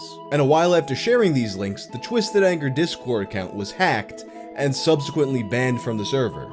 I suspect that somebody is trolling here. And a lot of accusations have been thrown around, but I'm not comfortable enough with any of the evidence here to say that someone specific did something in particular. And I've tried contacting Twisted Anger myself, but as of now they've yet to respond. Regardless, some people did go further investigating this lead, looking into surface websites like Dark Anime and Dark Anime Inc. that did exist in the early 2000s. Monkey K1 goes more in depth about these in the pin posts on the subreddit regarding the search. To me though, the most interesting revelation was the rumor about an anime connected to the Lady in the Sea of Blood series. Although this was first mentioned by that suspect Twisted Anger account, it was actually echoed by other people not originally connected to the search. The YouTuber Brutality Will Rule 666, who specializes in obscure gore films and was found by the community due to his review of Lady in the Sea of Blood, mentioned that he had heard rumors of an anime connected to the Sea of Blood series. And when he was asked about the title Blood Punch of the Lady, he was certain that this was the title that he had heard. In a thread made by bad username 25 about Brutality Will Rule's video, a fan of the Sea of Blood series named Political Incorrect mentions that the original company that distributed the films was named Filmcore, and they would sometimes publish rare underground anime and hentai. One example he provided was the Mouse Pet special, which I can't show you, but it features a cover with Sailor Moon sucking a cock. Political Incorrect mentioned that he had also heard the rumors of the Sea of Blood anime. And although the Film Core catalog would be a good place to look, that company is long gone. Regardless, some people did look into the Film Core lead, and this led a Discord user named Maximov to speak to an obscure media channel called Innocentia's VHS. The owner of Innocentia's VHS said that Film Core was known actually to just sell bootlegs of other people's stuff. They would redistribute other companies' hentai and sell compilations of fan-made hentai. Therefore, a better lead would be to simply look to the original creators of the hentai. And that being said, another user named Raised by Songs spoke to another distributor of obscure media called A Baroque House. In the short interview, they say that while it's possible that such an anime exists, it's very unlikely that it's connected to the Sea of Blood series. That's because the Sea of Blood series was almost certainly made just to make a quick buck and nothing more. It was also discovered that if Go for a Punch did ever exist, there's a chance that it was destroyed by Konami. I can't believe I'm surprised that this might all somehow lead back to Konami being Konami, even decades before Silent Hills. So in Japan, Konami has a series called Tokimeki Memorial, absolutely massive series that continues on to this day. And in these games, you can romance a cute anime girl and make her your waifu. So logically, of course, people make porn of this, and Konami doesn't like that people made porn of this. So they go and sue all the distributors of the porn, including a case where they award over 2 million yen and the destruction of all of this media. And now don't get me wrong, I find it extremely unlikely that Saki would in any way be connected to Tokimeki Memorial, as Tokimeki Memorial didn't debut until 1994. But there is the potential that Saki's creators were taken out at some point due to Konami's legal warfare against this industry. And this is basically where we're at right now with this search. It's still completely uncertain whether or not this thing ever actually existed, and if it did exist, it was preserved in any form. But all that being said, I think that it's really cool that this search has led to so much obscure media being rediscovered, and so many people falling in love with this grotesque content that they would have never otherwise been exposed to. But for now, I think that perhaps the closest we'll ever get to seeing Saki is this fan-created storyboard trailer. But anyway, that's all for now. I'm out. Hellraiser, released in 1987, is one of the most classic horror films in history. It tells the story of a man named Frank Cotton. After solving a mysterious puzzle box that was the key to untold pleasures, his body is ripped into pieces, subjected to extreme torment at the hands of the Cenobites, who don't distinguish between the sensations of pain and pleasure. Hanging out skinless in the attic, he tasks his sister-in-law, Julia, who he had an affair with, to bring him human sacrifices so that he may live once again. And as I give you this incredibly oversimplified description of Hellraiser, I know there's one thing on your mind. Surely, this would make an amazing game for the Nintendo Entertainment System. Well, as it turns out, such a game was in the works. In fact, it was actually one of many Hellraiser games that never saw the light of day. So for this episode of Gaming Mysteries, let's take a look at the lost Hellraiser games.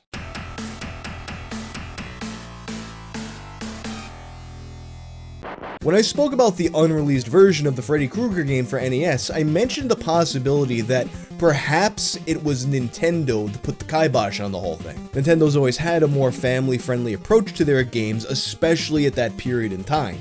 It's likely that they wouldn't have approved the game where you play as Freddy Krueger and hunt down and kill kids. So if that wouldn't make the cut, you could be damn sure that a Hellraiser game wouldn't even get its foot in the door. But what if you cut Nintendo out of the picture? Say, by way of an unlicensed cartridge. It wasn't unheard of to release unlicensed Nintendo games in this day and age. This way, developers could avoid Nintendo's restrictive content policies. They could also avoid the exorbitant fees they charged publishers for each cartridge, as well as the high minimum quantities that Nintendo demanded and the wait times. There were companies like Tengen, who released the first version of Pac-Man that I ever played, and Camerica, who published the NES versions of the criminally underrated Dizzy games, as well as Quattro Adventure, a favorite of Nintendo World Champion, Thor Ackerland. There is also such a company named Color Dreams. You know what separated Color Dreams from the rest of the pack here? Their games were fucking terrible. They're absolutely famous for releasing some of the worst games to ever grace that console. Don't let the beauty of the streets fool you, for you are about to enter a world of laser beams, exploding mines, and secret passages. Don't let this man fool you. These games are trash garbage. I know, because some of the earliest videos on my channel were me playing Color Dreams games. Fucking head until he dies. Jerk off. Then one day, Dan Lawton, the founder of Color Dreams, sits down and watches Hellraiser. This movie had a profound impact on him. He was so inspired by it that he knew he had to make a Hellraiser game. So he convinces his partners in the company to get together something between $35,000 to $50,000 to secure the rights to Hellraiser. But that wasn't enough. The vision was so much bigger. This wasn't going to be the usual fare that Color Dreams had been putting out. You can't just reskin Venice Beach, put Pinhead on a skateboard and call it Hellraiser. And now, it's often said that this NES game was intended to be on an improved version of the Wolfenstein 3D engine. A very tall order considering the relative lack of power in the NES. And looking at all the facts, I think this common telling of the story is getting a few things mixed up.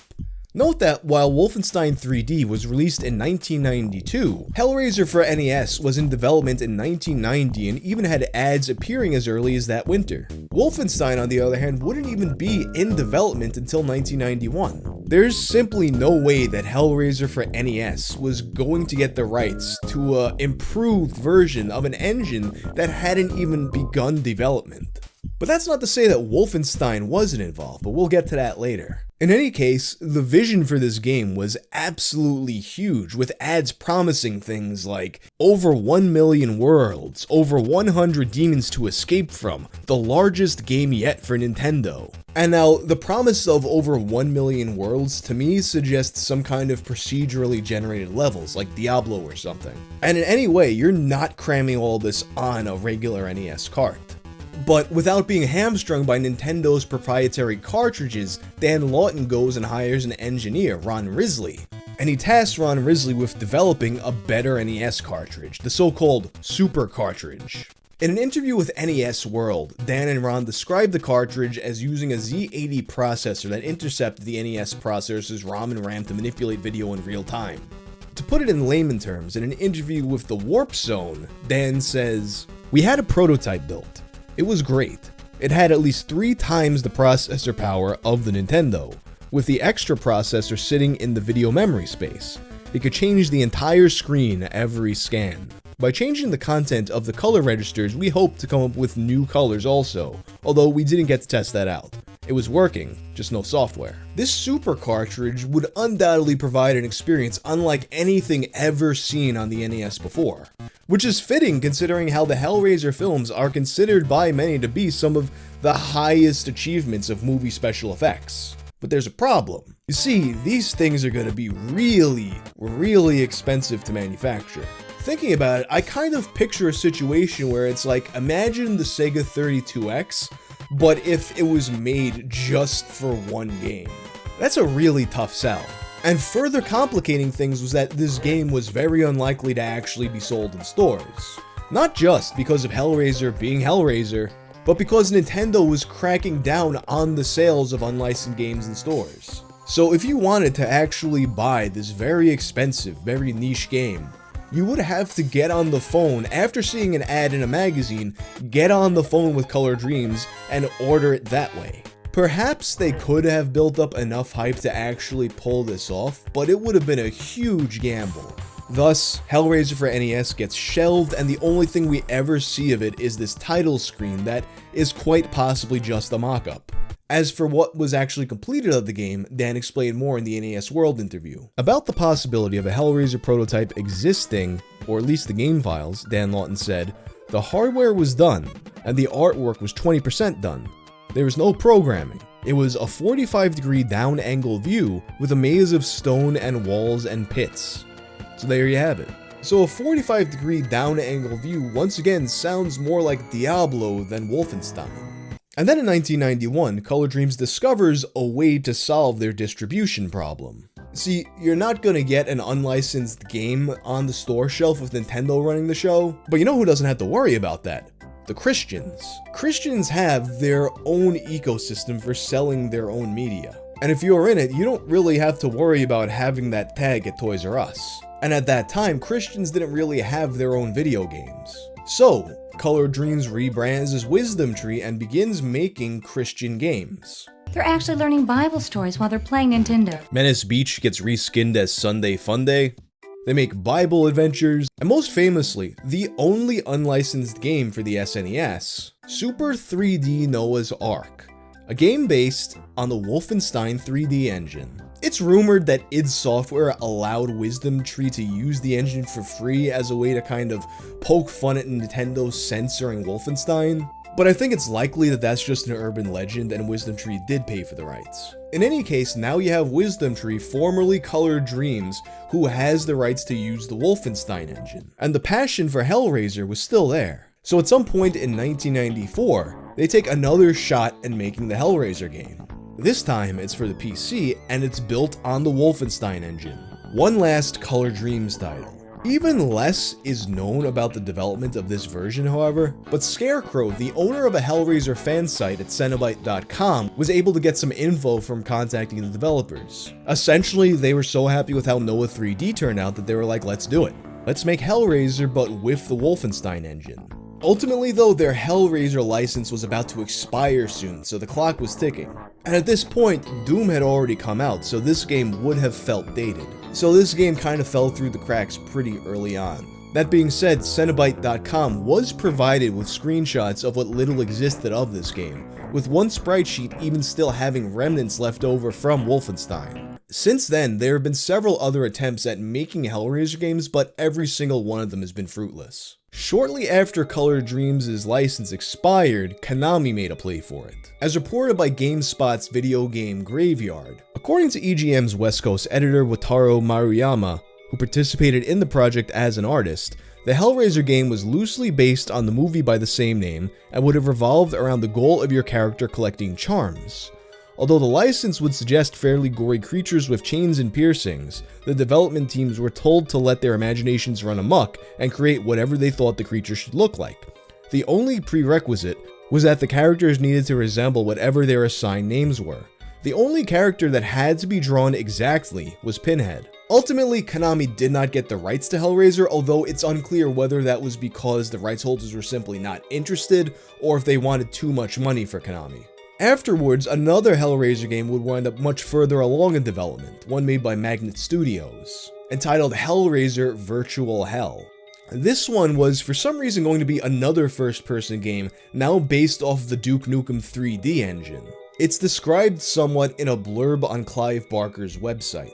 Doug Bradley shot his scenes on a day off from filming Hellraiser 4. The game was plotted and was to feature Pinball, a new Cenobite that flung steel spheres, a la Phantasm, at players. It was slated for an early 1996 release from Magnet Interactive Studios, and then, nothing. The prototype game opened with an image of a computer morphing into Pinhead, who then opened his mouth and in you plunged. The hell was red misted and sulfurous, and as well as being like Doom with a 360 degrees feature, the walls and corridors contained machines and beasts that could be manipulated by the gamer. If you were to journey on to the Hellbound Web, see our links page, you would even be able to see a few screenshots of how it would have looked and even hear some sound samples.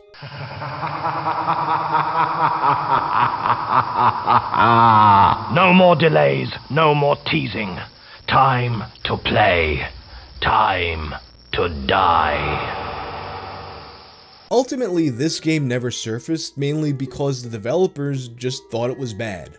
They even internally referred to the engine as Virtual Deaf, Dumb, and Blind. And they said the FMV sequences were just cheesy and not done well. The most recent attempt to make a Hellraiser game was announced in 2011, when the Weinstein Company announced that it would be creating TWC Games in order to turn its properties into games. The two they announced at this time were Scream and Hellraiser. Ultimately, the company wound up only producing two mobile games, Scream 4 and Piranha 3DD. The studio produced nothing else since 2012 and ultimately shut down in 2018. Maybe one day we'll see a Hellraiser game, or at the very least, a cameo in Dead by Daylight. And honestly, it's surprising to me that, to this day, outside of a few small fan projects, there has not been a completed Hellraiser game.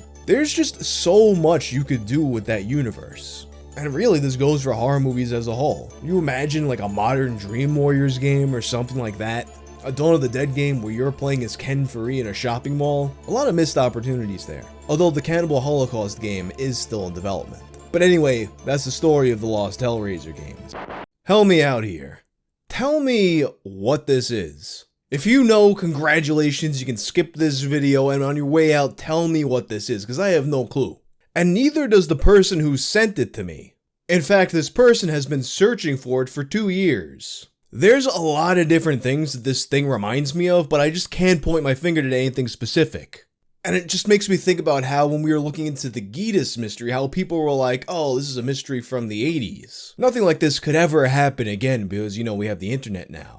And then here we are with something that has its origins in probably looks like the early 2000s. There's not a lot to go off of, but for this episode of Tales from the Internet, let's take a look at whatever this thing is.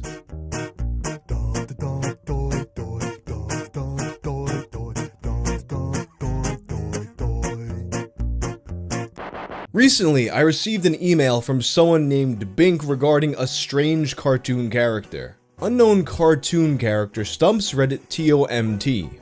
Evening. After 2 years, no one has been able to solve this little mystery of a bizarre cartoon cutout.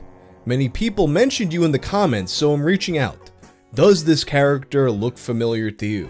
And there were a lot of things that it vaguely reminded me of at first. Right away, to me, this thing is emanating powerful Tim Burton energy. I thought of the shrunken head from Beetlejuice, the general look of characters from Nightmare Before Christmas, Corpse Bride, or Frankenweenie, but it also reminded me a bit of just a general promotional mascot too. Even though it doesn't specifically look like any of these characters, I thought of the Honeycomb mascot, or those little aliens from the last Halloween movie. And for a moment, I almost started to feel like I might have seen it before at like a Blockbuster video or something used to sell candy or popcorn or something. But I really have no idea, and I'm just grasping at straws here. But whatever it is, it definitely has its origin at some old retail store. Let's take a look at the story and how this thing got to where it is. Let's take a trip back in time. A trip to the malls of the 80s and 90s. They looked a lot different back then. Not just aesthetically, but because of all the stores of years gone by. Places like Funcoland, Sam Goody, or here's another one, Tape World. Tape World begins in 1979 as a mall store owned by the Trans World Music Company. As its name would imply, it was a place where you went to buy tapes. Music on cassette, movies on VHS, and as time went on, CDs and DVDs. Tape World was the most successful business under the Trans World Music umbrella, so it very quickly became the company's main focus, a fixture at malls across the United States. But eventually, the name Tape World gets a bit outdated. You get to a point where you go into a Tape World and lo and behold, barely anything they sell there anymore is a tape. It's like if McDonald's called itself Ice Cream Land. Around the same time, you got a store called FYE, For Your Entertainment. Also owned by Trans World Music, now renamed to Trans World Entertainment. It begins in 1993 with a single store in the Trumbull Mall in Connecticut, before very slowly expanding throughout the Northeast. By the time we get to 2001, in addition to the various mall brands that Trans World Entertainment owned, they had also acquired a number of other failing record stores. And at that point, in the early 2000s, they decide they're going to take all of these properties that they own and make them all FYE. And along with such changes comes a lot of reorganization at the ground level. That's where the Tape World monster comes into play. During that period of organization, the FYE that Blink would eventually come to work at acquired the manager from that mall's old Tape World. These old record stores tend to accumulate a lot of stuff from different promotions over the years. And the old manager from Tape World brought some of this stuff over to the new FYE.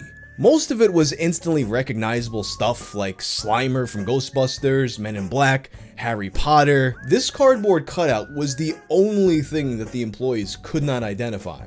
And that's basically all we know of the circumstances of how this piece actually got there. So let's take a look at the clues we can find from just viewing the piece itself.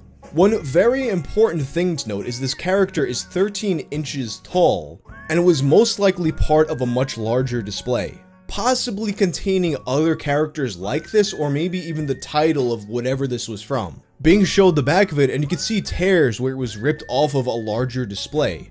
And she provided an example of a Simpsons DVD display so you can get an idea of how the different characters are attached to these kinds of things. Then, there's the issue of whether this is claymation or whether this is CG. At first glance, I personally thought this was CG, but I don't think so anymore after seeing what other people on Reddit said and taking a closer look myself. I now believe that this cardboard cutout is a photo of an actual physical creation. The big thing that tipped off a lot of people is the pins in its head, which are very clearly real pins and not a CG rendering. And unfortunately, this being one of the most identifying features of this creature makes it basically impossible to Google anything about it. Because, you know, you Google Pinhead character or anything like that and you just get Hellraiser. And if you remove Hellraiser, it just leads you back to this thread. Another big tell for me is the cheeks. In the cheeks, you can see little imperfections in the surface that make it look as if it was clay that was molded with either fingers or a tool. Especially on its left cheek, where you can see that little dimple in there. And you can see similar work on the eyes, nose, and mouth. So several people were saying this was claymation, and I was of the opinion that this was claymation now. But then I saw a comment by a user named Clever Cactus that got me thinking differently. I would say that it is actually not claymation, or at least the picture of this specific figure isn't. Zoom in and look at the clothes he is wearing, specifically the shirt. See how reflective they are? They are painted on, so this figure is likely a solid finished sculpture that has been painted. Basically, this specific figure is rigid and I doubt the characters were ever actually animated, at least not with this character design. And although at first this might seem like a bit of a nitpick, it's actually, in my opinion, a very important clue. A lot of the focus of this search so far has been on animations like Wallace and Gromit or Chicken Run. And it does bear a striking resemblance to how those characters look. But look at something like Wallace's clothes. They have a matte finish, because he's gotta move to animate. If you take something with a painted finish like that and try to move it around, the paint's gonna crack. It's no good for animation. So why would something like this exist then? It would mean that this character, at least this version of the character, was not meant to move. It doesn't necessarily mean that this wasn't a character from an animation, but it does mean that this instance was created specifically for the photo. And in my opinion, being a piece of evidence towards it being an advertisement for a non-animation product. As I suggested earlier in the video, perhaps some kind of advertisement for candy or some kind of snack. That being said though, Bink did contact the current manager of the FYE to ask about this possibility. Over 100 comments, 160 subscribers, no leads on Pinhead, lol. Did Redacted mention if it was a candy display or something? It was from a movie. It was back when every movie had a huge corrugate display. It's possible that they could be wrong about this. I mean, this is the current manager once again and not the old manager who brought the piece over. But on that note, I did see a few interesting possibilities regarding this possibly being from some kind of film. One user, Vislavsla, brought up the possibility of it being a side character from a knockoff film or something. I don't have any answers either yet, but I'm going to be looking a bit more as well. A claymation / stop motion character with a thumbtack crown seems like it would be easy to find because of how specific it is. Also, something about his pants and shoes and shirt give off a clown vibe.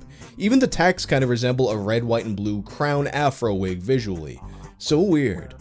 The scale would imply small characters or toys. The aesthetic is circus. Literally cannot think of anything like this. Being small and part of a larger display, it's safe to say it was a peripheral, secondary if not background character. But the style is so specific it shouldn't be hard to find the movie or belongs to. It's very Tim Burton inspired, but it looks like actual clay and not CGI. The character isn't smooth, you can almost see counting tool marks on him. My guess is it was some sort of knockoff film aimed at kids, mean to look like Burton, so maybe one that was promoted in the wake of Coraline or that little wave of resurgent stop motion films had. On looks alone, I would have guessed it was just from an animated short, as there were a ton of those and they could be weird and foreign and offbeat, but those seldom have DVD releases, unless it was part of an anthology, which seems like a stretch.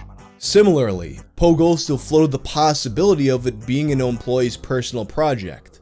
Bink responded that she'd considered the possibility of it being some kind of local or indie creation, but to her it seemed unlikely knowing the manager and the other pieces they chose to bring. Rexel Durbin brought up the possibility of it being foreign, and to me, the look of it definitely has some kind of European energy. But as Bing pointed out, it would be odd for something like that to have a display in a mainstream US retail store. Brillo Coolidge brought up a few other possibilities. Okay, so I don't have any news to give you, but this thing has taken up my entire brain since I saw it this morning, so I want to at least offer my finds. I've looked up most of the major claymation films, and I feel relatively confident this isn't some forgotten character in one of the classics. The found art look, the push pins, and the beads for eyes, suggests a cheap budget, though that might be a design choice. He's not from Men in Black, but I wouldn't be surprised if this was practical effects in a live-action movie.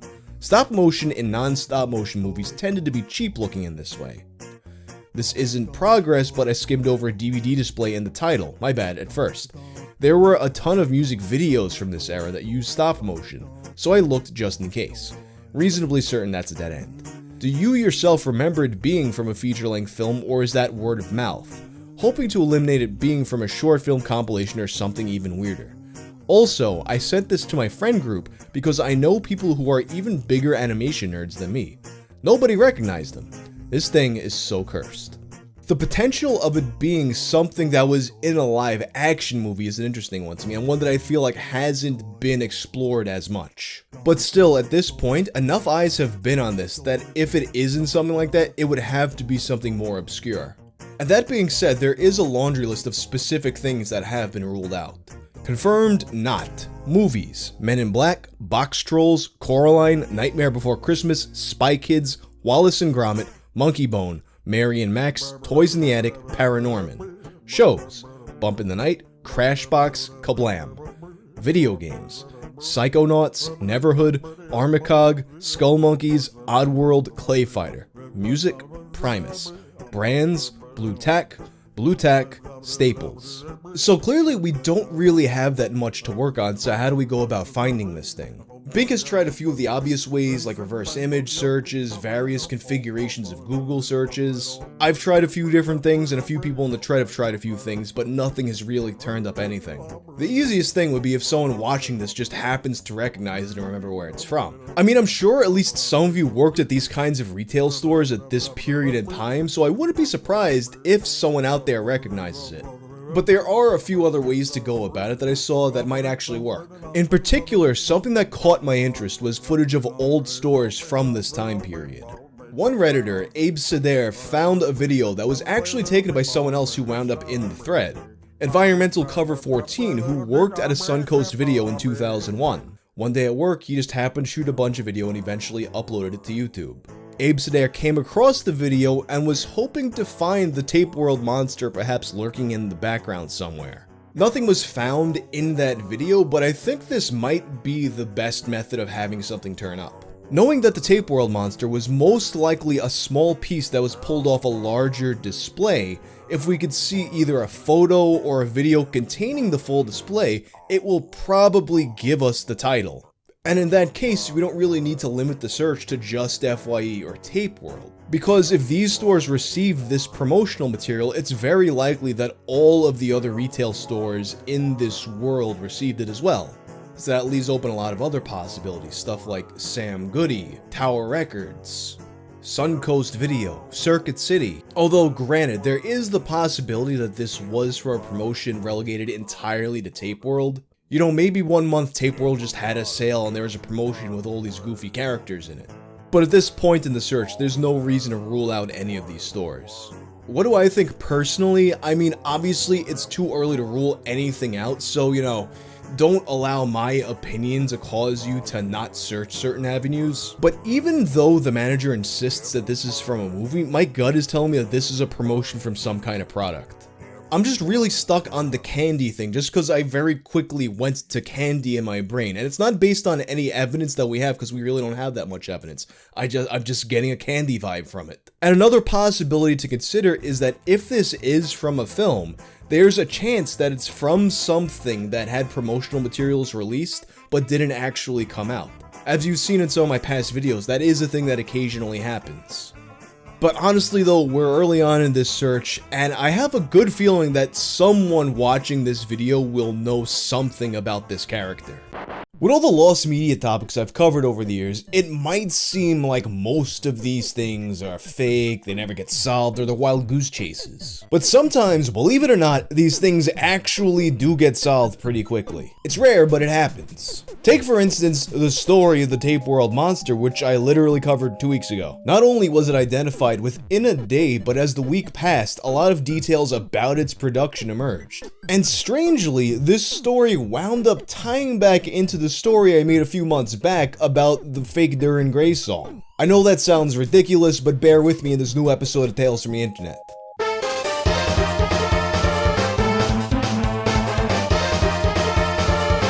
Whenever a YouTuber covers a lost media story, the dream is that you're just gonna put it in front of all of these new eyeballs and someone out of that crowd of hundreds of thousands, someone will just know automatically. They'll have remembered what it is and just tell you. Most times that doesn't happen. Although, believe it or not, for my channel, the Tape World monster actually isn't the first example. Back in December, I made a video with 3 different unidentified songs. One of them entitled Medieval Song, which had been misattributed to various J-rock bands such as Glay and also the anime Vampire Hunter D.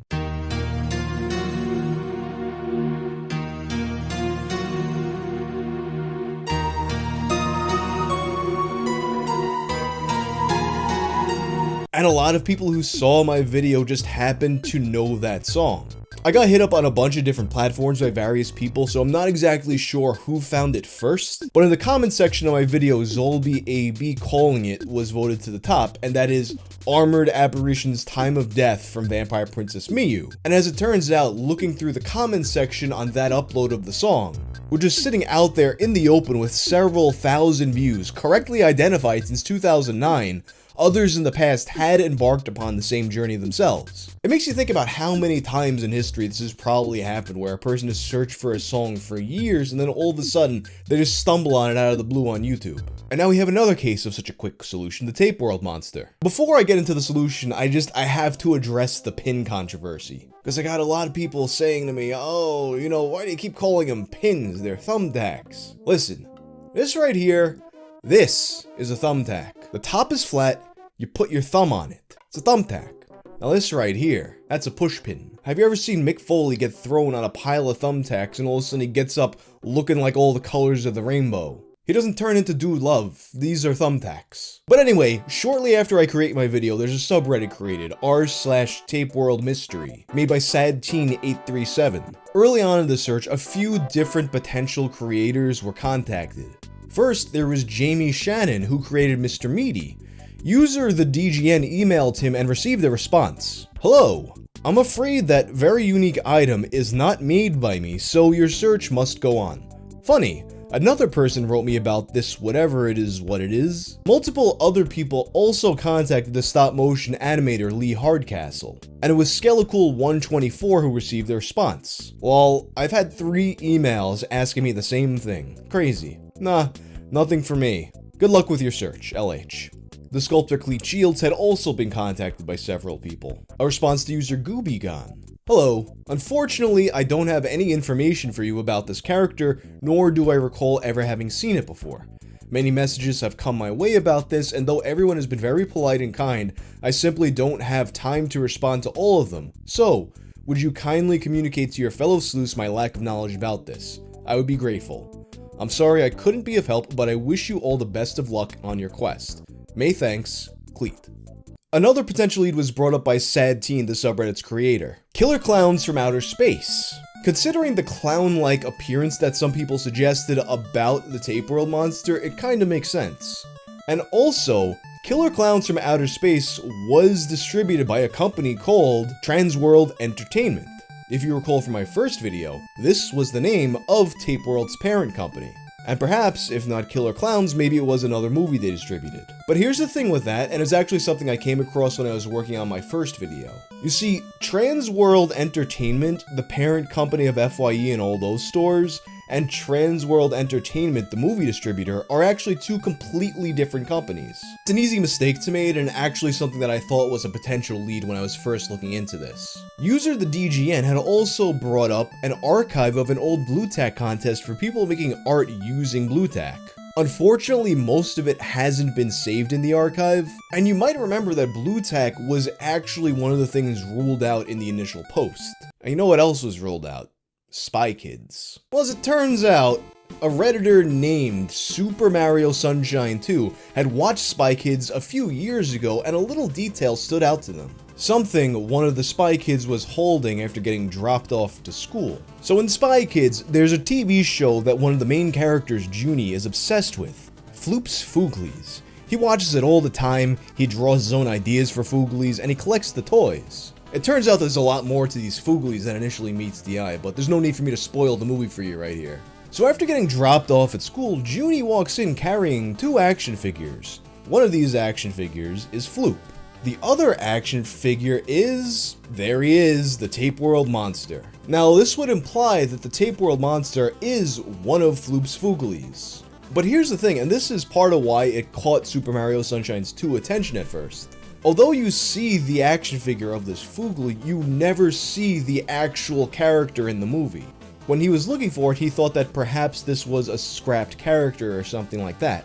That being said, at this point in the search, there were a lot of people who weren't entirely comfortable with saying that the search is done and it's from Spy Kids. Because there is a possibility that even though this was an action figure in Spy Kids, it might have just been that the scene called for a weird looking action figure, implying that the prop existed before Spy Kids. It's possible that the scene just called for some kind of weird looking toy and that's what the props department happened to have and gave it to him.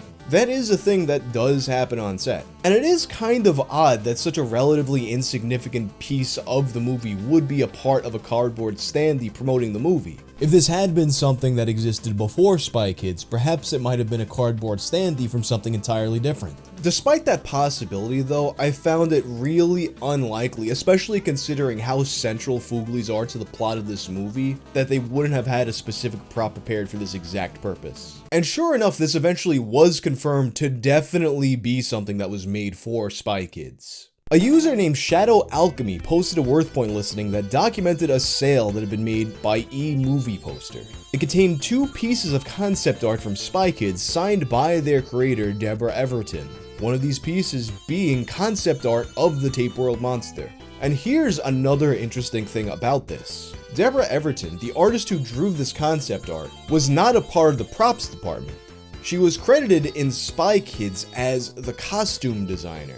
This means that in all likelihood, this character was initially intended to be one of the main Fooglies that we see. For whatever reason though, it wound up not being one of them, but the design was integrated into this prop. And this film's art department did have several sculptors. Shadow Alchemy searched through them and happened upon the website of one of these sculptors named Patrick Thornton. And on his website, in-progress shots of both the Tape World Monster as well as the Floop action figure that we see at the same time. So I guess the last piece of the puzzle here then is to just find the full cardboard standee that this piece was taken off of. People have questioned why the full standee seems so difficult to find, but honestly, that is probably true for 99% of the cardboard standees that have ever been made for a movie. These are things that are just mostly destroyed after they're used. There was a rumor that this standee was actually just for the film premiere of it in LA, but to me that doesn't make a lot of sense. I mean, why would a standee that was used just to promote a film premiere in LA somehow make it all the way to the other side of the country at a retail store that happens to have a lot of not as exclusive cardboard standees? Like, these stores are literally overwhelmed with the amount of cardboard standees they get. Why would they just be like, oh yeah, give us this other one? In all likelihood, it's probably just that nobody thought to keep it, and then one store manager decided to take this piece off. That being said, there is potentially one that is known to exist in the wild. Another WorthPoint listing has circulated around the community dedicated to the search. It was originally delivered to a rental store, and it was still in the box because it was never set up. This listing, which was originally posted to eBay, did sell, but it didn't say how recently. A Reddit user named Van Groves contacted the original seller of the item, and the seller did respond, but unfortunately this item was sold a very long time ago and they have no other information about it. But it's out there somewhere in the world, possibly the only one still in existence. And now, At the beginning of the video, I mentioned that this somehow ties into my old Darren Gray video. So after I made my original Tape World Monster video, I also made a short version for TikTok. And a lot of people started sending my TikTok to another content creator, Props to History. He specializes in the history of movie props, so he's someone who would know something about this. And as it turned out, he was already familiar with my content as well as the search. He's actually one of my favorite TikTokers. He made his own TikTok summarizing everything we knew about it and also finding where it is now. And with all that explained, he ended his video with this curious little nugget. The other reason I did this was, Justin, if you see this, you did a video not too long ago about a song that was attributed to Darren Gray, when in fact it wasn't, and you got contacted by a person who said they had done it. I know the person that did it, and I have some more information on it if you're interested. Until then, Props to History. I had to know what he knew, so I immediately shot him a DM. So if you remember my video about this Darren Gray song, you'll remember that I said that, this guy emailed me and anyone on the internet could say anything, so take all of it with a grain of salt. Well, Props to History informed me that he was actually in the room when this song was made, that everything said by the person who emailed me was true, and that several songs were made and uploaded in this session, including another one called Bees. Obviously, the fake Darren Gray song became the most well-known one. To me, Props to History seems like a trustworthy guy, and it wouldn't make a lot of sense for him to lie about something like this that has nothing to do with the kind of content he makes. And he also corroborated a detail from the email that I didn't say in the video. So after hearing all this, although I was a little skeptical in the video I had released on it, I'm pretty confident saying that this is 100% the true story of that song. Also, give him a follow if you're into these kinds of stories. He has a YouTube channel, but he's more active on TikTok. And he's currently in contact with the current owners of the Spy Kids prop, hoping to have some updates as to what it's looking like these days. But anyway, that's all for the Tape World Monster. King of the Hill is a show that's featured a lot of popular, recognizable music throughout the years. The first thing that comes to mind, of course, is Chuck Mangione, the trumpet/flugelhorn player who plays a recurring role in the show. To be perfectly honest, I actually didn't realize he was a real person at first. I thought he was a character from King of the Hill until his song Feels So Good got stuck in my head and I looked up and I'm like, oh yeah, this is a real guy. And the list of real songs that's been featured on King of the Hill is absolutely massive, spanning a wide variety of genres and playing a key role in making the fictional town of Arlen, Texas feel real. But there's one song that appears in an episode of King of the Hill that people seem to recognize but they can't quite put their finger on. Can you? Let's take a listen.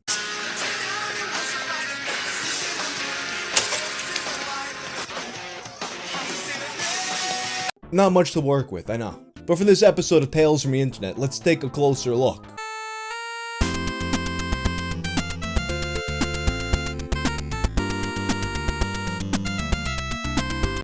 In Season 13, Episode 19 of King of the Hill, The Boy Can't Help It, which aired in 2009, the homecoming dance at Bobby's school is quickly approaching, and he has no date. After a string of rejections, 3 older girls spot Bobby, dejected and sitting on a bench by himself when they make a move.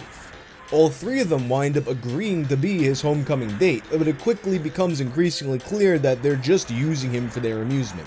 They want me to dance like a monkey. And here's where the piece of lost media comes in. The 4 of them wind up skipping the homecoming dance, and instead they go to a party at a football game under the bleachers. Hank finds out about it and along with Con goes to the party to look for Bobby. When they arrive at the party, this song is playing. Let nature and parole officers take care of the rest. More of the song can be heard a little bit later. I'll go tell them.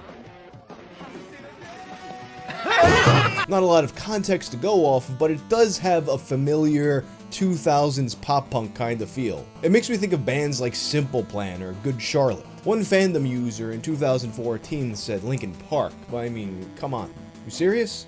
Last April, someone named, and I'm trusting Google Translate with this Japanese text here, Reno Cordova, uploaded a file to clip that attempted to remove the voices and the noise from the scene to isolate the song. Here's Reno's version.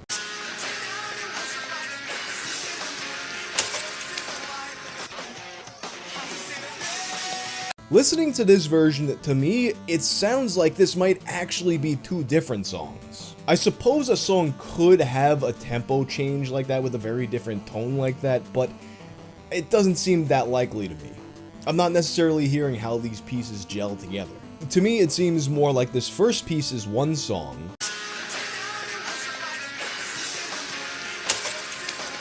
and this other piece is another song. So possibly 2 lost songs, possibly 2 lost bands. But most of the search so far has involved looking for one individual song. The credits, of course, do not tell us what the song is, but I tried looking through the credits for some clues. At first, the name Greg Edmondson, who is credited with the score, caught my attention.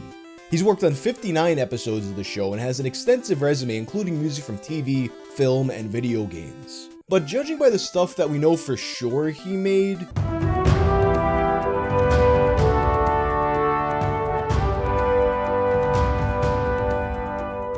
I think it's unlikely that he also happened to make this pop-punk song. Another name that caught my attention in the credits was Joe Zimmerman, who was given credit with being the show's music librarian, who has an absolutely massive filmography to his name. Previously, I'd never heard the term music librarian in a TV context before. I would assume that the music librarian would be the person who handles any music that they've licensed for the episode or whatever film, which would mean that he would have been the guy who acquired this song for the episode. But considering how much work this guy has done and the fact that the episode was made back in 2009, he probably wouldn't know it off the top of his head. But perhaps he could have some kind of record of it. Unfortunately, Joe Zimmerman is a pretty common name, and most of my searches turned up either people who were definitely not him, or people who maybe there's a off chance that they are him, but there's no way of identifying it either way. And other people looking for the song have attempted to contact people involved in the production with no results. Another simple route would be to figure out the lyrics and search them up.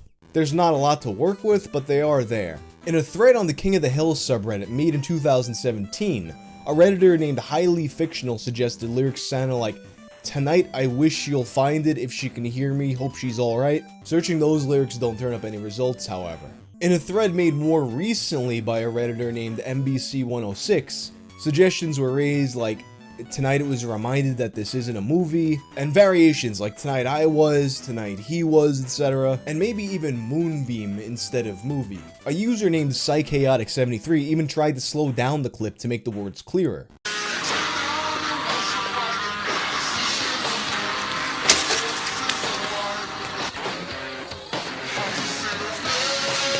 As of now though, none of the permutations anyone has tried have turned up anything. And before I get a million comments like, "Hey, did you try Shazam?" Yeah, I tried Shazam. A lot of potential bands have been named as possibilities during this search. In Highly Fictional's thread, people suggested Foo Fighters or Blink-182. Although I could see the similarities that they're pointing to, I don't necessarily think this song has a matching vibe with those bands. Other suggestions in later threads included Phoenix TX, Saves the Day, Newfound Glory, MXPX. And any single one of those bands to me sounds like they could have made the song, but nobody has found the song in any of their discographies, unless it was some kind of obscure B-side or something like that, but then why would that be the song they used in the show? That being said though, it is still possible that this song was made by a popular band, and King of the Hill was known to use a lot of real songs. In fact, in the very same episode, they used We Got the Beat by the Go-Go's for a montage scene, as well as Sweet Home Alabama in Peggy's flashback. But the fact that King of the Hill incorporated a lot of popular artists doesn't necessarily mean that they didn't also use obscure artists. It's quite possible that this song came from a smaller local band, and in NBC's original post, they have some clues pertaining to that. Hi, so this is driving me nuts. Someone posted on the King of the Hill Reddit that there's a song in the background of a 2009 episode that's not credited and nobody can ID it. I know I've heard it before, but I can't pin it down. The singer sounds like Phoenix TX, or a similar band like Mest or MXPX. I've been listening to songs on YouTube that I remember liking, but I haven't found it. I really don't think it's a band that had a big nationwide following like Newfound Glory, and I don't think it's something that would have been played on a major radio station. It may be a small band from the New Jersey/New York area like Midtown or Saves the Day. And if it ever made the radio, it was probably on WSOU in New Jersey or WLIR in Long Island during their pop-punk playlists. King of the Hill is set in Texas, so the band may be from Texas. The song is definitely from before 2009. I think I remember listening to this in college, so that would have been 2001 to 2005. And while I wouldn't call Midtown or Saves the Day small bands, I definitely think there could be something to this possibility. Personally, also being from the same area, I've sent stuff to SOU back in the day. I remember them mostly being a metal and hardcore station at that time, but they probably did have other stuff, as that was one of the few stations around that would play unsigned bands. NBC elaborates in another comment. I was a member of my college's tiny-ass radio station in 2001 to 2005, and we used to get a ton of promo CDs, so I'm wondering if that's why I know this clip. It may have been from an up-and-coming band or a local band mailing out their own singles, and they just never wound up releasing their album. Most of our free stuff came from CMJ, College Music Journal, which went out of business 10 years ago but was recently acquired by someone else. The college radio station is also long gone, so it'd be no help. If I know the song as a result of it being a local band, then local would mean New Jersey or New York City / Long Island. But I assume the band had some kind of national presence if they made it onto a TV show, which was, I imagine, not produced in New Jersey. And it was also brought up that all the different permutations of the lyrics not bringing up a result could also indicate this being a smaller band. All that under consideration though, having heard the song on a radio station in the New York City tri-state area doesn't necessarily mean that the song came from that area. People do send demos all over the place, and I even remember there being lists online of all the radio stations around the country that would play music from smaller bands. And note once again that the college radio possibility isn't a certainty, it's just something that NBC seems to remember happening. It's also important to note that a band doesn't have to have a national presence in order to make it onto a TV show like this. It does happen sometimes, and some musicians wind up making money even though their band doesn't get that big, making money from licensing out their music. This is basically all that's known about this song at this point. Hopefully someone just recognizes it from hearing it like happened with the Medieval song or the Tape World Monster, and it's also possible that this song was made specifically for the background of this episode, but considering the show's propensity for licensing music, I think it's far more likely that this song or songs were made by real bands, whether they be popular or lesser known. And obviously it would have to be something recorded before 2009 when this episode first aired. Auteur. It's a label reserved for a tier of director whose individual style, whose artistic touch, is so significant that his works are unmistakably his. And with these auteurs, there's often an accompanying tale that reveals their passion for their creations. Quentin Tarantino working at a video store and becoming a human archive of film history. The way Kevin Smith maxed out multiple credit cards, risking absolute financial ruin to make Clerks. Or how about director Buck Adams? Buck Adams had such a passion for the Super Mario Bros. Super Show that led him to create Super Hornio Brothers, perhaps the greatest parody porno in all recorded history. But he had to fight to see his creative vision fulfilled as he had truly desired. And for years, this work had become so difficult to find that people began to believe that perhaps it had never existed at all. So for this episode of Tales from the Internet, let's take a look at the search for Super Hornio Brothers.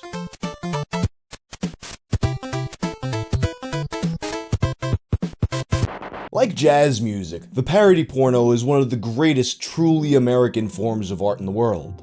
There's just so many classics throughout the years. A Tale of Two Titties, Everybody Does Raymond, Playmate of the Apes, Lord of the G-Strings, featuring the trials and tribulations of one Dildo Saggins. I could stand here and list these movies all day long, but eventually we gotta get to the topic at hand. The holy grail of parody pornos, Super Hornio Brothers, starring my fellow Queens College alumnus Ron Jeremy. There's perhaps no other living human on the planet better suited to playing the role of a pornographic Super Mario. Not just because he looks like that legendary Italian plumber from Brooklyn, but because of his even closer resemblance to Captain Lou Albano, who had played Mario on the TV show. This parody porno, Super Hornio Brothers, was so fondly remembered that it would always come up in conversations about these kinds of movies. Yet for some reason, despite so many people remembering it, nobody seemed to actually have a copy of the film, online or otherwise. It got to the point where some people started to think maybe this thing didn't actually exist. It was some Mandela effect thing like Shazam. Perhaps the images of Ron Jeremy floating around dressed like Super Mario were unrelated and they scrambled people's brains somehow. And the Super Mario Bros. Movie that came out in 1993 might as well have just been a porn movie without the sex. However, unlike a lot of other Mandela effects, there actually was good evidence that this thing really existed. Not just the promo pictures, but also some images of the box art and some abandoned store listings. But the true nature of Super Hornio Brothers remained shrouded in mystery until July of 2008. That was when a user of the Something Awful forums named Doorknob Johnny made a post searching for the movie. God help me, I am trying to find a copy of either Super Hornio Brothers or Super Hornio Brothers 2. I would prefer the first one, but I'm not picky. The movie came out in '93, was produced by Buck Adams, and stars Ron Jeremy as Hornio. I wish I was kidding, but it exists and I want to own it. I'd be willing to buy it or even trade it for my copy of The Bear Wench Project. Anyone? Nobody happened to have a copy on hand, but there were a few leads that popped up. One user, Snoo, had found a listing for it on Porn Supermart, but of course, it was sold out. Another store was found called Global Entertainment, located in Oakland, California. It was mentioned at some point that they had it at the store, but unfortunately, the location had closed. Another user, BobX13, contacted Ron Jeremy's manager directly, and Ron Jeremy's manager responded. He had no fucking idea where this movie went. Bob would continue to dig, and eventually he would come across a blog post from 2002. In the post, the writer mentions owning a copy of Super Hornio Brothers. Bob emails the guy, and surprisingly, once again, he gets a response. The guy said that he wasn't sure if he still had it, but he would look for it when he reorganized his office. And the guy also mentioned that someone else had contacted him about this movie a week prior. And at this point, there's several people poking around the thread trying to find different leads, but nothing is really amounting to an actual copy of the movie. A user named Baby Baba joked that perhaps Nintendo bought every copy and buried them in the desert like E.T. Little did he know at the time, he was actually closer to the truth than he realized. That August, Zach Parsons, the writer of Something Awful's Horror of Pornography column, which famously introduced the world to the horrors of swap.avi, wrote a call to action in his column to help expand the search. In the column, he shared what was known about Super Hornio 1 and 2. That they were both directed by prolific porn director Buck Adams and starred Ron Jeremy and TT Boy as the brothers who get sucked into a computer game. In the game world, they have to save the princess from a villain played by the director Buck Adams. This description appeared to just be garnered from the numerous unavailable listings that still existed around the internet to buy the movie. And there are of course no actual downloads to be found. But if they can get just a few more eyes on the search, perhaps there would be some hope. After all, lots of otherwise obscure porno did survive the internet. And he gave examples like the pterodactyl porn, the Beavis and Butthead porn, and of course, the notorious E.T. porn. Zach gave his email address and ended the column with a plea to anyone who may have any kind of information about this movie. We each have but one life to call our own, my friends. To settle for anything less than viewing Super Hornio Brothers would be to deny ourselves the complete satisfaction we deserve from life. This is our quest. This is our Kampf. A while later in the original thread, a user named Supreme Allah would arrive with blessings. He had the movie on CD-ROM, and he showed a picture of the CD-ROM. He didn't really know how to send it to people, but after some instructions, he rips it and uploads an ISO of the movie. Everyone is so hyped to finally see this thing, and they get to watch it, and it's just the sex scenes. Like, it clearly says Super Hornio Brothers on the disc, and on the menu screen, but then you go to the scenes and it's just naked people fucking. Not a pair of overalls to be seen. And then another user, Taste the Rainberg, reported that the VHS tape that he had was also like this, just the sex scenes, no story. Could it be that all along there did exist a movie called Super Hornio Brothers with Ron Jeremy, but they called it Super Hornio Brothers just because, with no actual connection to the games? I mean, it did come out in 1993, the same year that the movie came out. Perhaps they'd already filmed this and this was just some cheap way to cash in. I mean, after all, it is the porn industry. The thread would end with a defeated Doorknob Johnny saying that if anyone finds anything, email either him or Zach Parsons. There would be no further developments in this case for another year. But on June 25th of 2009, Zach Parsons would write another column, The Super Hornio Brothers Saga. Today, I am overjoyed to announce that the search has ended. A mysterious benefactor has provided Doorknob Johnny and Something Awful with the full DVD copy of Super Hornio Brothers 2. Buck Adams originally envisioned Super Hornio Brothers as a single epic movie. It boasted a 37-page script and 10 sex scenes. Unfortunately, the studio backing the production balked at the costly Apocalypse Now 3-day shooting schedule. Adams was willing to trim the script, but unwilling to sacrifice his creative vision. He moved to a different studio and chopped down the script so that a manageable 2-day shoot could be planned. The end result was still too long, so it was split into 2 movies. Thankfully, the second installment begins with a lengthy recap of story and sex. The recap is a good place to begin as any. Now, this entire movie can be viewed in its entirety on YouTube, without the sex scenes, Hornio without the pornio, but I will give you a summary. Ron Jeremy plays a computer programmer named Squeegee Hornio, and TT Boy plays Orneo Hornio, which is kind of confusing because Squeegee sounds like Luigi, but Ron Jeremy's the one that's wearing red. And then Hornio is wearing green, but he has the same naming structure as Mario.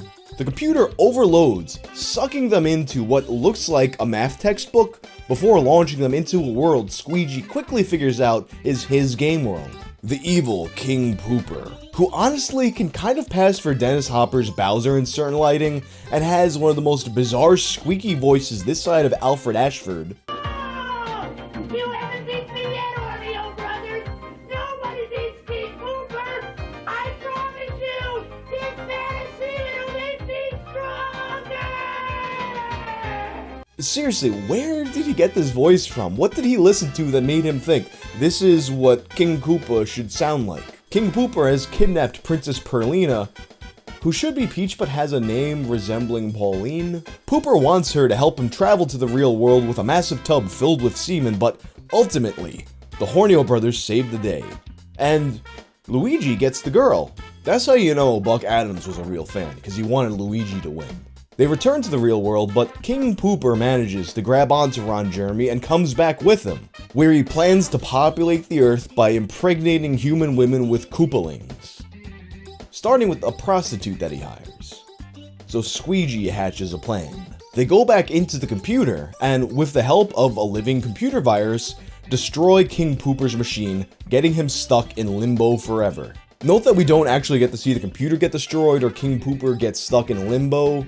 After the virus starts to get busy, it kind of fades to black and we see Squeegee in his office just explaining what happened. I have to imagine this was a part of the shoot that got cut out, or maybe they just kind of ran out of budget here. No more money left to make the machine go boom.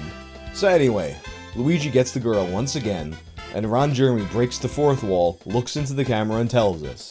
He knew it would end this way. So it turned out that there was more than just sex scenes in this movie, and it was everything anyone could have possibly hoped it to be. But the mystery wasn't over yet. This is the second movie. What happened to the first movie?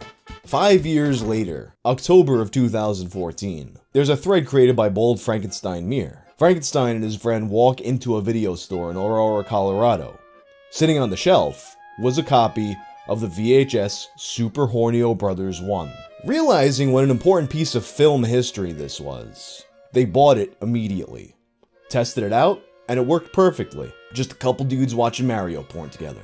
And while he was figuring out what to do with this amazing discovery, it sat in the box. It sat in that box for years until he decided that he was going to bring it to Something Awful to decide what to do with it, and most importantly, how to properly preserve it. Frankenstein, though, wasn't exactly knowledgeable about digitizing VHS tapes, and even if he was, the equipment to do this was very expensive. Other users mentioned someone named Atomic Thumbs, who was the guy to do this if you needed it to be done. An expert in these sorts of things. And Atomic Thumb appears, showing off his impressive VHS digitization rig. A rig that was just waiting, beckoning for Super Hornio. So they make arrangements for the tape to be sent to Atomic Thumbs. The tape arrives and Atomic Thumbs makes a dramatic post of him getting the tape from his mailbox, and sharing that while he digitizes this tape, a documentary will be made about the preservation of Super Hornio. And while the documentary is being shot, Frankenstein is sending letters to Harry Money's Erotic Heritage Museum in Paradise, Nevada about this fantastic discovery to see if they want this among their collection of legendary porn artifacts. This is becoming much more than a simple digitization of a porno tape. This is a cultural event. The day Hornio is truly unleashed upon this world. But several weeks start to pass and people are getting kinda antsy.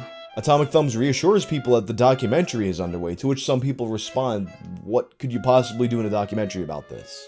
Watching a guy scan VHS footage isn't exactly gonna put you on the edge of your seat. Because of the delay, some people start to suspect that maybe there's a problem with the footage, or maybe the whole thing from the start was some kind of con. But Atomic Thumbs reassures them, it's coming. Hornio Brothers 1 will be released at midnight on Christmas. In the weeks leading up to Christmas, little bits and pieces will be put out there, like an advent calendar that builds up to Ron Jeremy's fat cock. And then finally, it's the dawn of the final day. The anticipation is rising. The doubters are there, and they're getting worried. But Atomic Thumbs says that everything is happening as planned. And then, midnight comes. He uploads an MP4 of Hornio to his VPS. His bandwidth was very limited, so only 341 people total would be able to download it. And people begin to download it, and the MP4 is corrupt. Is this the porn equivalent of purposely submitting a corrupted file instead of your final term paper so you can get a little more time to finish it? Atomic Thumbs tries 2 more files, an MKV, and in the year of our Lord, 2014, a real player file. I imagine that there's a sizable portion of my audience that has no idea what the fuck that even is, although I was surprised to find out that it actually still exists. But these files, of course, also did not work. But after a few more attempts, he gets it working. It's a little bit late, but the moment has finally arrived. Time to watch Hornio 1. You start it up, and wait, what's this? Scenes from part 1. Ladies and gentlemen, after months of time, a dramatic build-up, tapes being sent around between states, expensive digitization rigs, museums being contacted. After all that, it's Super Hornio Brothers 2. Again, the same movie from 5 years ago. You see, what had happened was, someone had taken a copy of Hornio Brothers 2, put it inside the Hornio Brothers 1 box, and it wound up at that store in Aurora, Colorado. And somehow, neither of the guys involved in this noticed that it was the wrong movie. Atomic Thumbs explains that he must have just looked away at the wrong time. But, at this point, as it actually turned out, there already was a version of Hornio 1 floating around the internet. A poster named Samuel L. Axon made everyone aware of this in the middle of the thread and actually posted an upload of that film. So yeah, although this whole process went awry, the movie actually isn't lost forever. You can go watch it now. Although a VHS copy is yet to actually surface. Nor has Atomic Thumbs' documentary. So now, that leaves us with the question, why the fuck was this so hard to find? Some had suspected that maybe Nintendo sued them to keep it from being distributed. I mean, they were pretty on top of maintaining their family-friendly image at this point, at least, you know, if you ignore the period of time where Zelda.com was a porn site. But that doesn't make all that much sense, considering that this movie would definitely be considered a parody and definitely be legal. Ron Jeremy himself would eventually reveal the truth on his website.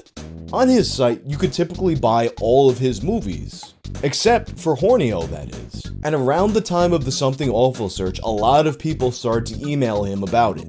So he explained that the reason why you can't buy Hornio is because Nintendo bought the rights to the movie. What? This prevents the movie from being distributed unless, you know, Nintendo wants to sell it themselves. And also, it opens up the possibility that the events in this film are canon.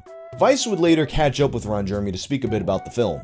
You've done thousands of movies. Do you remember Super Hornio Brothers? Yeah, Buck Adams did a great job. He wanted to simulate the actual show.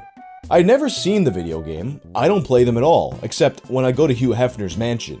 He has some video games in the back room. Other than that, I never play video games ever. I think they're boring. As a former school teacher, Asians are kicking our ass. While our kids are drinking beer and playing video games, Asians are getting high SAT scores. Because, you know, if there's one thing that Asians are famous for, it's how much they don't play video games. What did you find especially good about the job Buck Adams did? He tried very hard to simulate the basic show. Buck knew Mario Brothers inside and out. I've been told before that I look like one of the brothers. They've made jokes about it, even did layouts in magazines where I had to impersonate that with a plunger in one hand, overalls, a big mustache. Pretty funny, you know. He had good attention to detail. It was one of his better videos. He added that noise when I walked, makes a video gamey boink boink boink sound. Plus it had good sex scenes. Pretty basic thing if you're gonna watch an adult movie. That's gotta be hot too. And it actually fills in some of the blanks here. For starters, the promo pictures that some people had used as evidence of the film's existence, the promo pictures that made some people be like, oh, well, maybe this is just a Mandela effect misremembering thing, they actually were unrelated to the movie. And with Ron talking about how great the sex scenes were in that movie, maybe that's why they had the sex-only CD-ROM version. I guess they were just too good to part with if Nintendo bought the rights, and if you're naked, you can't wear blue overalls. And also hints at the potential existence of a lost movie, Super Hornio Brothers 3. Although realistically, he was probably just misremembering the fact that they had split Hornio up into two movies. But there you have it, the story of one of the internet's greatest solved lost media cases. The tale of the two pornos that are owned by Nintendo. Today, I'm gonna tell you the story of the most mysterious song on the internet. And I normally wouldn't play an entire song for you, because I don't want to get my whole channel shut down with a copyright strike, but I don't think that's much of a risk here because no one knows where this song came from. People have been looking for it for decades and no one has come forth to claim it. I mean, if someone did come forward with a copyright claim, it would basically solve this whole mystery, but without further ado, here is the most mysterious song on the internet.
I really like this song. Even in the process of me doing the research on this video, it kept on getting stuck in my head. I'm even thinking about it now as I record this. It's a very 80s post-punk vibe, makes you think of Joy Division or Depeche Mode and things like that. But what exactly is it and where did it come from? In today's episode of Tales from the Internet, I'm going to go into everything we know about it so far.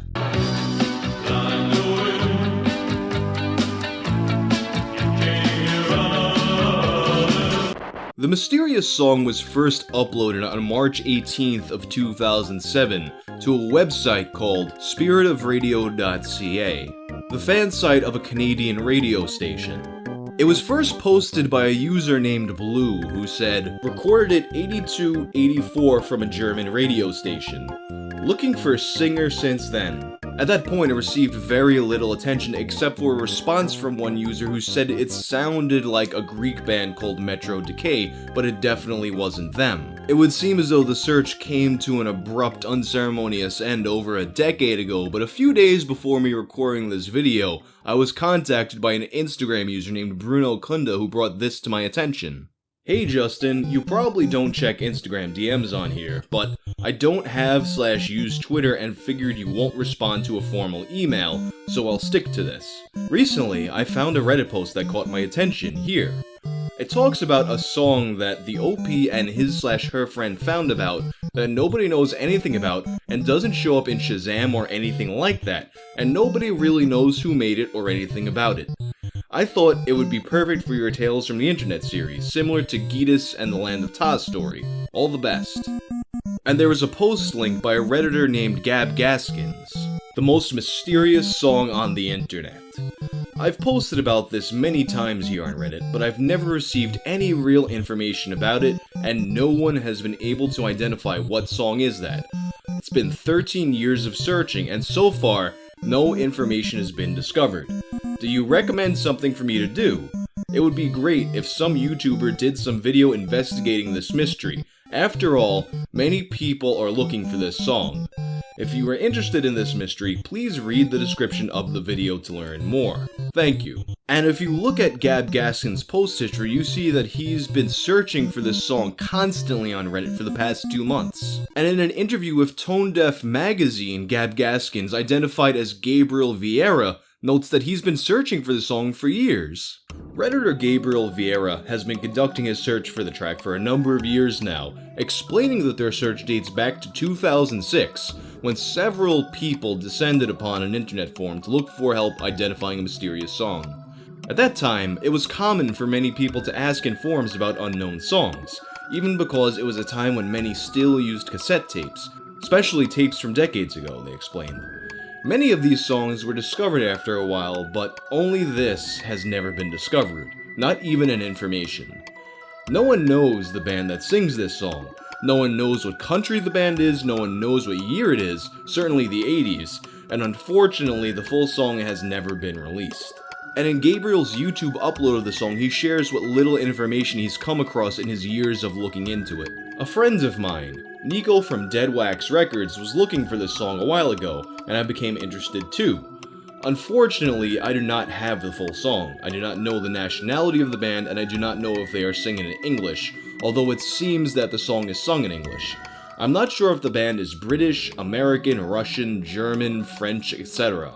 What makes it difficult to identify this song is that the software and websites that have the function of identifying songs, for example Shazam, does not recognize this song. That is, this means that the band is an independent band that maybe recorded the song on a cassette tape and never released it, or if it was released, it was by an independent label.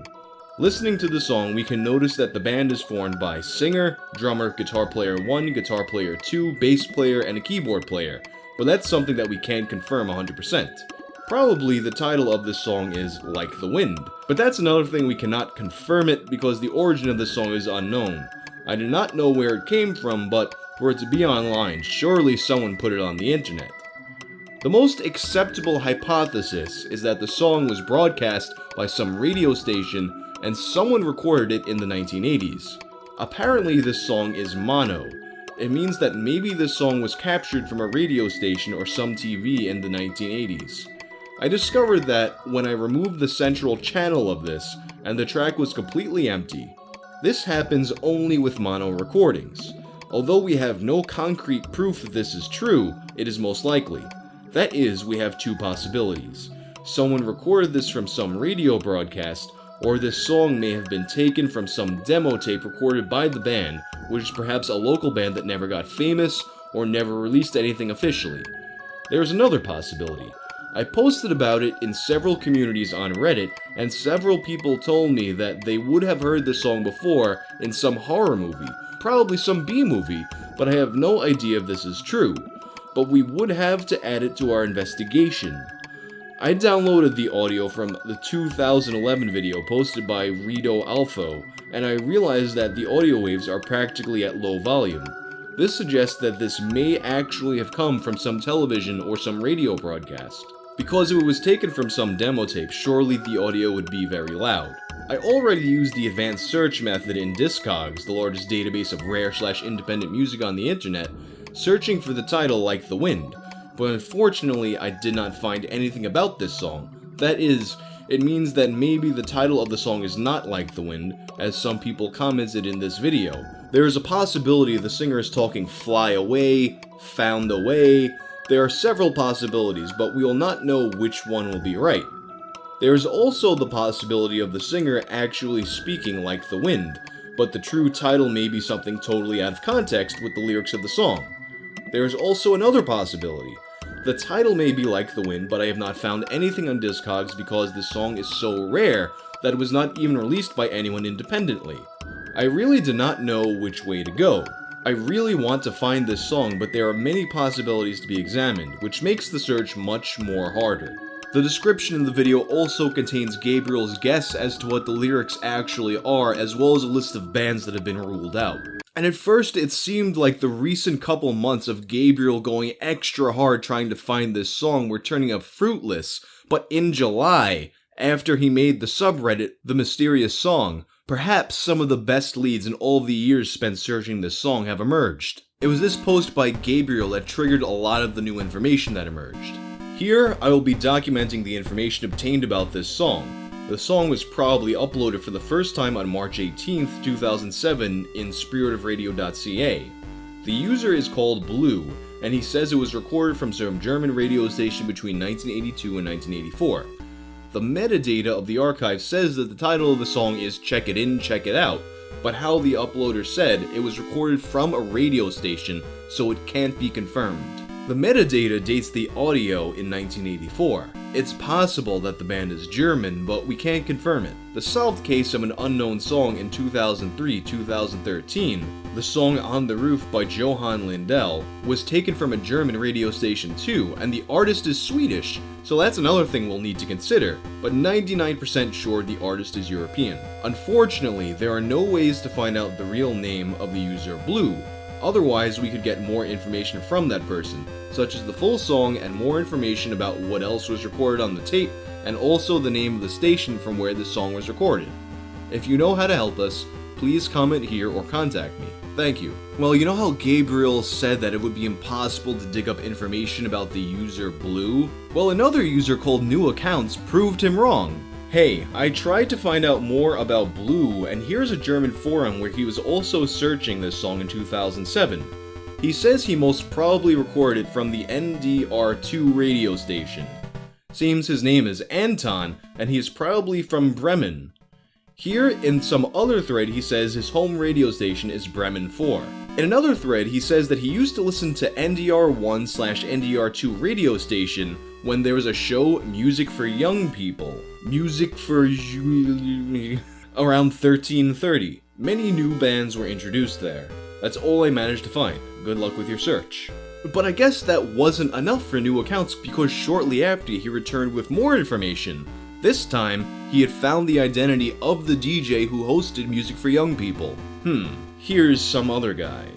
Paul Baskerville. Starting in 1982, Baskerville got its own weekly slot in the daily program Music for Young People, which ran on NDR1. In this program, he presented current, often completely unknown music from fields of punk, independent, new wave, and related art styles. Since he is British, maybe this is why he played a song with English lyrics. So at this point, I think it's safe to say that Paul Baskerville is almost definitely the man who played this song on the radio. And with this knowledge in mind, Gabriel decided to reach out to him. Now that we have discovered the person who posted this song for the first time on the internet, we have been able to track other messages from that user in other forums. His name possibly being Anton, he possibly lives in Germany in Bremen. Anton says he recorded this song from a German radio station called NDR in a program called Music for Young People. Music for around 1330. Many new bands were introduced there. So looking for this radio and this program, we were able to find out who was responsible for this program. Currently, he is writing a music column for the weekly paper Freitag, and he is broadcast to weekly show Nacht Club on NDR Info on Saturday night. Paul Baskerville is married and has a daughter. He lives in Hamburg. I did not find any other way to contact him but through Facebook. I sent him a message, but I think he will not respond. After all, his profile seems to be abandoned. I must thank very much the Redditor New Accounts that helped me a lot with this information. We are almost at the end of the mystery. We just need Paul's answer. So hopefully Paul responds to Gabriel's message, although because the Facebook appears abandoned, it's unlikely that he will. But that being said, I think this is the key lead in breaking open this mystery. Although I think it's unlikely that Paul Baskerville will remember off the top of his head the name of the artist that he played all the way back in 1982 through 1984, although he might, and that would be awesome, he would still know about the radio station's record keeping and if those records still exist and where they might be. If those records do turn up, it'll take a little bit of digging, but the name of that song and artist are in there. So I will keep you updated on whether or not Paul responds and if the song is identified. I've got some updates on the mysterious song, but if you're not sure what I'm talking about, you should probably watch my first video on it. If you don't feel like doing that, though, here's a quick summary. Since 2007, people have been searching online for a mysterious post-punk song that was played on German radio in the 80s. The search for the song became a lot more active in the summer of 2019, when a sound engineer named Gabriel Vieira took to Reddit to find the song. Gabriel, who'd been searching for the song for several years, made tons of posts on different subreddits and eventually founded r/themysteriousSong. Users of the subreddit discovered that the song was originally played by a DJ named Paul Baskerville on a show called Music for Young People. And on July 3rd, Gabriel attempts to contact Paul through Facebook, but as of me making my video, there was no response. And that's where my video left off. And after my video came out, you went into action throwing tons of manpower into the search, and results came pretty quickly. It was later in the day that my video came out that a redditor named Forever and Empty Bliss posted to r/Germany looking for the song. The origins of this song have been a mystery for over 10 years, but maybe someone here can help. The song was recorded from a radio station in Germany in the early 80s. More detailed information can be found in the video description. If you know what this song is called, who the artist is, or anything at all, please reply here or head over to r/themysteriousSong, the subreddit dedicated to finding this song. And this particular post actually yielded progress when a user named JohnnyMe2 replied. OMG, I think I remember this quest from 10 plus years ago in a Usenet group. Spent some hours helping find it, to no avail. However, JohnnyMe2's search for more than 10 years ago wasn't completely fruitless. You see, he had something that no one else currently searching for it did. The entire song. JohnnyMe2 quickly posted the full version of the mysterious song to the subreddit, which was mirrored by Gabriel on his YouTube channel. Paul Baskerville also began to receive more and more messages, prompting him to finally respond to Gabriel's original message. Update July 10th, 2019. Hello guys, I just got this message by Paul Baskerville. Hi Gabriel, I'm getting more mails about it from different people. I'm on holiday at the moment. When I get back, maybe I can play the excerpt of the song and see if a listener responds. The listenership averages 50,000, so maybe someone out there will know. I have no idea if it was a German band. There were a lot of bands back in the day sounding similar. Paul also got Gabriel in touch from the archivist from the radio station named Bearbell, but unfortunately, that lead did not yield any results. Just got this message from Paul Baskerville. Bearbell wrote back to me, but doesn't know the song. She has hundreds of cassettes of my shows, but she works all day. I can't expect her to spend hours/days/weeks looking for the song. When I get back from holiday, I'll have a look in my record collection when I have some time. I have about 10,000 vinyl records from the 1980s, so it's a daunting task. And on the topic of Paul's record collection, a Discord user named Latrotum found another possible lead looking through an old interview with him in which he discussed the sources of some of his material. Getting music today is quick and easy. Even unknown or very young bands, I can reach quickly via their Facebook pages, and they send me links to their music. When Baskerville did his first shows for the NDR in the 80s, it was much more difficult. I've been to indie record stores like Unturned Dunkschnitt, Rough Trade, or Zardoz 3 times a week. With Uli Reberg, the owner of Unturned Durchschnitt, I had a deal and was allowed to borrow records from him. He was just always angry that the hair of my 2 cats often stuck to the covers, he says and laughs. This caused a lot of the people involved in these stores to get contacted about the song, and unfortunately none of them seem to know anything either. And that being said, before we go further, I do have to say, please do not harass anybody involved in this story. Anybody that's named in this video, rest assured that they have already been contacted several times with the questions you have. It was on July 21st that Paul returned from holiday and played the song to his audience on his new show, Nacht Club. This segment of the radio show was uploaded to YouTube by a user named Richard Kraft. So, ich bin in letzter Zeit von Menschen aus verschiedenen Ländern angeschrieben worden, zum Beispiel aus Brasilien beispielsweise. Alright, so I know most of you probably don't speak German, but thankfully Richard provided a translation. I have been contacted recently by people from different countries, for example from Brazil and also from America. Because several people are trying to identify a song on YouTube that was posted by a certain Anton in Bremen, and I'm supposed to have played it between 1982 and 1984 on the show Music for Dschungellut. Apparently, there are people who think we still have music lists from 1984 here at NDR, and if we had them, we wouldn't even know where to look. The only thing I can or could try when I have time is to search my albums at home and look for covers that I forgot and that look post-punk like. Well, in case of doubt, at least I have a job to do when I retire. We'll hear the song right now, and if any of you know it, it would be wonderful, of course. You would make some people very happy on the net. So here is the most mysterious song on the internet. So nobody knows who this band is, nor what the song is called, and it's named the most mysterious song on the internet, on YouTube, and it would be wonderful if one of you would actually know the song. And the reactions to this quest are quite different. I already asked some people if they knew the song. A certain Uli wrote to me, "Is all of this so important? Does one have to know it? I think it's just a waste of time. I will spend the rest of my short life with more interesting things and people." And a listener called Babs wrote, "I can't imagine that you ever played such a boring song on your show." And there was a very funny reaction on the net from an American, I think American. "Now that we know Paul Baskerville is aware of all the commotion, can we agree to stop being a pain in the ass for him and let him have his holiday? Since I have read this reply, it kind of bugs me, like it's July. The dude wanted to have some time, lay on the beach, unwind, get shit-faced in some fancy bar or whatever he is into, and his mail/socials etc. suddenly blew up with people looking for some song he'd heard maybe once 38 years ago. If it was even the guy who put it on the air back then. Just let the guy chill." I thought that was really funny. And like I said, I would be happy if really someone, I mean, it would be enough if only one person out there would know this song, the most mysterious song on the internet.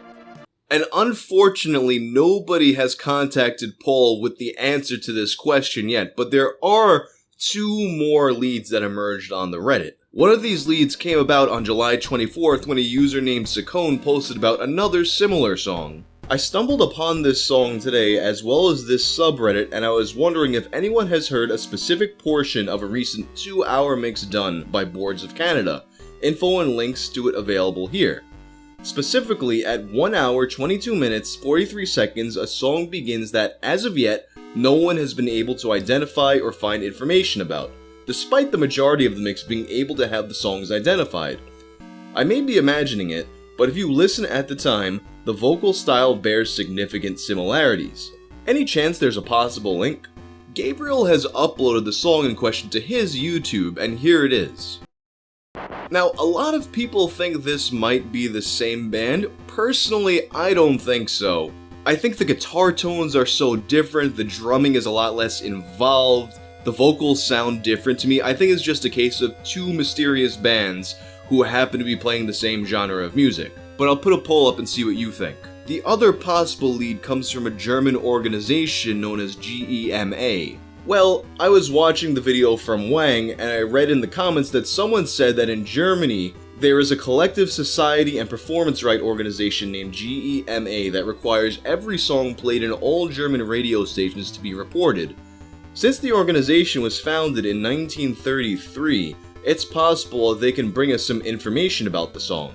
I sent them an email. Hopefully they will respond and help us. Judging from the response by German Redditors, though, I don't think we should be holding our breath on that lead. It seems that GEMA very much has the same reputation that the RAAA has in America. But that being said, they could have the answer, and they do have a searchable database, although without knowing the name of the song or artist, it's really going to be hard to use that. As of now, nobody's had any luck with the database. And that's all for now. If anything else emerges about the story, if we find it, I will let you know. In the afternoon of August 20th, 2019, a man named Darius is returning home from work. He decides to turn on the radio as he winds down. Radio 1 is broadcasting an interview with famous DJ Paul Baskerville about a song referred to as the most mysterious song on the internet. When they play this song, Darius cannot believe what he hears. His own recording that he made on a cassette tape over 3 decades ago of a song that he himself has been searching for just as long. He immediately gets on the phone with his sister, who had also been searching for the song. His sister Lydia, aka Blue. Ladies and gentlemen, this is the most mysterious song on the internet, Part 3.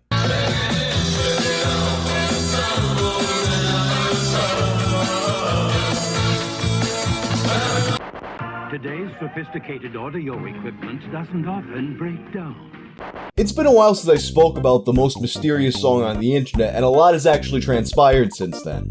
If you have no idea what I'm talking about, you should probably watch my other videos on the topic first, but if you don't feel like it, here's a quick summary. Since 2007, people have been searching online for this mysterious song that played on German radio in the 1980s. The search became more active in the summer of 2019 when Gabriel Vieira, one of the people who had been searching for the song all these years, created a subreddit dedicated to finding it. Through the subreddit, they found the DJ who had most likely played it originally, Paul Baskerville, and they were able to get in touch with him. Unfortunately though, neither Paul nor the archivist from the station were able to identify the song, nor did they have any kind of documentation that would have brought the search closer. There have been a few leads, such as similar sounding artists and searches on different music databases, but as of now, nothing has led to finding the artist behind the song. And that brings us to now. Although none of the leads so far have led to actually finding the artist or the song, there have been some things that helped to narrow down the search. On August 20th of 2019, Gabriel received an interesting message. A girl called me on Messenger today with this message. Hi Gabriel, I found out about you looking for the source of the most mysterious song on the internet. Well, I cannot tell you who the singer of the song is, but I can tell you that my brother did the radio recording in the early 80s, and I am the person who put this question to several places on the internet. Someone posted that the first person asking for help in revealing the song was somebody named Anton Rydell. So, even if it sounds crazy, that's really me. I use that as a nickname for a couple of years for several reasons. Let me know if you have further questions. Best wishes from Northern Germany, Lydia. Attached was a typed playlist for a mixtape which labeled the song as Blind the Wind. And several people actually thought that the original poster Anton was dead, so this was a bit of a pleasant surprise, at least for the people who believed that this person was who they claimed to be. There was a lot of skepticism, and it was merited considering how much fake stuff has popped up around this search. She confirmed her identity by logging into one of her original accounts from 2007, Blue, on the Best of 80s forums. She also posted a screenshot of her old newsgroup history as Anton Rydell, and a while later she would upload a recording of her brother Darius's mixtape, which included the mysterious song. Now, one of the big hopes of finding the original recording was that we would get some audio from the DJ that, if not outright naming the artist in the song, would give us some kind of context to help us find it.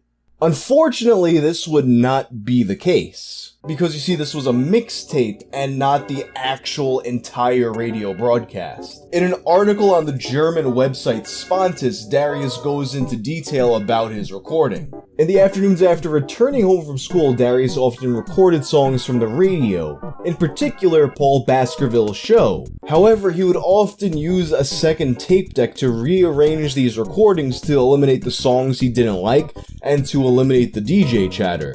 Over the years, he made several of these mixtapes that he cataloged thoroughly, but sometimes he just wouldn't have the name for a song. Maybe he missed the name, maybe they never said the name, or maybe he just forgot to write it down, but either way, a few of these mysterious songs started to accumulate. Then in 2004, his sister Lydia bought him a domain name for his birthday. He decided to use it to create a website dedicated to finding these lost songs. He named it Unknown Pleasures after the Joy Division album. Most of the songs were identified pretty quickly online, but there were a few that just couldn't be found. One of them, of course, being the mysterious song, which on the website he labeled as Check It In, Check It Out. Unfortunately, as of the making of this video, it still remains unidentified. But the appearance of Lydia and Darius, the people who began the search all those years ago, does tie up some loose ends. And the tape itself might give us some clues to help narrow down the search. More recently, I had a number of people contact me with various posts on the subreddit saying that it seems like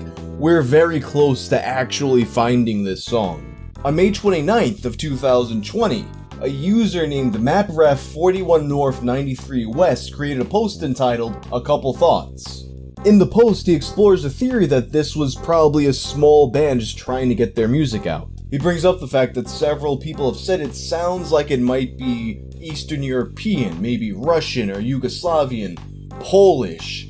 Actually, a number of people from Poland have said that they recall hearing this on the radio. He then created a map of all of the NDR radio transmitter towers, with a 100-mile radius around them. In other words, this map shows us all the locations that Paul Baskerville's broadcast could have potentially hit, and they go nowhere near any of these regions. So he asked the question, why would they send their music then to a radio station that they would never hear and most likely never even heard of? And that point I actually disagree with a little bit, because bands, especially before the onset of social media, would take a shotgun approach to trying to get their music heard. Even in like the early 2000s, I would send CDs of my old band back then to countless radio stations that I didn't know they exist, but you can kind of find out they exist. Not just in other countries, but total other continents. But regardless, from this he does go on to make a point that could really help out the search. You see, Paul Baskerville was known to purchase music from local record stores when he was traveling. It's quite possible that even if he didn't broadcast to these locations, he might have traveled there at some point and purchased an album and brought it back home with him and then played it. He also suggested that perhaps you could find out about places that Paul Baskerville traveled through European newspapers or music trade publications. And then a week later, on June 5th, a user named Dakito makes a post entitled, "I have discovered something." After reading Map Reference's post, he decided that he was going to look and see if he could find some newspapers or publications that would be relevant to this search. He comes across a magazine from the 80s called Euro Tip Sheet, later renamed to Music and Media. And he found an online archive of all of their releases between March of 1984 to 2003. By the time he made this post, he wasn't able to look through every single archive, but in the first archive there was mention of NDR, meaning he was potentially on the right track. And then later that day, a new post is made by Xavier Simpson 88. TMS air date is August 27 to 31, 1984. Xavier had been looking through the archives that Dakito posted, and he discovered that Music and Media would publish a list of the most played songs for every single week. And he found that for the week of August 27th, 1984, the list included 8 out of the 10 songs on Darius's mixtape. The day this was posted, people thought that this was the lead that was going to blow the whole case wide open. But there were a few problems with this lead. For starters, a few people noted that a bunch of these songs were also included in lists for September and October. And also, this was a UK list, so it doesn't necessarily apply to Germany. And then Lydia herself would come to the thread to dispute this theory. She described how Darius made his tapes more thoroughly. Essentially, he would take blocks from different broadcasts and put them together on these tapes.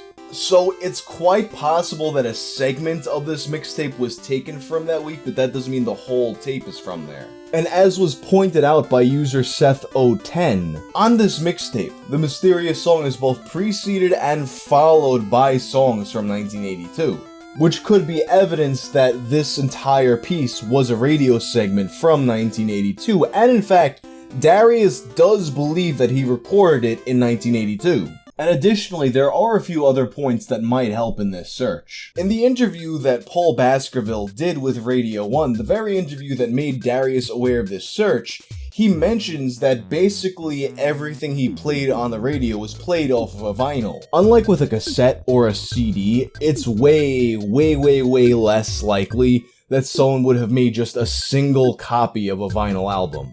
This means that whatever it is that Paul played this off of on the air, there's probably several of them floating around in the world. Additionally, as was pointed out by Punk Roots and Secunda in the mysterious song Discord, during that week in August, Paul Baskerville listed his favorite album as a Danish New Wave compilation album. Although the mysterious song wasn't on that album, they suggested that perhaps it was on an album like that. And I think this is a strong possibility. From my experience, and obviously I can't speak to how things were done in the 80s, but at least in the early 2000s, I feel like you don't see it as much now, but in the early 2000s, playing in local bands, you would see a lot of compilation albums pop up where you could contribute a song or two. It was a really good way to get your music out there without going into the expense of producing an entire album. I'm just guessing on this, and I don't know for sure, but the further back in time you go and the less accessible the music industry is, the more I would think you would see that sort of thing. So, still no artist name, but I do think we're getting closer to finding this thing. If you've been following the story of the most mysterious song on the internet for the past year or so, or even longer from the original search, you're probably familiar with the DJ, Paul Baskerville. Paul Baskerville hosted the show in Germany, Music for Junge Leute, or Music for Young People, which was heavily theorized to be the show where the song originally aired. Well, what if I told you that there's now evidence that perhaps this lead has been wrong all along?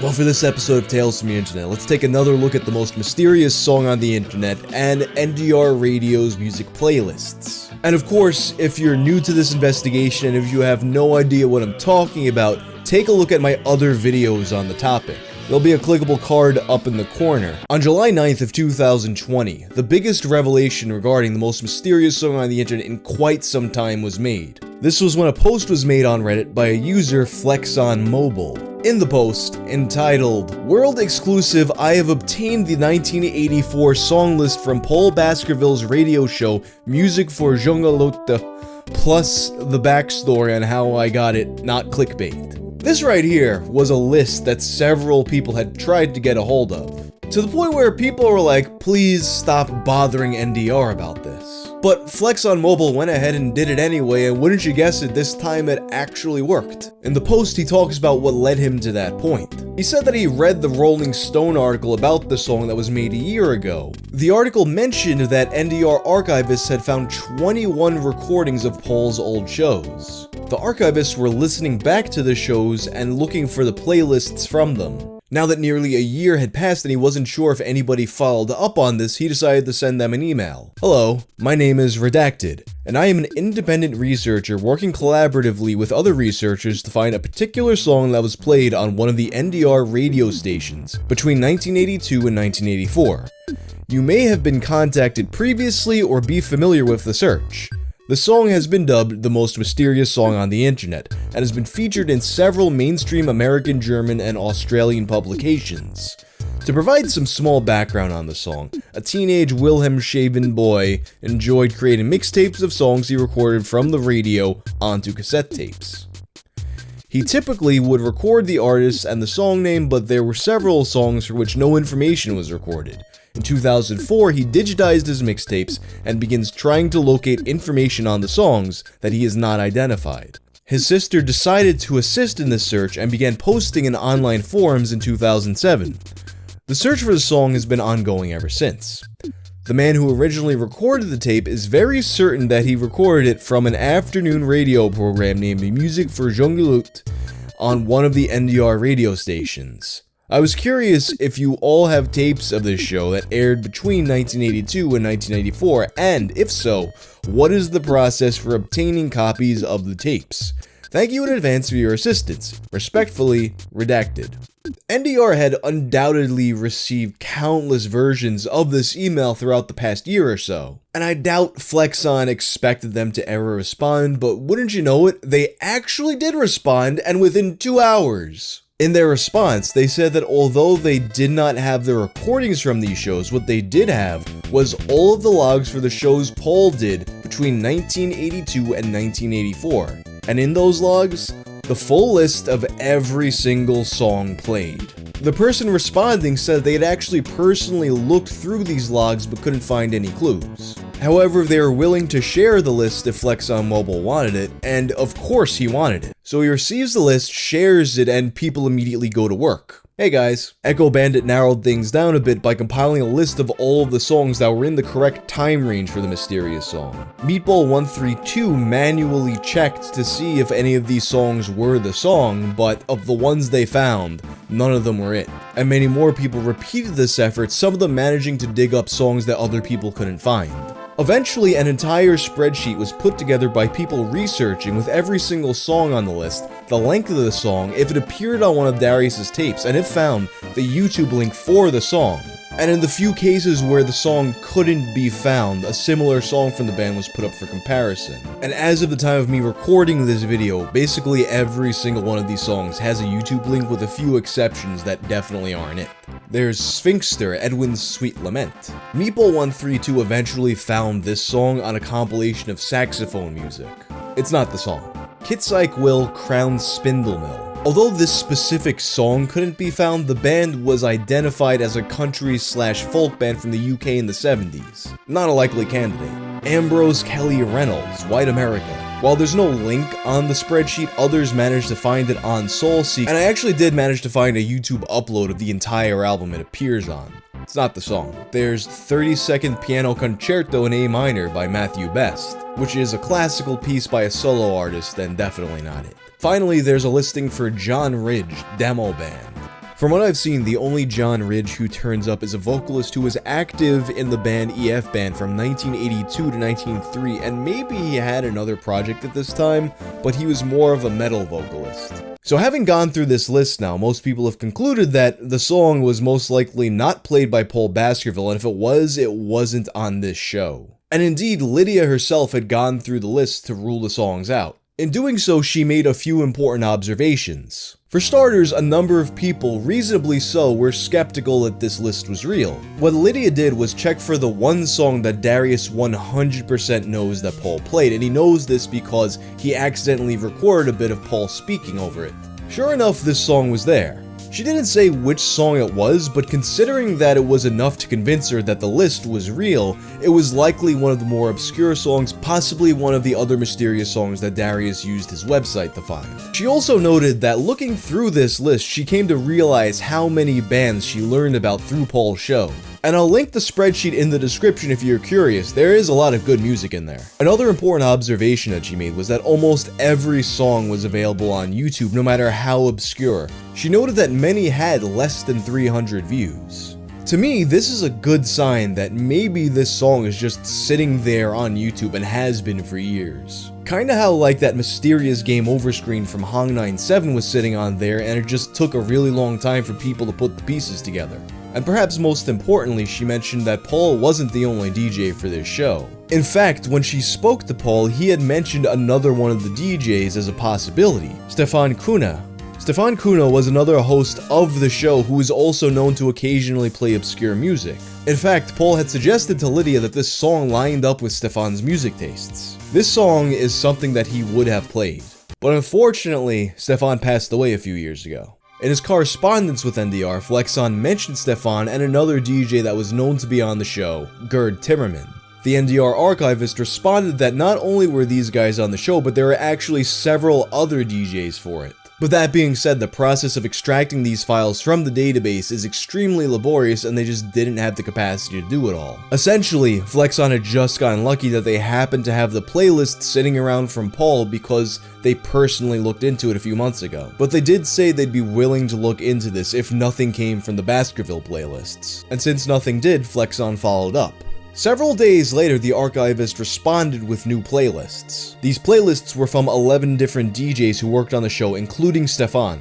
This list unfortunately also contained no matches, however it is viewable in the same spreadsheet if you'd like to look for yourself. So where are we at now? At the time of me recording this video, Flexon has contacted NDR once again. He asked for some more playlists, I believe from 1984, since it seems like that is what most people believe to be the sweet spot. It seems like people are getting kind of restless waiting for these playlists, and I get it because I mean we just want to find the song already. But it hasn't been that long since he contacted them, and they did say it is a very labor-intensive process and they've been very busy. So please do not harass Flexon or any NDR employees over this. In the meantime, while we wait, if you'd like to search for this on your own some more, I saw a pretty good suggestion in Discord. Mr. Waffles noted that some of the channels linked in the spreadsheet host obscure music.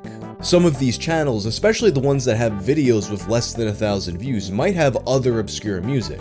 And Rybalon added that a lot of these channels appear to be auto-generated, and what that means is if a channel is auto-generated and it's music, chances are it was put there by a distribution company, in which case it would probably show up on Shazam. So that's not necessarily a good lead. But that being said, a lot of these channels, at least some of the ones that I saw, also belong to collectors or music enthusiasts. And I'm sure that by now a lot of these channels have been thoroughly combed through. There's many more like them that exist. It's possible if you just look around at enough of them, you might wind up down the right rabbit hole. Perhaps even through the machinations of YouTube's suggestion algorithm.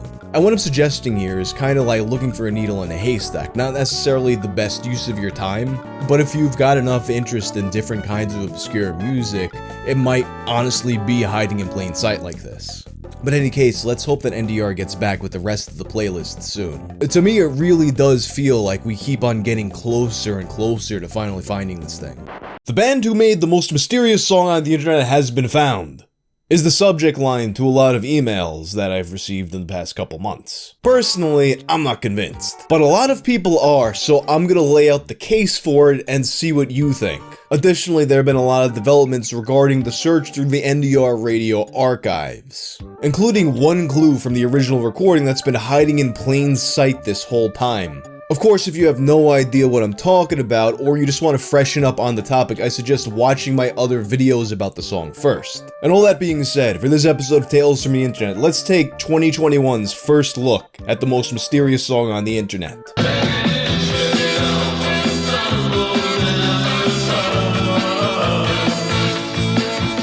A couple months ago, a hot lead emerged in the search for the most mysterious song on the internet, with many people going so far as to declare that the mystery had been solved. And the band that did it is a Greek band from the 80s called Statues in Motion. According to Geheimnis Records, the label that reissued the 30th anniversary edition of their self-titled album, the band was formed in 1981, and consists of Vasilis Paliokostas, who went by the name Billy Knight, George Dalambiras, who went by the name Alvin Dean, and Ilias Mitsakis, who went by the name Eli Kane. A crew of musicians who knew each other from various bands in the Greek music scene of the 80s and eventually came together to form this synth-pop project.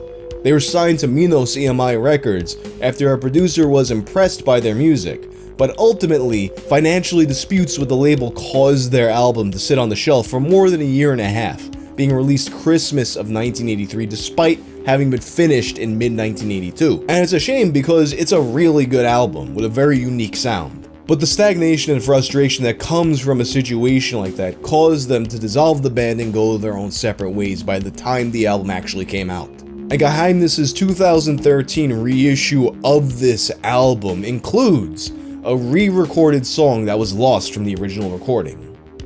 No, it's not the mysterious song, it's another song called Pinky Complex. Statues in Motion isn't a new lead by any means. In fact, the band Statues in Motion was actually suggested in the comments of Blue's original post looking for the band all the way back in 2007. It was then ruled out by a member named Juga, the same user who suggested them. Presumably, it's because the song wasn't present on their one released album. Wouldn't it be some shit if the answer was sitting there right from the start?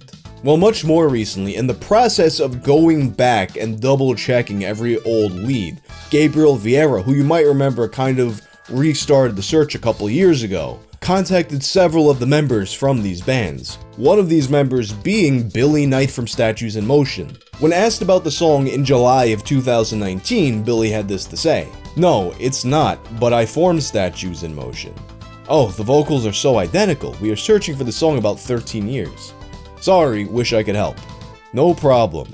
Thank you for your answer. By the way, your SIM album is very nice. Thank you so much, my new band Astronaut, it's Wilder. Around the same time, Valinips, the YouTube channel that uploaded the full Statues in Motion EP, also contacted Billy, who according to them said no, he never heard the song before.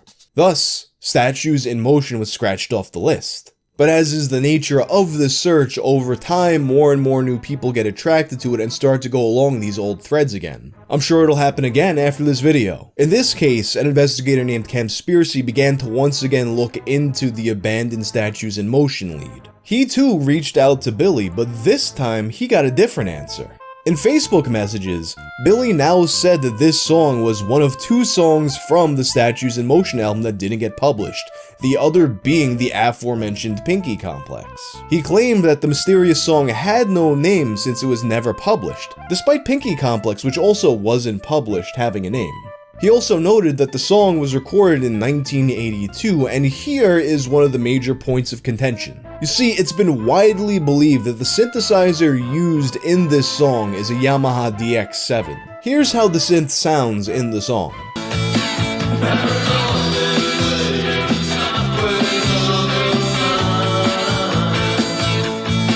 For comparison, a Redditor named Hornaz69 made a video playing along to the song with an actual DX7. In particular, if you listen to the part where the notes are held out, this is more than just the case of the synth sounding similar. This is an exact match.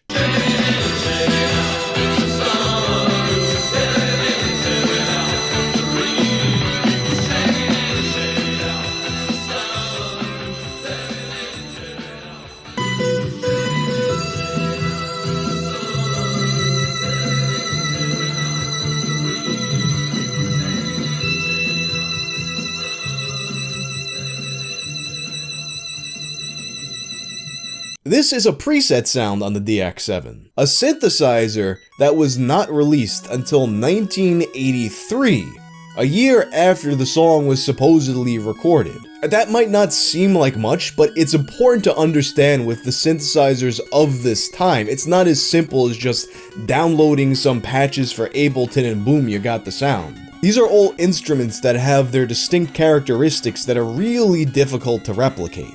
Even modern attempts to recreate them digitally are far from perfect. And that's when you're trying to do it on purpose. Imagine getting the sound that exact on another synth without having even heard the DX7 before. I mean, I guess it's possible that they happen to sit down and manually adjust an older synth in a way that just happened to exactly reproduce a sound that they could not have possibly ever heard before because it didn't exist. But what are the odds of that happening? I mean, at this point, we're in dream speedrun levels of luck, perhaps even luckier than that. Furthermore, in his interview with Cam, Billy claims to have used a Yamaha CS15 on the recording, which, according to some, physically cannot produce this sound, no matter what you do. That being said, Campspiracy actually did manage to track down the inventor of the DX7, John Chowning, who he asked about it. John Chowning, being 86 years old now, wasn't comfortable trusting his ears to the task, so he referred him to Don Lewis, who was also involved in its creation. Don Lewis said he wasn't sure. If I had to guess here, I would say that Don Lewis didn't, sit down with the DX7 and learn the song and compare them side by side. Or perhaps he didn't feel comfortable rolling out the infinitesimally small chance that someone recreated this exactly without knowing about it. Just before going live, I was shown an altercation Billy had in the YouTube comment section with someone regarding a spectral analysis that had been done to the recording of the mysterious song. Please see asks, how did you convert the CS15D from monophonic to duophonic in order to play the last 2 notes simultaneously with perfectly aligned LFO modulation? To which Billy says, it's getting boring and annoying, the whole situation. Please see, correct, avoiding valid questions is pretty boring, both to do and to witness. Billy, I'm not avoiding anything, I played it 38 years ago. If I still had the instrument, I'd tell you precisely. But now I know your drive, you are one of those who try to prove me wrong, so I don't play your game anymore, pal. Billy Knight, and by the way, who are you? A musician, a producer, a YouTube spokesperson? Who exactly? Please see. I'm a guy who is interested in finding out the truth about the mysterious song. Part of it is asking valid questions if claims are inconsistent. You claim the song, so you'll have to tolerate the inquiry. There are a few reasons why the synth on the recording was not the Yamaha CS15D. I was hoping that you could provide an explanation. Instead, you just get personal. The reasons are: 1. Spectral analysis shows the last two notes on the recording ring simultaneously, but the CS15D was a monosynth. It could not have been an overdub, because the modulation of both notes is exactly in phase. 2. There are changes in modulation over time. High-pitched note and the LFO vibrato fade-in, which must have been made while also playing the keyboard and reversed simultaneously and instantly upon hitting the next note. That specific, impossible modulation matches the factory preset of a massively popular 80s synth, the DX7, down to the exact preset LFO rate. Billy, you don't know shit about the instrument. I don't think you know anything about the subject. Thus your question, for a minute, I took you seriously. Again, nothing but personal attacks. Billy, you make it personal. On Campspiracy's YouTube channel, he would later speak to Billy in his first English language interview. The interview contains some clarifications, but also some new discrepancies with his old story. For example, the number of lost songs from this album has now ballooned from 2 to 5. And when he's asked about the names of the songs, he remembers 3 of them: Pinky Complex, Broken Dreams, and Like the Wind. Except previously in Facebook messages, he said that Like the Wind didn't have a title because it wasn't published. These 5 songs, despite being recorded in the same session, didn't make the album because there was no room on the LP for them. That being said, the runtime of the album is a little bit over 39 minutes. A vinyl LP can fit about 44 minutes of music without compromising the sound quality. So there could have been room for 1 or 2 more songs, and you got 5 of them. This has caused some people to speculate about whether or not Billy is lying, or if he's misremembering, or why he would lie, or why he wouldn't lie. Some think it's a scheme to promote his new band. Others think he wouldn't dare risk his reputation, and they think musicians don't lie. I don't necessarily think it's productive to accuse people of things without evidence, or to try and figure out what's going on in someone else's head. It's important to consider that he's an older guy trying to piece together things that happened 40 years ago. He's lived more life after this song than before it. To put it this way, I am significantly younger than Billy, and clearly by the nature of this channel, I have an obsessive memory about certain things. In high school, I recorded a 5-song demo with this guy named Moose. I don't have it anymore, and I haven't seen that thing in forever.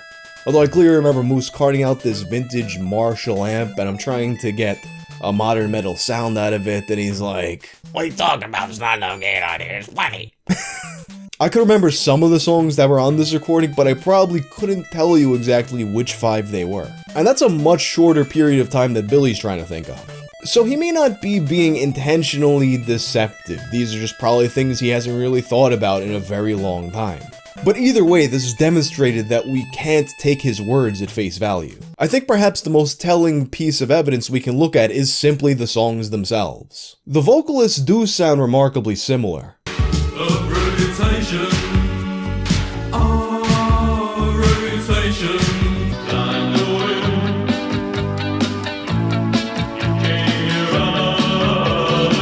But absolutely every other component of it isn't really matched up. While the most mysterious song is heavily guitar-driven,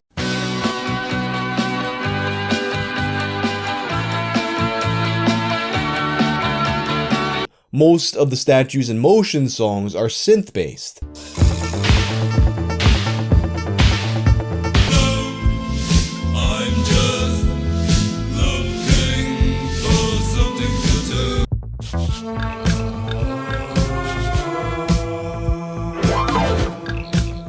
And when guitar does appear in the songs, the style and the tone are very different.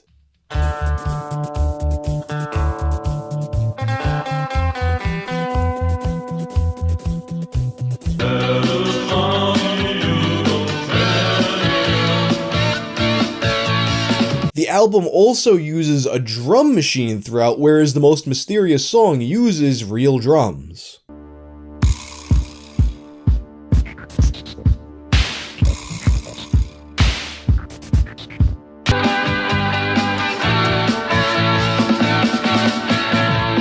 Recording real drums is a much more difficult, time-consuming process than using a drum machine. Probably even more so in those days. You mean to tell me that a band went through all of this extra trouble to set up natural drums for this one song that doesn't really fit with the rest of their album, and after all that, they don't even include it? Not to mention, the mysterious song is so much more poppy and simplistic than the rest of the Statues in Motion album. It's the kind of thing that you specifically write for the intention of it being the radio hit that gets people to buy and listen to the rest of the album. Why would you not include that? Maybe that did happen, but to me it seems kind of unlikely. Another theory that's emerged is the vocalist of Statues in Motion, Alvin Dean, had another project after the band. Particularly because of how the vocals sound like him but nothing else really does. And also partially because in one of Billy's earlier messages with Cam, he says Alvin made the song. And while Alvin did have a project before Statues in Motion named Homicide, he wasn't known to have done anything after. In fact, it's unclear whether or not he's still alive. In some of Billy's messages to Cam, he alludes to the fact that he had lost touch with Alvin and would like to hear from him. He thought that he might come out for the re-release, but no such luck. But this contradicts something that Billy said in a statement about the reissue of the self-titled album on the record label's website. This piece has since been deleted, but here's what it said. Vasilis Paleokostas, Billy Knight, George Dalambiras, Alvin Dean, Ilias Mitsakis, Eli Kane. George, of Greek-Australian origin, is no longer among us, according to Vasilis. He dedicates this reissue to him. Good chap, he says, although down on his luck. Now, no longer among us could be some quirk of the translation, but then going on to dedicate the album seems a bit unambiguous. And this wasn't the only instance of people thinking Alvin was dead, including one who was surprised that Billy didn't say anything about Alvin being dead. In any case, Cam has set up an email for the search for Alvin Dean. If you have any clues about his whereabouts, send a message to findalvindean@outlook.com. So could the band be Statues in Motion? I guess it's possible, but there's really as much concrete evidence for them being the band as there is any of the countless people that have told me their dad made the song.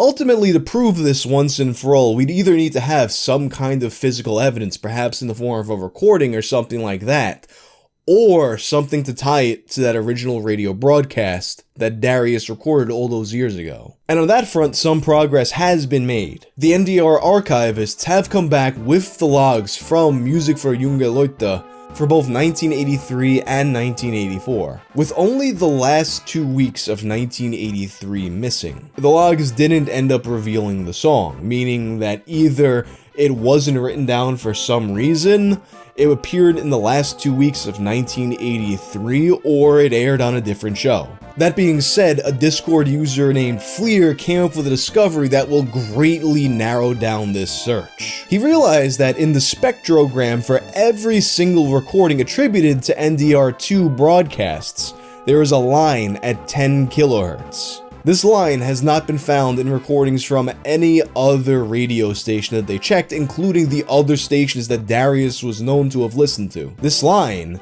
is present in the recording of the most mysterious song on the internet, meaning that it must have come from NDR2. This is especially helpful since NDR has expressed their commitment to getting to the bottom of this mystery. They recently ran a short documentary on local TV. In the clip, Paul Baskerville suggests that he thinks it might have been a demo, maybe one of the ones they used to promote shows at the local venue Logo, which funny enough was the venue I played like maybe 10 years ago when my old band went to Hamburg, Germany. The short video concludes saying that the archivists Sonke True and Rüdiger Kalinen are still searching. For them, it's a matter of honor, because the NDR archive doesn't forget anything. Hopefully that's true. The original Indiana Jones trilogy is regarded by many to be one of the most iconic series in all of American cinema. So when a follow-up movie was planned to be released nearly 20 years later in 2008, it was met with a mix of anticipation and dread. This movie, Indiana Jones and the Kingdom of the Crystal Skull, starred Harrison Ford reprising his role as Indiana Jones, and it introduces us to Shia LaBeouf as Mutt Williams, who falls into the role of Indy's sidekick and turns out to be, spoiler alert, in case anyone is really concerned about having a 12-year-old movie spoiled for them, Indiana Jones' son. As one might expect, it turned out to be a pretty divisive movie, making its way onto both best of and worst of lists, with a number of fans considering Mutt Williams to be the Jar Jar Binks of the series, and Shia LaBeouf going as far as to apologize for his acting in the movie and say that Steven Spielberg dropped the ball. So why would I bring up such a regrettable film so long after the fact? Let's take a look at the ending. Indiana Jones gets married to Marion with Mutt in attendance. All of a sudden, the door blows open and the wind brings Indiana Jones's hat to Mutt's feet. Mutt picks it up. Is this some kind of a passing of the torch moment? Not so fast. Indy takes his hat back and says, "In your dreams, kid." Everyone has a good laugh, roll credits. You remember that, right? But if you watch the scene now, Indiana Jones never actually says the line, "In your dreams, kid." And in any version of this movie that you can find right now on Netflix, Blu-ray, DVD, Indiana Jones will not say this line. In fact, it appears that the line was edited out of the film after the opening weekend. An Instagram user named Photoshop Django brought this to my attention recently. In his message, Django claimed that he saw the movie opening weekend. A few weeks later, he talks to his friend who had seen it then, and they talk about their feelings about the movie, criticism, saying that they kind of had mixed feelings about it. And then Django asks his friend what he thought about the ending of the movie, in particular when Indiana Jones takes his hat back and says, "In your dreams, kid." To which the friend responds, Indiana Jones never said that. He just took his hat and left. Django waits for the DVD to come out, and finally he gets it, watches it with his girlfriend, and the line isn't there. At this point, he assumes that he just misremembered it and the line wasn't actually in the movie. That's what he thought for years, until recently he came across a thread on Something Awful. In this thread, people are talking about things that they remember that nobody else seems to remember, and one of the things that gets brought up is the line, "In your dreams, kid." It wasn't just Django, several people remember seeing this, yet when they go back and look, it's not there. So what's going on here? Is this some kind of Mandela effect thing? Are people remembering the movie incorrectly? Are they all lying? Well, there is some evidence pointing to the fact that this line was in the movie originally. In particular, there exists a novelization of Indiana Jones and the Kingdom of the Crystal Skull, and in this novelization, there's a very similar line. On his YouTube channel, Django, aka Josh Van Valkenburg, edited together the movie scene with the audiobook version of the novelization. Here's how it plays out. Not today, kid. Although it's possible, I doubt that whoever was behind this novelization just took it upon themselves to add a line. Especially when you're dealing with the work of someone who is as precious about their characters as George Lucas is. And George Lucas's involvement is another indicator that it's very possible this was simply changed after release. I'm hard-pressed to think of anybody who is more infamous for tweaking their work after it's already out than George Lucas. And granted, George Lucas only wrote the story to this film and it was directed by Steven Spielberg.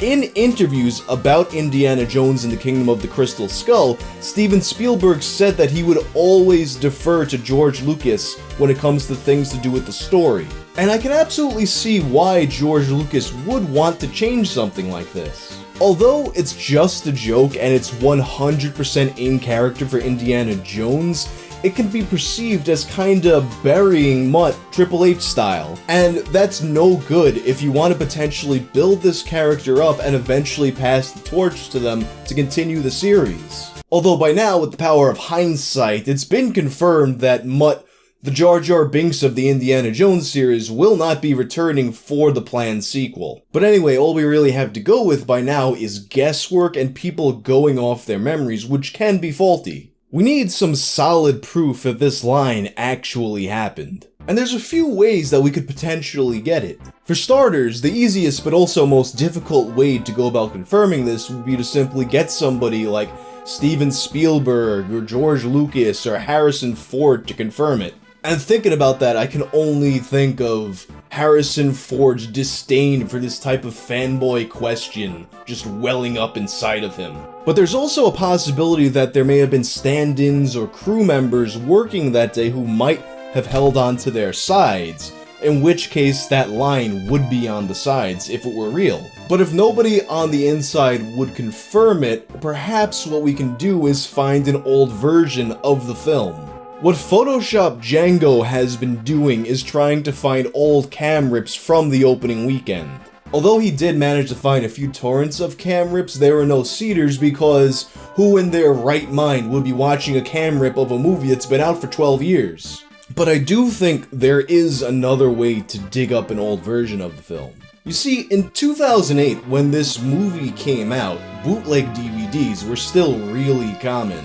Everybody had that lady with the shopping cart in their neighborhood. DVD. If a cam rip existed from this opening weekend, it's very possible that that version of the movie found its way onto one of those bootleg DVDs. And there's a lot of people who never throw anything away. I'm pretty sure I have a bootleg Superbad sitting around somewhere. So, if any of you happen to have an old bootleg DVD of Indiana Jones, The Kingdom of the Crystal Skull, check the ending and see if he says the line.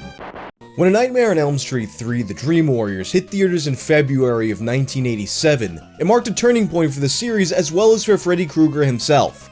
Into the Fire by the band Dokken hits, and thus begins Freddy's shift from being a terrifying monster that Wes Craven conceived of after reading news stories about people mysteriously dying in their sleep, to becoming a full-fledged pop cultural icon. The Hulk Hogan of horror, with toys, games, trading cards, music albums. By the late 80s, he was inescapable. See this? This right here is an authentic Nightmare Freddy. Putting my sponsor money to good use, buying rare bootleg stuff. The movie itself, which I consider to be my favorite of the entire Nightmare on Elm Street series, introduces an overarching continuity to the films with its reintroduction of the first movie's protagonist, Nancy Thompson, as an intern therapist at a psychiatric hospital. A hospital full of teens who all claim to have been seeing the same man in their dreams. Kooky stuff, right? No wonder they've been institutionalized. But luckily for them, Nancy's been through this before and she saw Freddy once again with her own eyes. But where everything really changes here is with the discovery of dream powers. Each of the Elm Street teams has their own unique dream power where they can fight Freddy in the dream world. Powers like Kincaid's super strength, Taran's knife skills, Will's magic. While leveling the playing field in this way might have made Freddy less scary, it helped keep things fresh in the increasingly saturated 80s horror movie genre. And it made for a really unique, interesting story about these characters regaining control over their own lives that had been unjustly taken from them. And it's also a concept that would have made for a great video game. And yeah, there were 2 games made for it, and honestly, they're not that bad. At the very least, they could have been way worse. But something that will always linger in the back of my head are these old screenshots of a different Nightmare on Elm Street game that we never got. A game where you are Freddy. So in this episode of Gaming Mysteries, let's take a look at the lost Nightmare on Elm Street game.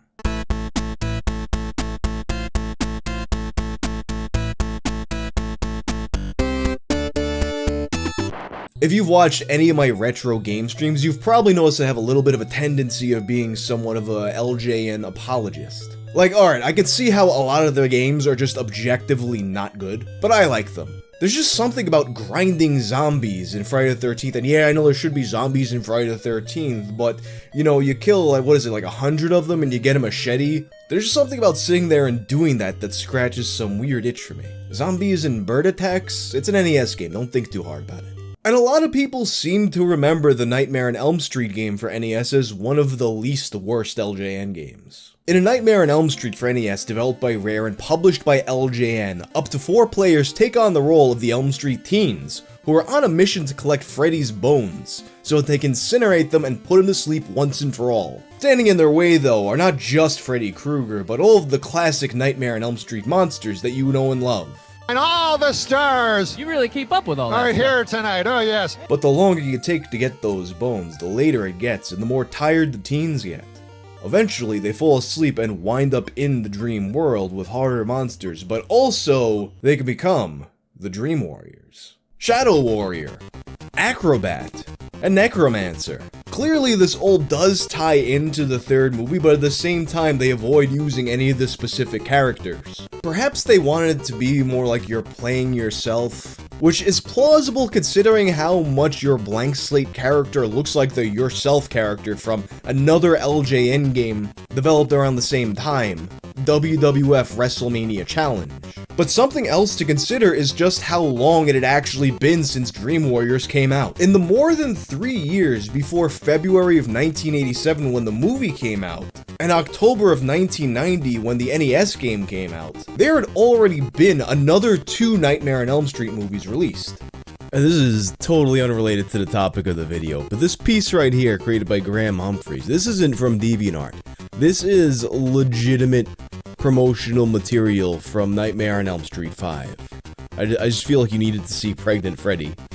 Why did it take so long? Well, one possible reason for this is that at some point, they just scrapped the whole game and started over. As far back as September of 1988, LJN had a completely different version of the game that was far along enough in development that they were showing pictures of it and promoting it in magazines. The earliest known appearance of this game is issue 2 of Nintendo Power. Bundled with the magazine was a poster from LJN promoting their Enteractive line of video games. Get it? Because it's entertaining and it's interactive. It's interactive. Some of these games included Friday the 13th, Who Framed Roger Rabbit, which is, in my opinion, one of the better games that LJN made, and X-Men, which, on the flip side, is a strong contender for the worst video game I've ever played in my life. Also appearing on this poster, A Nightmare on Elm Street, but a completely different game from the one we got. This one showing an overhead view of what we can only assume is Springwood. And at first glance at this image, I immediately think of the PC Nightmare on Elm Street game that came out. This version was developed by Westwood Studios and was more overtly tied to Dream Warriors, giving you the ability to play as Kincaid, Kristen, Will, Taryn, or Nancy. In this one, you run through the streets of Springwood looking for Freddy's home while avoiding the giant Freddy that's hunting for you. His home is indicated by bright lights, not dissimilar from the house that you can see in this screenshot from the LJN poster. Once you get into the house, you go through several floors filled with monsters, traps, and Freddy himself, with nothing but your dream powers to stop him. In my opinion, the superior of the 2 Dream Warriors inspired games that came out. And based off the screenshot alone, I would have guessed that originally the game was supposed to be a port of the PC version. But then the description throws that theory completely out the window. It's your greatest dream and your worst nightmare. You are Freddy Krueger. And I can't continue reading this without pointing out that both his first and last name are spelled incorrectly. He's not Freddy Mercury Krueger, the gruesome star of the Nightmare on Elm Street movies. Use all of your evil powers and special abilities to track down and destroy your pursuers before they bury your bones. So this one keeps the concept of burying Freddy's bones as happened in the movie, but they flipped the script and now you're Freddy. You're killing non-specific pursuers, which I assume would be the Elm Street teens, the Dream Warriors, although knowing that this is LJN, there's probably like zombies and birds in the mix too. I'm not quite sure how that would actually work in a game, and part of me, especially thinking about those spelling errors, thinks that maybe the person who wrote this copy was simply confused and wrote it wrong. But another LJN poster from this time period tells us that, oh yeah, no, this was the game that we were supposed to get. You are Freddy Krueger. At least they got his first name right this time. A horde of obnoxious teenagers is trying to get rid of you by finding your scattered bones and burying them. The only way to stop them is to kill them. You can travel along Elm Street through the electrical and plumbing lines, or step into a mirror and step out in another room. The kids have weapons to battle you with, and some of them even possess powerful dream alter egos. But if you can strike before they wake, they'll trouble you no more. So sharpen up your finger razors and get ready to slash, cause Freddy's here. In addition to the screenshot of the overworld that the previous poster showed us, there's 2 more screenshots in this one. Now of what appears to be some kind of 2D side-scrolling game. One with Freddy as a snake and the camera being set in such a way that indicates that yeah, you're definitely playing as Freddy. And you're hunting down some generic green shirt, brown pants guys that kind of resemble Sandman from Spider-Man, and you're battling them inside the houses. If I had to guess how this game plays, I would imagine something kind of similar to Friday the 13th. Perhaps your bones were scattered about the various Elm Street houses, and then when one of the Dream Warriors was getting close to uncovering them, you'd get a little indicator, and you would have to travel to the house and stop them. Or maybe it was just a more simple side-scrolling game, and you would just clear the houses like they were levels. In any case, keep in mind that all this promotional material came out in 1988, and the game didn't come out until 1990. And it was a year after these posters came out, in September of 1989, that we would hear about this game once again. In issue 8 of Nintendo Power, there was an article talking about the NES's new peripheral, the Nintendo Satellite, which would allow up to 4 people to play a game, and in this article, they talk about A Nightmare on Elm Street. The magazine shows a screenshot of a different title screen that's in the final game, and it also shows a screenshot of Freddy encountering 2 of the enemies that were shown in the poster, now of different colors and in a boiler room. But the description that's there tells us about a completely different game. You may never go to sleep again once you enter Freddy's nightmare world. You and 3 of your friends, the Elm Street neighborhood gang, have only your cunning and the power of the satellite to get you through this LJN horror pack. So although the images are of the game we didn't get, the description describes the game that did come out. And note that at this point now, we're a full year before the game came out. So you have to ask, what actually happened here? It's clear that a completely different version of this game existed that was far along enough in development to have multiple locations, multiple types of gameplay, and to be promoted as something that's coming soon. In fact, considering the screenshots from the Nintendo Satellite article, perhaps there was even another version, a missing link between the prototype and the version we got. Maybe they switched it so you're playing as the kids instead of Freddy, but they just used the same assets. So why would a change like this happen? The most commonly accepted theory is that a game where you play as Freddy and kill teenagers would not have gone over in this time period. Although it had happened several years prior, the Texas Chainsaw Massacre game had this issue. Because you played as Leatherface and killed people, a lot of stores refused to stock the game, so it was a financial flop. But there are some other possibilities. I mean, perhaps a platformer where you play as a nearly unkillable Freddy Krueger and you just, run around killing a bunch of schmucks might not be a very fun game. Actually, who am I kidding? This is LJN we're talking about. But something else to consider is that the NES Satellite came out in 1989,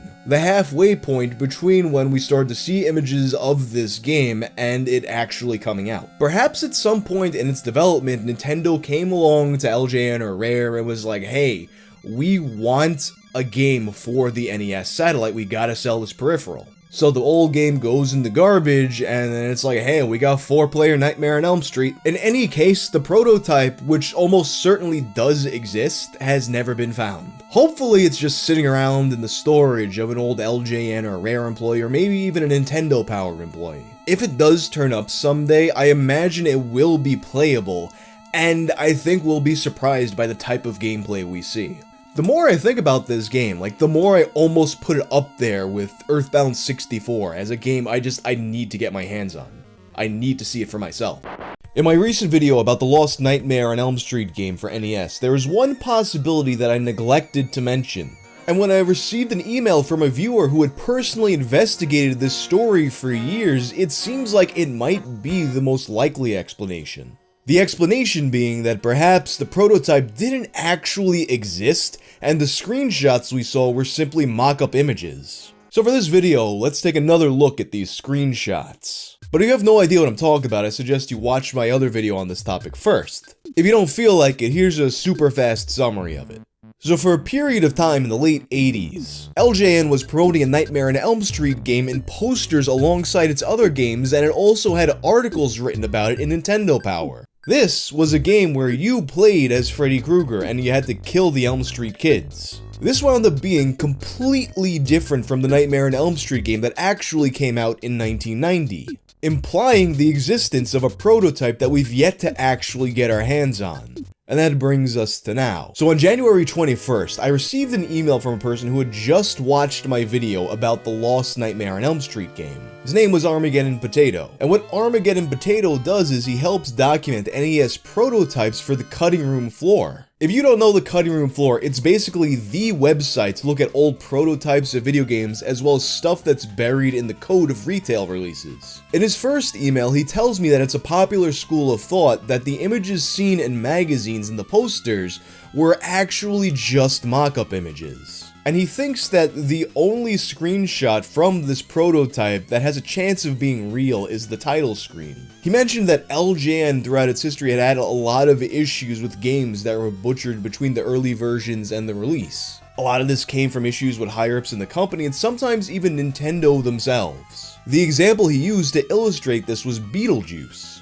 He sent me a variety of screenshots comparing the prototype versions to the release versions, and the thing about this is, it is a little different from the Freddy situation. In the Beetlejuice screenshots he sent me, it's very obviously the same game that has had some change made to it and not a completely different game. At that point I wasn't really sold, so I asked him if he had any specific evidence for the Nightmare on Elm Street game. And as it turns out, he did, and it's actually pretty convincing. He talks about how a lot of his knowledge of NES prototypes comes from websites he used to browse, like Play the NES, Nintendo Player, and Nintendo Age. Discussions about different NES prototypes would come up a lot on these sites' forums, and Freddy was always a hot topic. There was always a lot of debate over whether these images were of a game that had actually been developed, or if these were merely concept images for a game in its ideation phase. And a lot of the community members who were more knowledgeable with how the NES actually works noticed a lot of damning inconsistencies in these screenshots.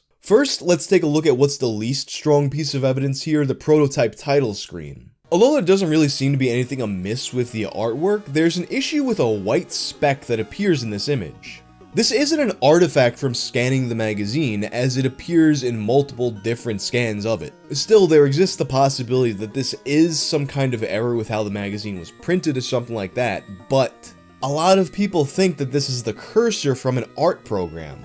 And adding to the cursor theory is that a similar white speck appears in other images.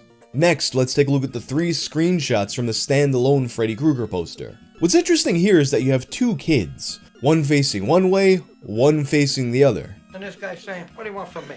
And they're both in the same frame of their walk cycle. NES games, unless there's something specific to the character that's different on each side of their body, will typically just flip the sprite depending on which way they're facing. Yet if you take one kid and compare him to the other, they don't match up.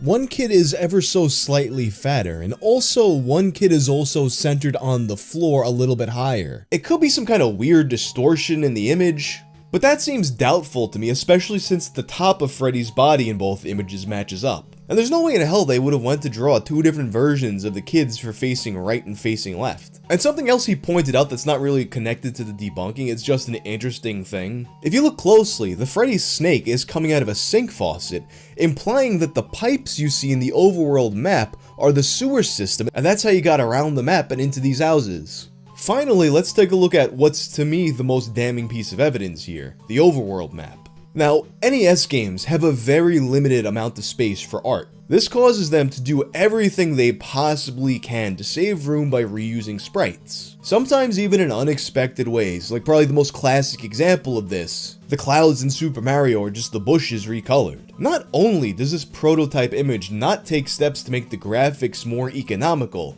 it seems to go out of its way to make it as wasteful as possible. For example, there's the case of the bottom floor windows. Not only are they shaded differently from each other, with one having a broader line on the side, but they also have lights underneath them that are centered differently from each other. Now, all artwork in an NES game fits on a grid of squares. I can envision a scenario where maybe the way the houses were placed made them off the grid so they would have to make a separate sprite for it, But it would have been so much easier for them to simply make the houses fit inside the grid so they could reuse the same assets, rather than redraw every single window for some reason and make them slightly different from each other. And after that, to me, the absolute smoking gun in this particular screenshot is the ground. Look at how the ground is speckled because, you know, that's how you make dirt look dirty. Normally, you'd see some kind of a pattern that would repeat over and over again so you're not wasting a bunch of tiles on specks on the ground. For example, let's take a look at the fence, the grass, and the dirt in Friday the 13th, another LJN game. Look how you can see the patterns repeating. Compare this to the Freddy overworld, and you can see that these specks are all over the place. Although some parts of the ground do look like they repeat, there's so many different variations in the spacing that it would take so many different tiles to actually make this. It's as if it was made with a spray can tool in a graphics program. To me, that seals the deal that these were mock-ups and not images of a game playing on actual NES hardware. That being said, even if these are mock-up screenshots, that doesn't necessarily mean that there is no prototype. But if the prototype does exist, there's a chance that it looks completely different from this. Maybe the inside was finished and the overworld wasn't, maybe the screenshots inside are from different stages of development, maybe they were just using this to pitch the game to Nintendo who turned it down. Although, to me, it seems strange that the game would be in that phase, and then they would still spend money on advertisements and promotional material. But sometimes in that business, you just get taken off guard. You can never know for sure. And Armageddon Potato noted something else that's important. In the world of collecting rare video game prototypes, there's kind of this war going on between the people who want to get these unseen games and bring them to the public, and the investors who just want to have these games all to themselves.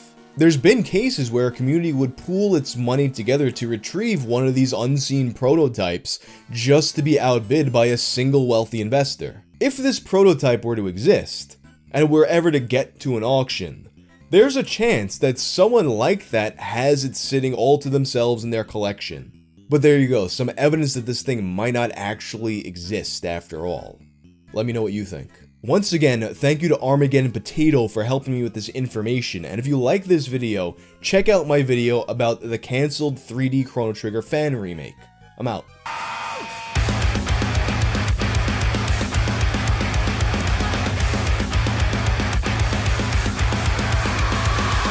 Do you ever get so depressed that you just want to eat an abacus and turn into a gasoline pump? Well, that's just what one young boy did. I promise that you're not having a stroke right now, and I actually did just say the combination of words that I just said. Allow me to explain. I recently received an email about a lost book that's been referred to by some as the Modern Polybius. A reference, of course, to the legendary arcade game that may or may not have existed in Portland in the early 80s. The article I was sent describes a search for a book where a depressed boy turns into a gasoline pump. Or a petrol pump, as they say, because I guess the boy is a little British. The article also mentions a few people that were contacted about it, including me. A user emailed Wang, who replied with relative disinterest. Now, people send me a lot of things that I'm not interested in. Memes I already saw, ARGs, requests to do a Chris Chan video, but this seems like something that, in fact, would have piqued my interest. So I checked my old emails, and here's what I had actually said. This is so ridiculous that it has my attention. I don't know, to me that doesn't read as disinterest. But that being said, I did kind of forget about this story until I was sent that article. So for this episode of Tales from the Internet, let's take a look at the story about the boy who turned into a gasoline pump. Gasoline boy, turned himself into gasoline boy. Did it cause he's depressed, gasoline boy. Na na na na na na na na na. Weird books that we read as children have a way of worming themselves into the back of our brains, only to find their way out years later as adults, when long-lost memories get unlocked. I remember staying up late one night and PBS is playing children's books as narrated by John Lithgow, when all of a sudden, Strega Nona pops up and brings back memories of a village in Italy getting overwhelmed with magical unlimited pasta. And then somewhat more recently, I was trying to remember this book that I had read in elementary school about a teacher who was a witch and all the kids were scared of the teacher. You Google that and a few different books pop up, but immediately I recognize Miss Nelson is missing and the teacher, Miss Swamp. And you'd think that the more off the wall a concept like that is, the easier it would be to Google. But in this case, there's just no such luck. The search for this book first comes to prominence on Goodreads. It was posted by Lena in the What's the Name of This Book group in October of 2018. Unsolved, one specific book. Fantasy. Unhappy boy turns himself into a gas pump, commits suicide by doing weird things, example, stands still, sticks 2 fingers in ears, swallows abacus. Possibly a short story collection, late 1980s/early 1990s.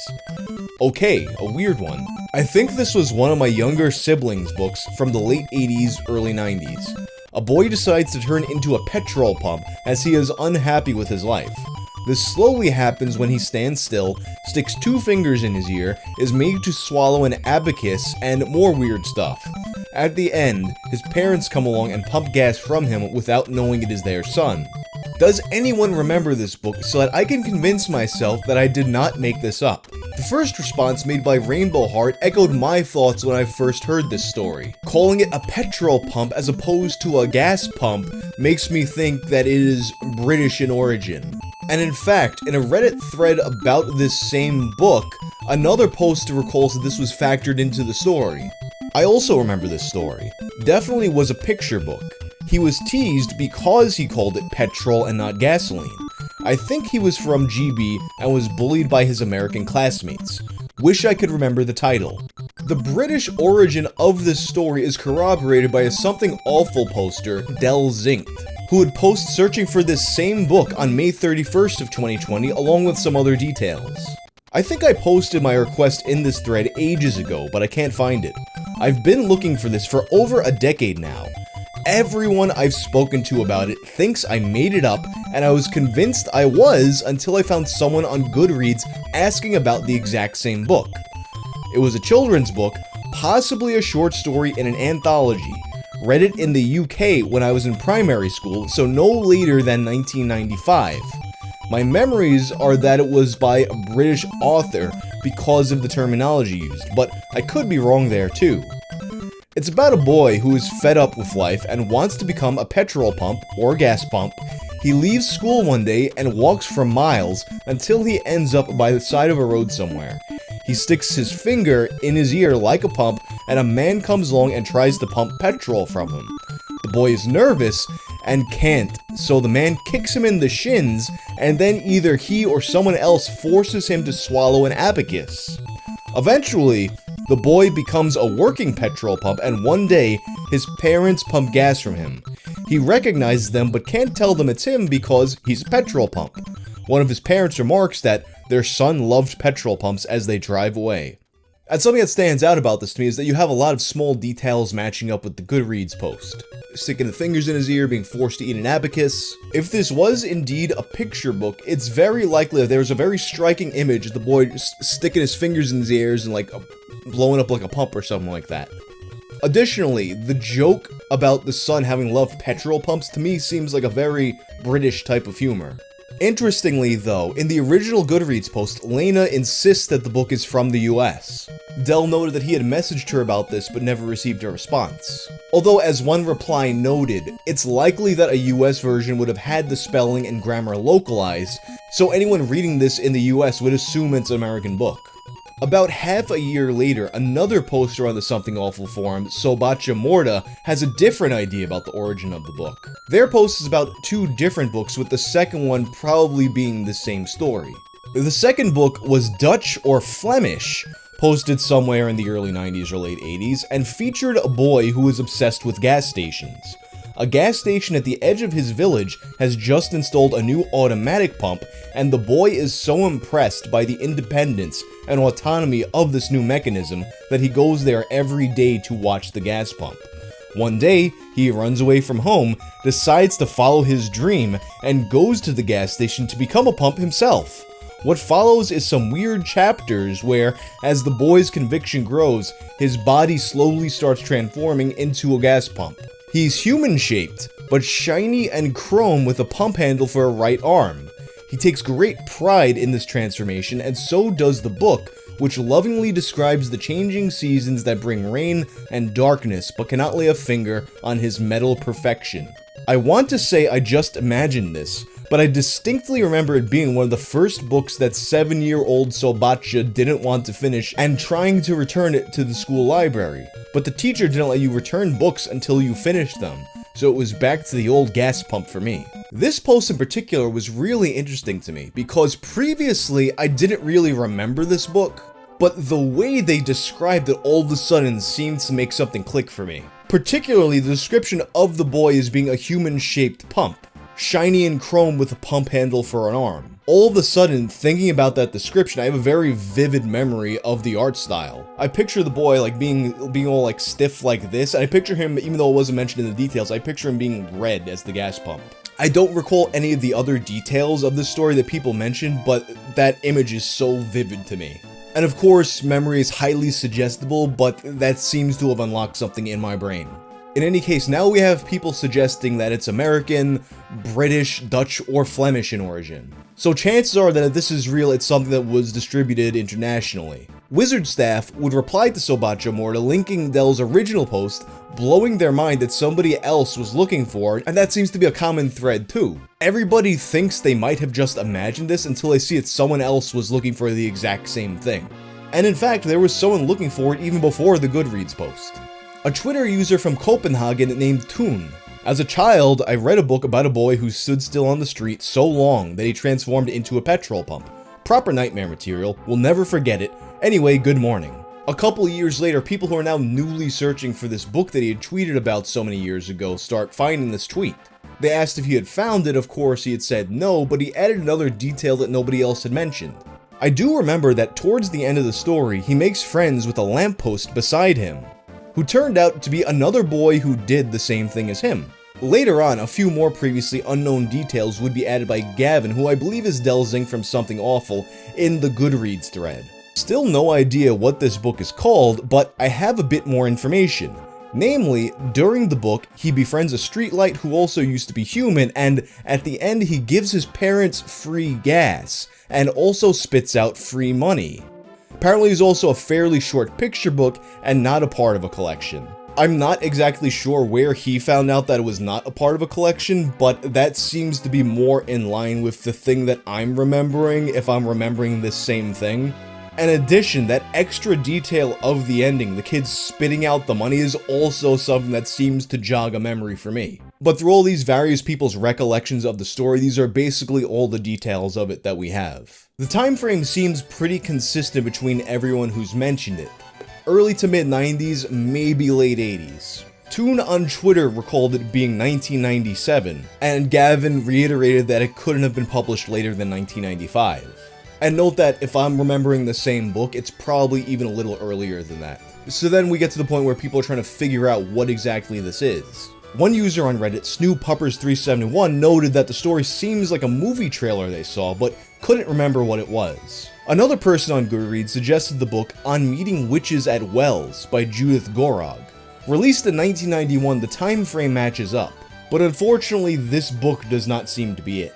A common recurring suggestion is Paul Jennings, an Australian children's author who is known for writing these sorts of bizarre surreal twists. In fact, when you Google book where boy turns into a gas pump, one of the first results is Paul's 1995 short story collection, Undone.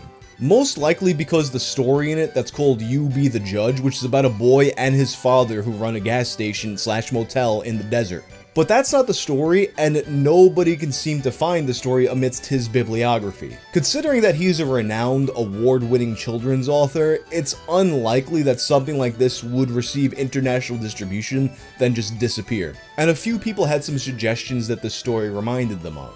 Like a Swedish children's book where a girl turns into a horse from eating too many vegetables, or The Metamorphosis by Kafka where a man turns into a bug. Or maybe a book by David Lubar, although he started publishing a bit too late for this. A Redditor named BirdPictures897 had several possibilities they brought up. The suggestions include things like self-publishing or it being a local author, but I don't really find these to be that plausible, because then the people who remember it would most likely be in an extremely localized concentration. That being said, Bird Pictures did make a couple suggestions that made a light bulb go off to me. One of which being the idea that it might have appeared in a reading textbook.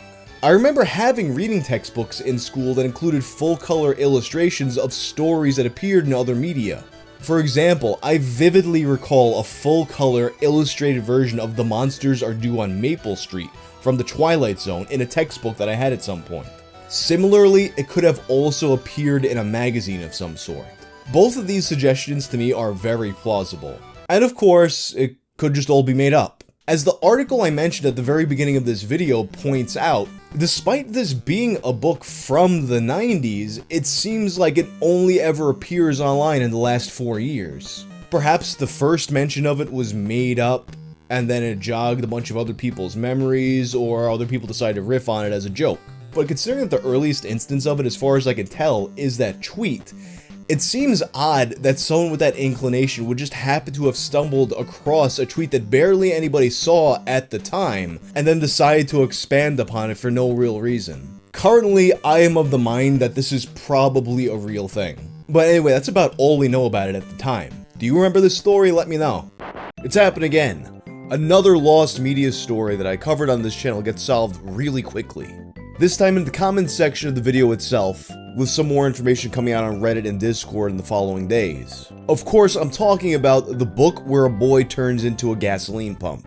If you have no idea what I'm talking about, I recommend you watch my video about it first. But if you don't feel like it, here's a summary. Over the course of the last few years, a number of people recall reading a children's book from the early 90s in which a boy who is obsessed with the gasoline pump runs away from home and gradually transforms into the pump himself. At some point in the story, he befriends a lamppost, and eventually his parents go looking for him. They find him, but they don't recognize him because now he's a gas pump. All the info about this book could only be found somewhat recently, leading some people to believe this is all some kind of a troll or maybe just some kind of collective false memory or something like that. But as it turns out, this thing is definitely real, and we found it. So for this video, let's take a look at what we know now about the book where a boy turns into a gas pump. Gasoline boy, turn himself into gasoline boy. Did it cause he's depressed, gasoline boy. When making the video about the boy who turned into a gas pump, I figured that this would be another case where if we just got it out to a big enough audience, someone would know about it. Sure enough, that is what happened. I had several people reach out to me with answers about this book. The first of which I believe to be a comment left under the video a few hours after it was posted, by a user named GH Kuiper. Hi Justin. The book's title in Dutch is De Geheimzinnige Benzinepomp, the mysterious gas/petrol pump, written by authors Walter Oliviers, Michael Smets, and John Hogsvorst. These names sound Flemish, so that's where the book is probably from. Dutch webshop Bol has a listing, but the book is currently out of stock. I tried to add a link, but then the comment wasn't published. Using Google, you can find the page. The synopsis is pretty much what's mentioned in the video. When Brick wakes up one morning, he knows exactly what he wants to be. Gas pump. Determined, he runs away from home in search of a busy street. It does take some time, but gradually Brick changes into a beautiful, shiny gas pump with counters and real cash machine. It does the job so well that it is named the best gas station in the world. Pretty sure this is the one. I tried to find more information, but there doesn't seem to be any. Perhaps someone else can find info on translations. Hope this is the solution. And going by that description, this absolutely has to be the solution. Like, there's just no way something hits on all of these same story points and isn't the same book. And shortly after, Chop Top, who is the person who initially emailed me about this book, sent me a picture of the book on a desk among other children's books. And on the cover, there's an abacus, which, if you recall, was another detail from the book. He swallows the abacus before turning into the gas pump. So, like, there's just no way this is not it. but there's very little information that could be sussed out of the bowl listing. No pictures, not for sale, although you could see that Walter Oliviers had written several other children's books as well. GH would then speak to a representative of the publishing company. The representative believed that this was a book that was translated into Dutch from another language. And also, it turns out that this book was published in 1996. It was already known that this book was published in several different languages, so if the representative were to be correct in that regard, it wouldn't be much of a surprise. However, 1996 is a bit later than the time frame we were looking for, so I began to try some searches on my own with that title. At the time, I was getting a lot of French results, which led me to believe that maybe Walter Oliviers was a French author, although eventually I would actually notice that he had some writing credits for Dutch TV as well. In any case, I tried popping the geheimzinnige benzine pump into Google Translate, and I tried searching the French equivalent as well as some other languages. Nothing really useful turned up though. Everything would start to make a little bit more sense though when it was found that this book had actually originally been published in 1986, with a different title, Superbrick. And it was in fact Dutch in origin, and then soon after the English translation of Superbrick would be found, Supergiles. There was exactly one copy of Supergiles that could be found on Amazon. It was from an Italian seller who would only ship within Italy. This copy would wind up being purchased by a commenter on my video, Flintbox. And then, Flintbox receives some bad news. You see, the book was missing 2 pages. But that's not that big of a deal, right? I mean, 2 pages is 2 pages, at least we can see the rest of the book. Well, not so fast. You see, because the book was missing 2 pages, the seller had sent the book to get pulped, and there was no way to get this book back. So because of this, Flintbox's order was cancelled. And as far as I could tell now, the only known surviving copy of the English version of this book, Supergiles, now exists in a library in Malaysia. And like Giles, the Dutch version Superbrick seems to only exist in libraries. A Dutch user of the Wangout Discord, Noor, wound up getting in touch with one of these libraries, the Koninklijke Bibliotheek. Noor exchanged some emails and phone calls with them, and eventually they came to an agreement. And the library also gave a further description of the book's contents. They confirmed a lot of the details of the story, like his friendship with the lamppost, him transforming into the gas pump, and how his parents meet but don't recognize him. Unfortunately, they also said there is only one copy that exists in a Dutch library, and it's the one that they have. Because it was so rare, it was only available in the special collections department, and they were not allowed to scan the entire book. They only scanned the front and back cover and pages 1 to 18. And shortly after, Noor would receive these scans. Now, because the library wasn't able to scan the entire book, we don't see the full transformation, but at the very least we do see the boy talking to the smiley-faced lamppost, which was another important detail that came up in the original video. So yeah, if there was any doubt left at all, this was definitely the right book. What's kind of interesting to me though, as I had mentioned in the original video, the more I read about people's descriptions of it, the more familiar it seemed to me, and I said that I had pictured a very specific art style. Looking at this artwork though, it is completely different from what I was imagining. Like, the colors in this art style are more flat, and I pictured something with a lot more shading. Like, it was striking to me how much shading there was. So I think that what I was picturing was something entirely different. And in fact, someone else on my subreddit had posted another example of a book of an anthropomorphic gas pump, although this too wasn't really what I was picturing. In any case, I am curious about how the rest of this book looked. There were a few copies in different languages that would pop up on Amazon over the past few weeks, but every single one of those quickly became unavailable. It's not clear to me whether people managed to actually purchase these books, or if it was a similar case to the Italian seller, where they thought they had it but then they didn't actually have it. It does seem to have happened on a few occasions. But at the very least, we now know that this was a real book and not just some mass hallucination that manifested into existence for years. And that's pretty much the story of Superbrick. Now, to wrap things up, a lot of you have been sending me more and more stories about lost media cases, so I'm planning to make a series where I take a bunch of these stories and just put them together in a video. And to keep things organized, I've set up a separate email just for lost media cases, wanglostmedia@gmail.com. Right now I have a lot of different files sitting in a lot of different places, so having that specific email address for this is going to help me keep things a lot more organized. All I do is wait!